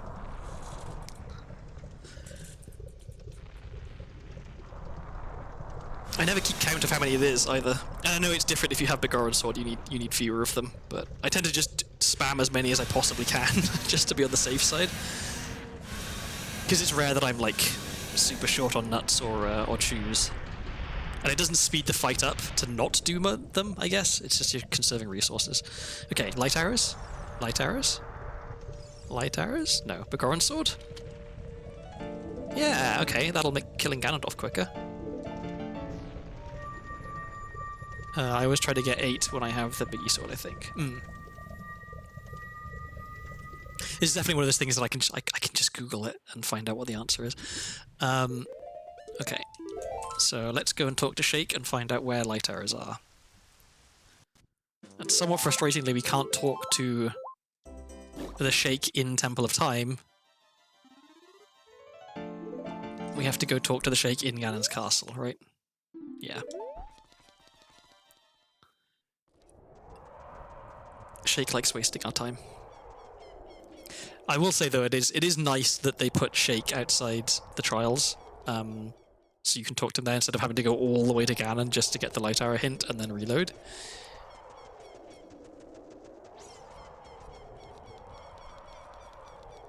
Okay, so moment of truth. Where are light arrows? So the only major items we don't have right now, Song of Storms and Mirror Shield.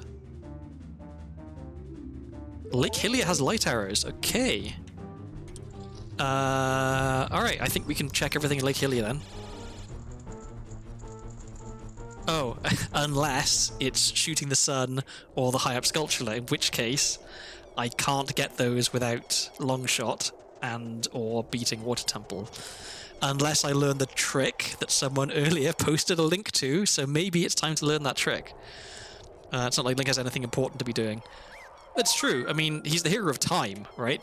Time is on his side. He can do whatever he wants. He's like, no matter how much time you spend dicking around in Hyrule, you never actually like run out of time. So again, I could have tried to super slide here, but I think I probably would have still hit the fence. It's a little bit annoying that I was literally just here and then save warped out, but what are you gonna do?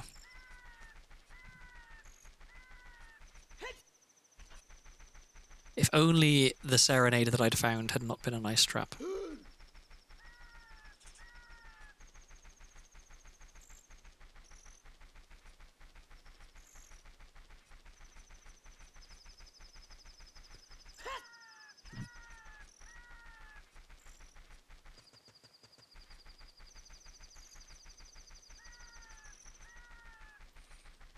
If Nintendo let you add any lore to Legend of Zelda, what would it be? I don't know. I think, but like, it's a difficult question, right? Because which Zelda?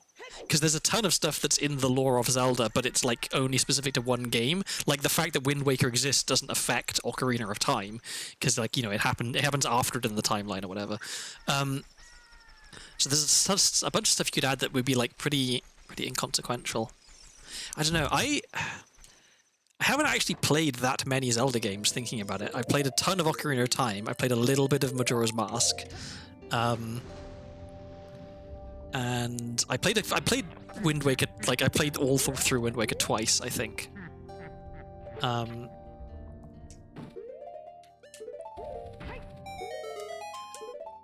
I think I played A Link to the Past, I played Link's Awakening. But Link's Awakening is like kind of entirely non-canon because it was all a dream. Okay, so if this isn't light arrows, then light arrows must be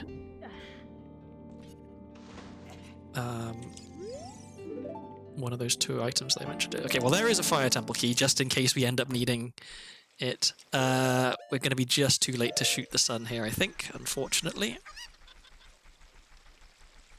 And we need it to be nighttime so we can check the sculptures. Okay, we're going to be doing a little bit of standing around here in the finest traditions of something original Ocarina of Time randomizer.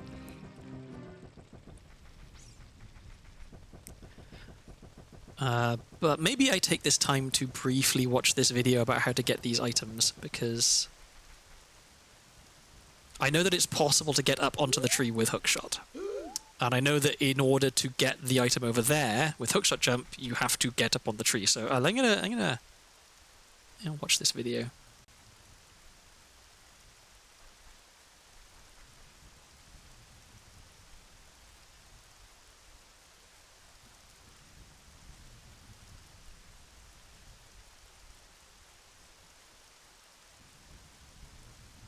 Oh, okay, so you jump up there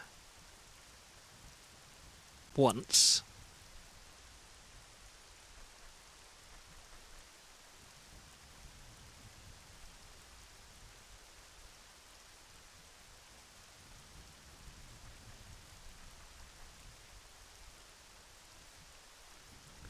This looks complicated. This looks like something that if I try it on stream is going to go wrong. So another option is actually I can hover all the way across there. It would suck a little bit, but I can do it. So maybe I just hookshot jump to get the sculpture, and then I can hover over to the item. I think maybe that makes sense. I think the only main Zelda games I haven't played are Breath of the Wild, Tears of the Kingdom, the second half of Skyward Sword, and Spirit Tracks. I'm honestly, I'm really bad at playing any game that was released in the last like 20 years. I just never buy new games, or if I do, they're like small indie games that cost like $3. I've been playing a few little incremental games recently. I get a kick out of incremental games because they're like a relatively small amount of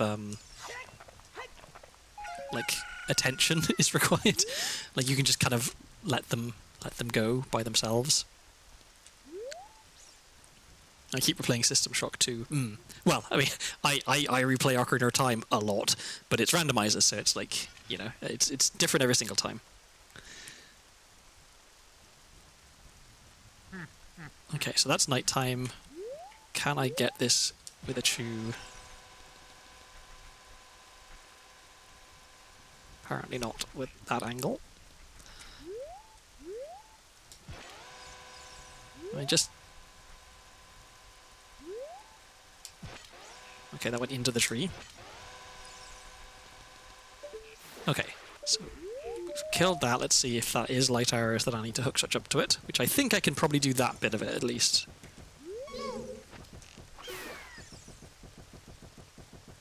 Can I see what's up there?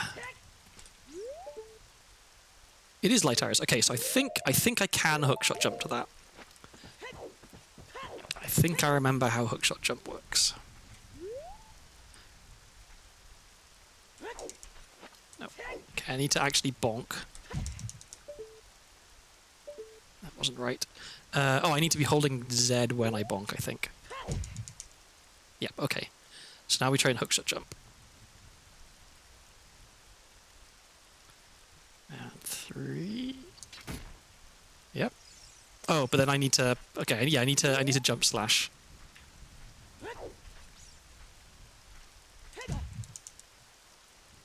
So this might still be tricky. 1, 2, 3. Especially tricky if I can't do the hookshot jump.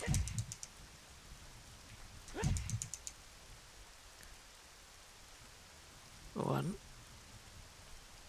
2, 3. Nope. So I know that there is also a way to just use hookshot normally to get the top of the tree, which might be easier, but I should be better at hookshot jumps, so 2, 3. Ah, almost. Okay, so the principle is sound. I think I was just in a slightly wrong position. Put the sword away.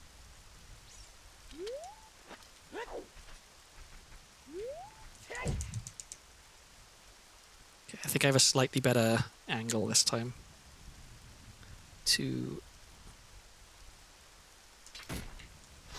I jump slashed way too early, and I think my angle is still slightly off.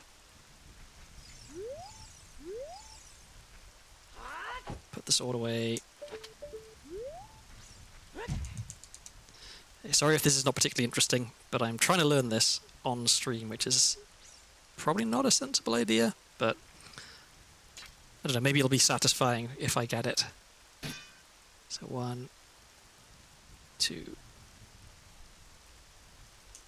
3. No, that was late, I think. 1, 2, 3. That was early. 1, 2, 3. That was wrong.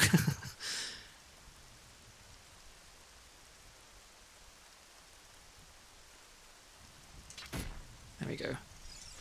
Nope.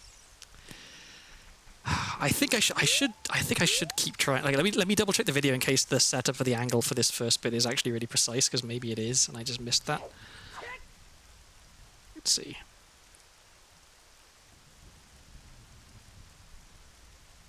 Oh, okay. It looks like it is actually maybe.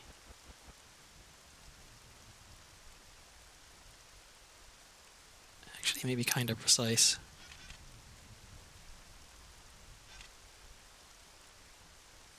There's a lot of potential for me to get this wrong, I think. Wait, put the sword away.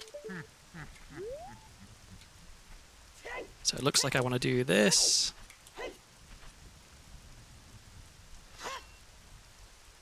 Sorry. I'm trying to watch this video at the same time.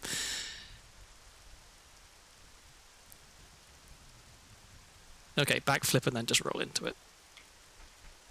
So we don't want sword at all.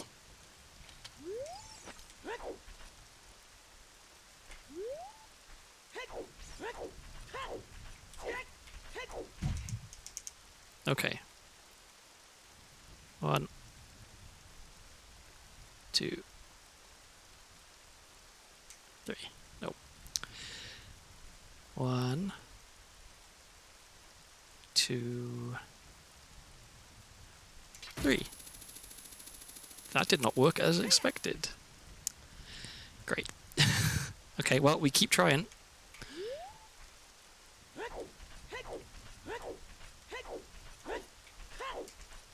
Huh?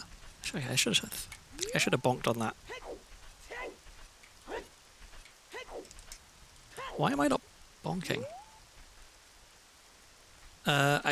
Screw this. There is a better way of doing this, I think. Let me look up the other trick. Because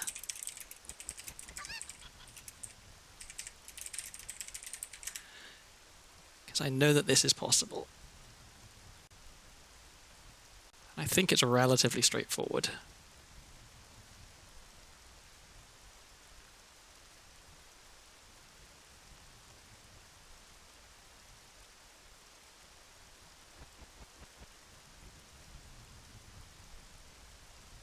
Okay, I found a 9-year-old video from Danny B, so that's always a good start. But there's possibly a newer video which is an easier setup. Let's see.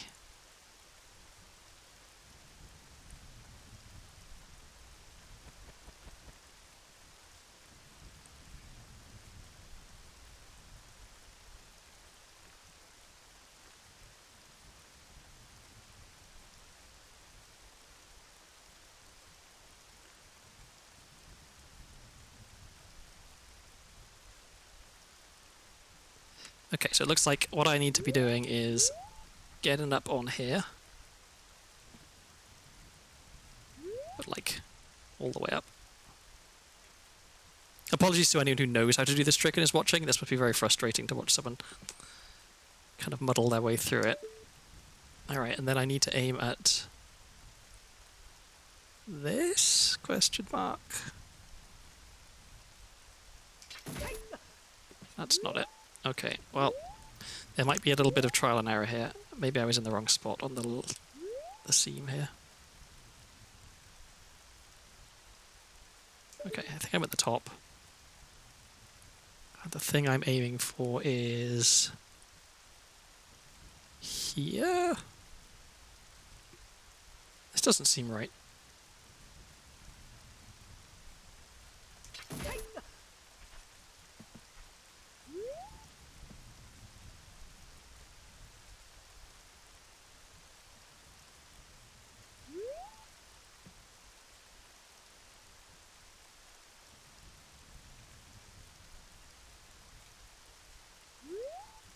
Doesn't help that it's hard to see the seam here.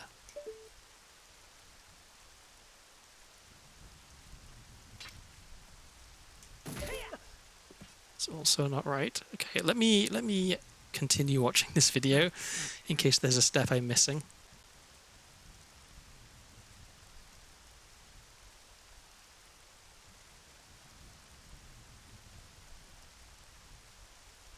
Okay, so I really am just messing up this first bit. Let me try this without bunny hood. It might make the positioning a little easier because I'm not moving so fast.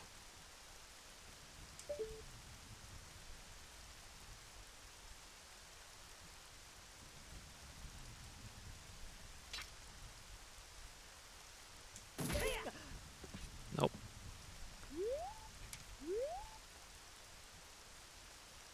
I can't tell if it's that my positioning is wrong or if the thing I'm aiming for here is wrong.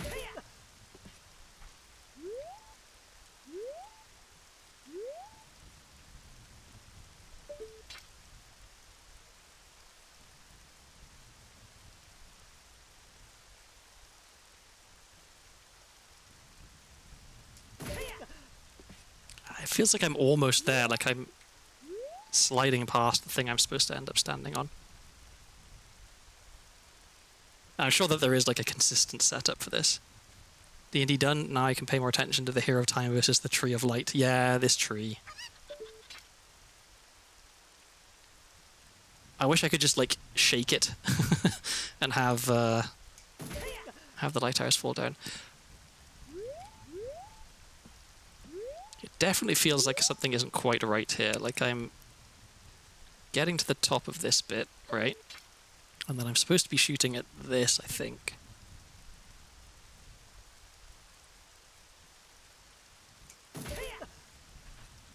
But that isn't right. Okay, let me rewind the video a bit and watch it again.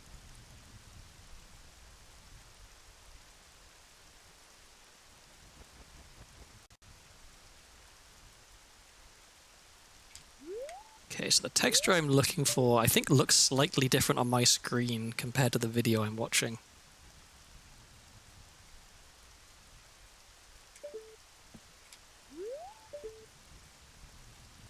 I think possibly the reason for that is that I was too far to the left before.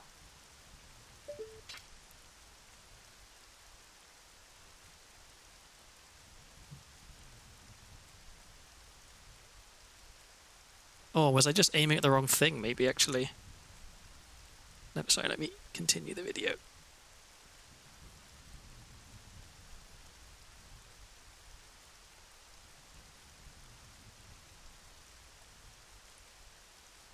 Okay, so it looks like I should be aiming for this, and I should be aiming about here. It's close, but it's not quite right. Okay. Well, we continue. This might be kind of trial and error. It's also possible that the aiming is slightly off because of my screen resolution being different somehow.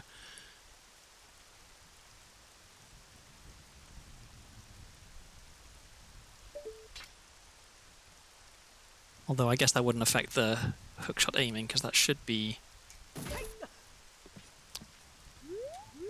the center of the screen, which doesn't change if you resize. Okay.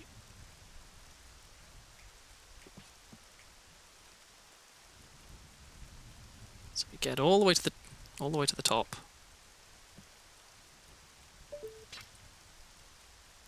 And then we aim for right here.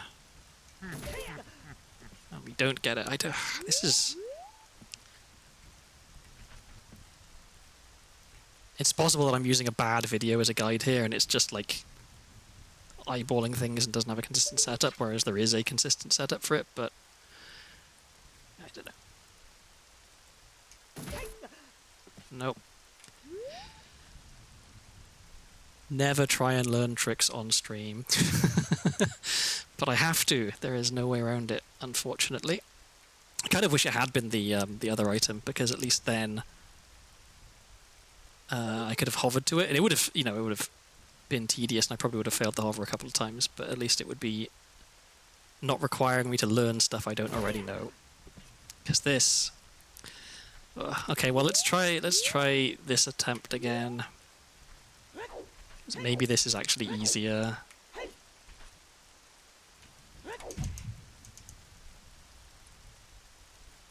Okay, 1, 2, 3, nope.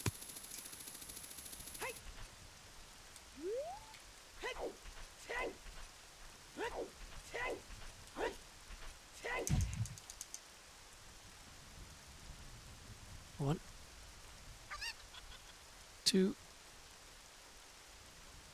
3. I keep getting this weird outcome for the thing, which I do not want.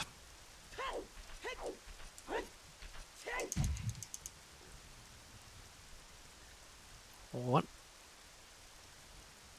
2,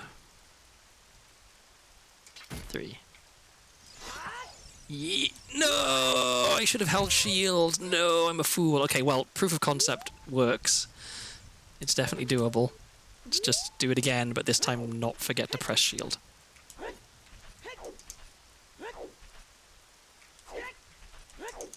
Why am I not? There we go. Okay, 1,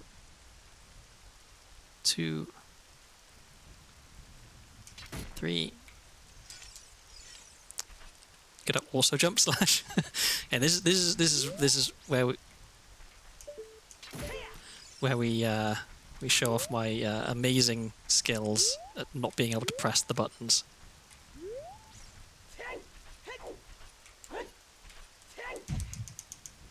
Okay. This time for sure. It's 1, 2, 3. No.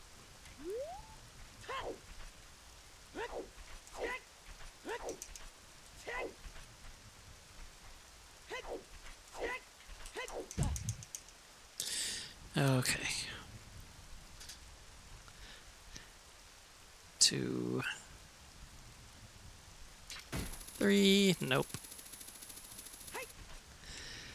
Well, if at the very least I can get slightly more consistent at hookshot jumps, then this will all have been worth it. 1,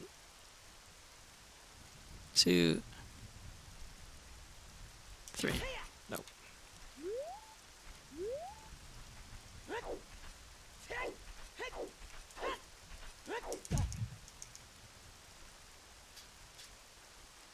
The worst part about this is I have to concentrate, so I can't really talk much while I'm trying to do this. Ah, I just missed. I think this is the way to do it, though. I almost got it once. I can definitely do it again.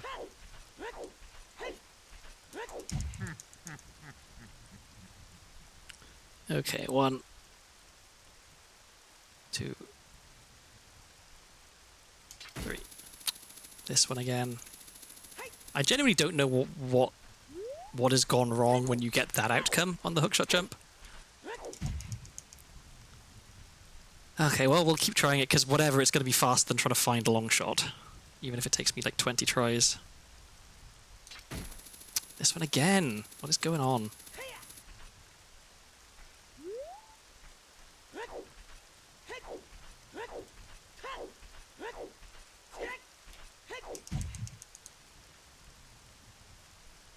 Okay, 1, 2, 3. Thank God. Okay. Oh, the relief. That feels really good. Alright, now we beat the seed.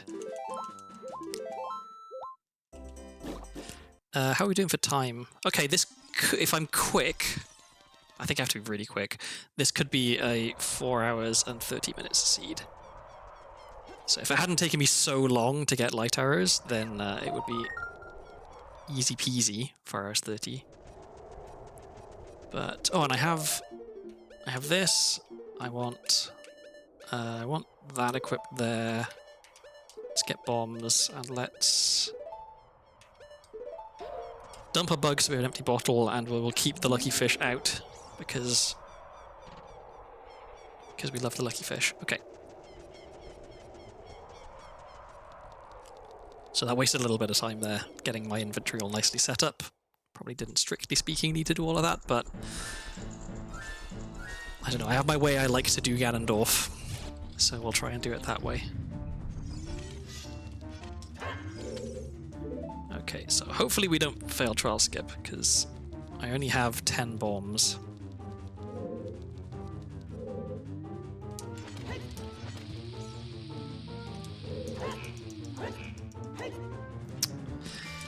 Oh, and I lost ISG. I don't have enough bombs to use bombs to get ISG, just in case I keep messing up, so let's go get ISG again.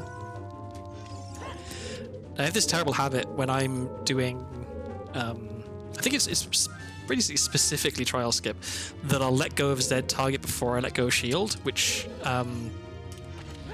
loses ISG. Of course, rolling there also wastes a bomb. Let's not roll.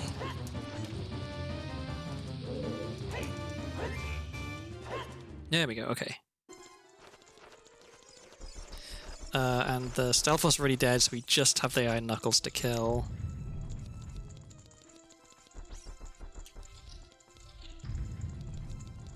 So as long as I don't screw up, this should be really close to 4:30. I don't actually know how long it takes me normally. Like, I don't know what my PB is for a randomizer Ganon and a Ganondorf fights.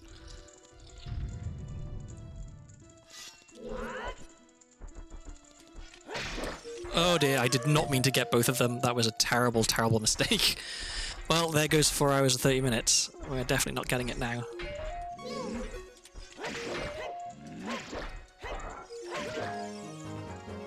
Yeah. Could have seen that outcome coming, really. That was silly. Trying to go too fast. Let's try that again. And I only have 3 hearts. Okay, well, no, screw it. I'm not going back for a fairy. Bomb shoes are helpful when you accidentally get both. Yeah, I should have done that. Or like Nari's Love or something. Would have been the sensible plan.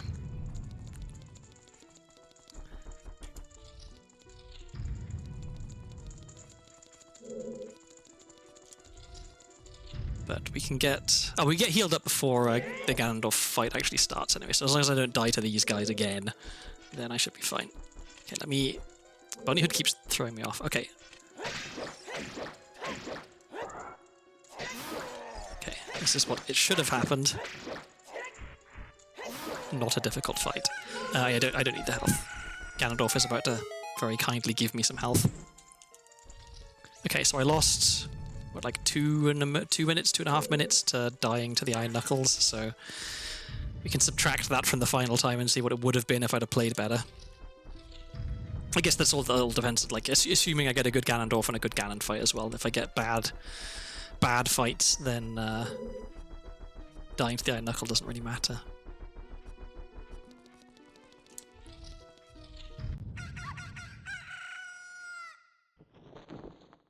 I'm not quite sure what that cuckoo noise was there.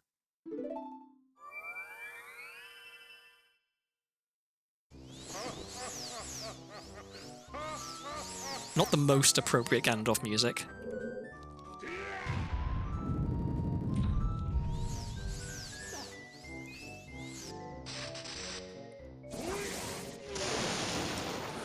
Do not miss the light arrow.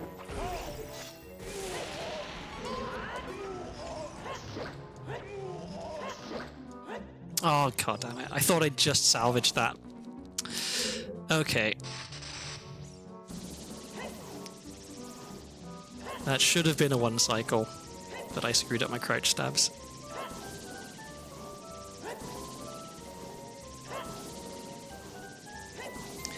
And now we play the world's longest game of tennis.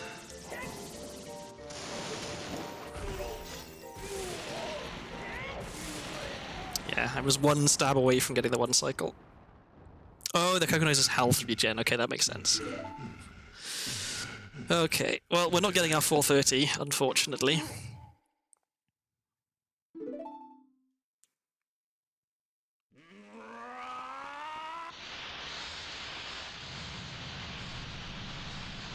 But, I mean, that aside, this was actually a very nice seed. I didn't end up getting all of the items, which is nice. It's better when a seed isn't 100% seed. Wait, no, we want to... Jump slash.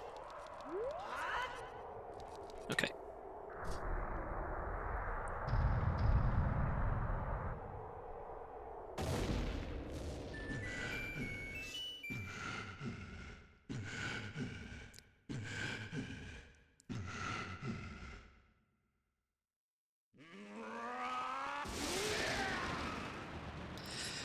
Okie doke. I did like, yeah, the Old Spice whistle there was pretty good. And now we get Pokemon music. And weird bow sound lightning.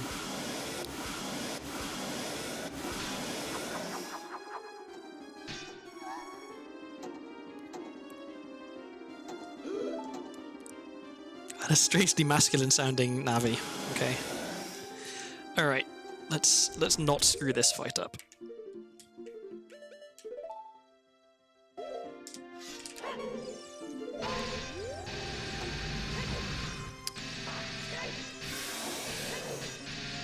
Well, we're already screwing it up a bit because the camera is not playing ball. There we go, okay. Sloppy as hell first phase, but no damage taken. Could have been worse. Okay, now I'm looking at the timer and I'm thinking we are going to get sub 4:30. I guess it takes a lot less time to beat Ganondorf and Ganon than I thought, even if you screw up.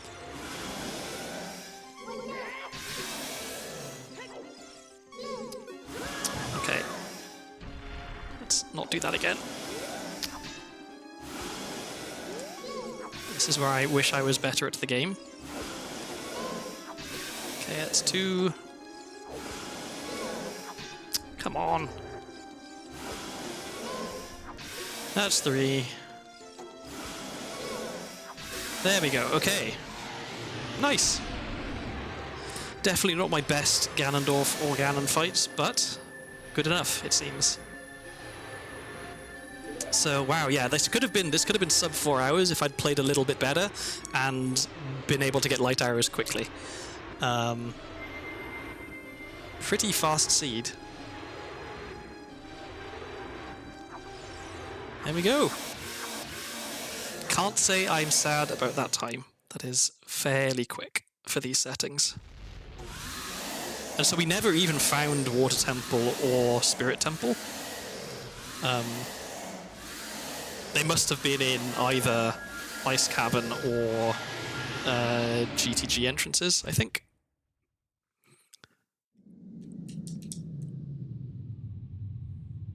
But we never ended up going in. We still ended up finding almost all the items, though. We didn't find Mirror Shield.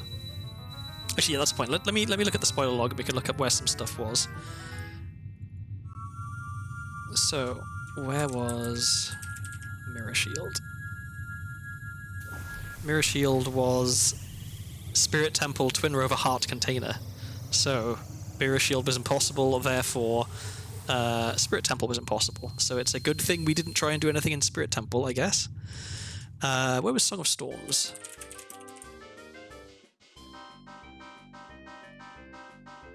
Trade Prescription. Okay, so we knew where Prescription was, and if we had traded that, we would have got Song of Storms. Sun Song.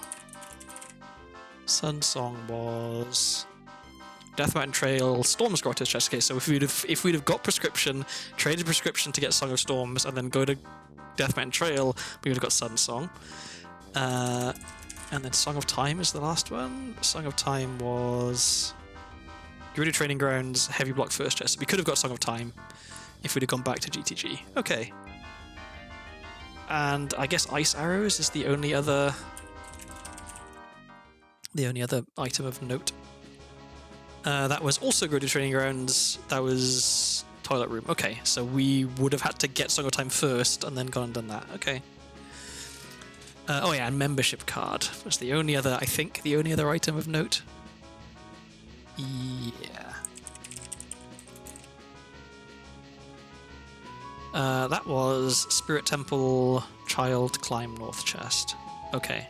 So I would have found that eventually if I'd have gone to Spirit Temple. Okay. That went pretty well, I think, all things considered.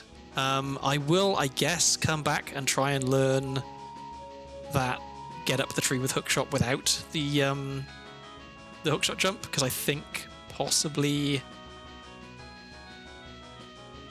it's easier than the hookshot jump probably if I can get this set up right. Okay, time for me to find somebody to raid. Let's see who's live. Is anyone I'm following? Yes. Is anyone doing Ocarina of Time Randomizer though? No. Okay, is anyone else doing a randomizer who I can raid? Let's try and find a VTuber.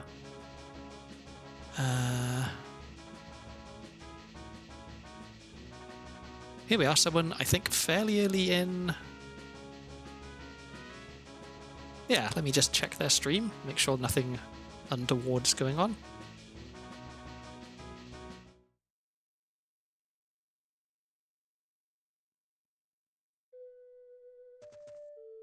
Okay, well they're playing as Malon, which is always a good sign. Oh, they're 4 hours in though. Oh, but this must be their second stream. I see. The stream time is less than 4 hours. The timer on screen is more. But yeah, this looks like as good a raid as any. So, thank you everybody for stopping by today. I really appreciate it. It's always good to have a bit of company when I'm playing these. I enjoy playing even if no one was watching, but it's always better when there are people around.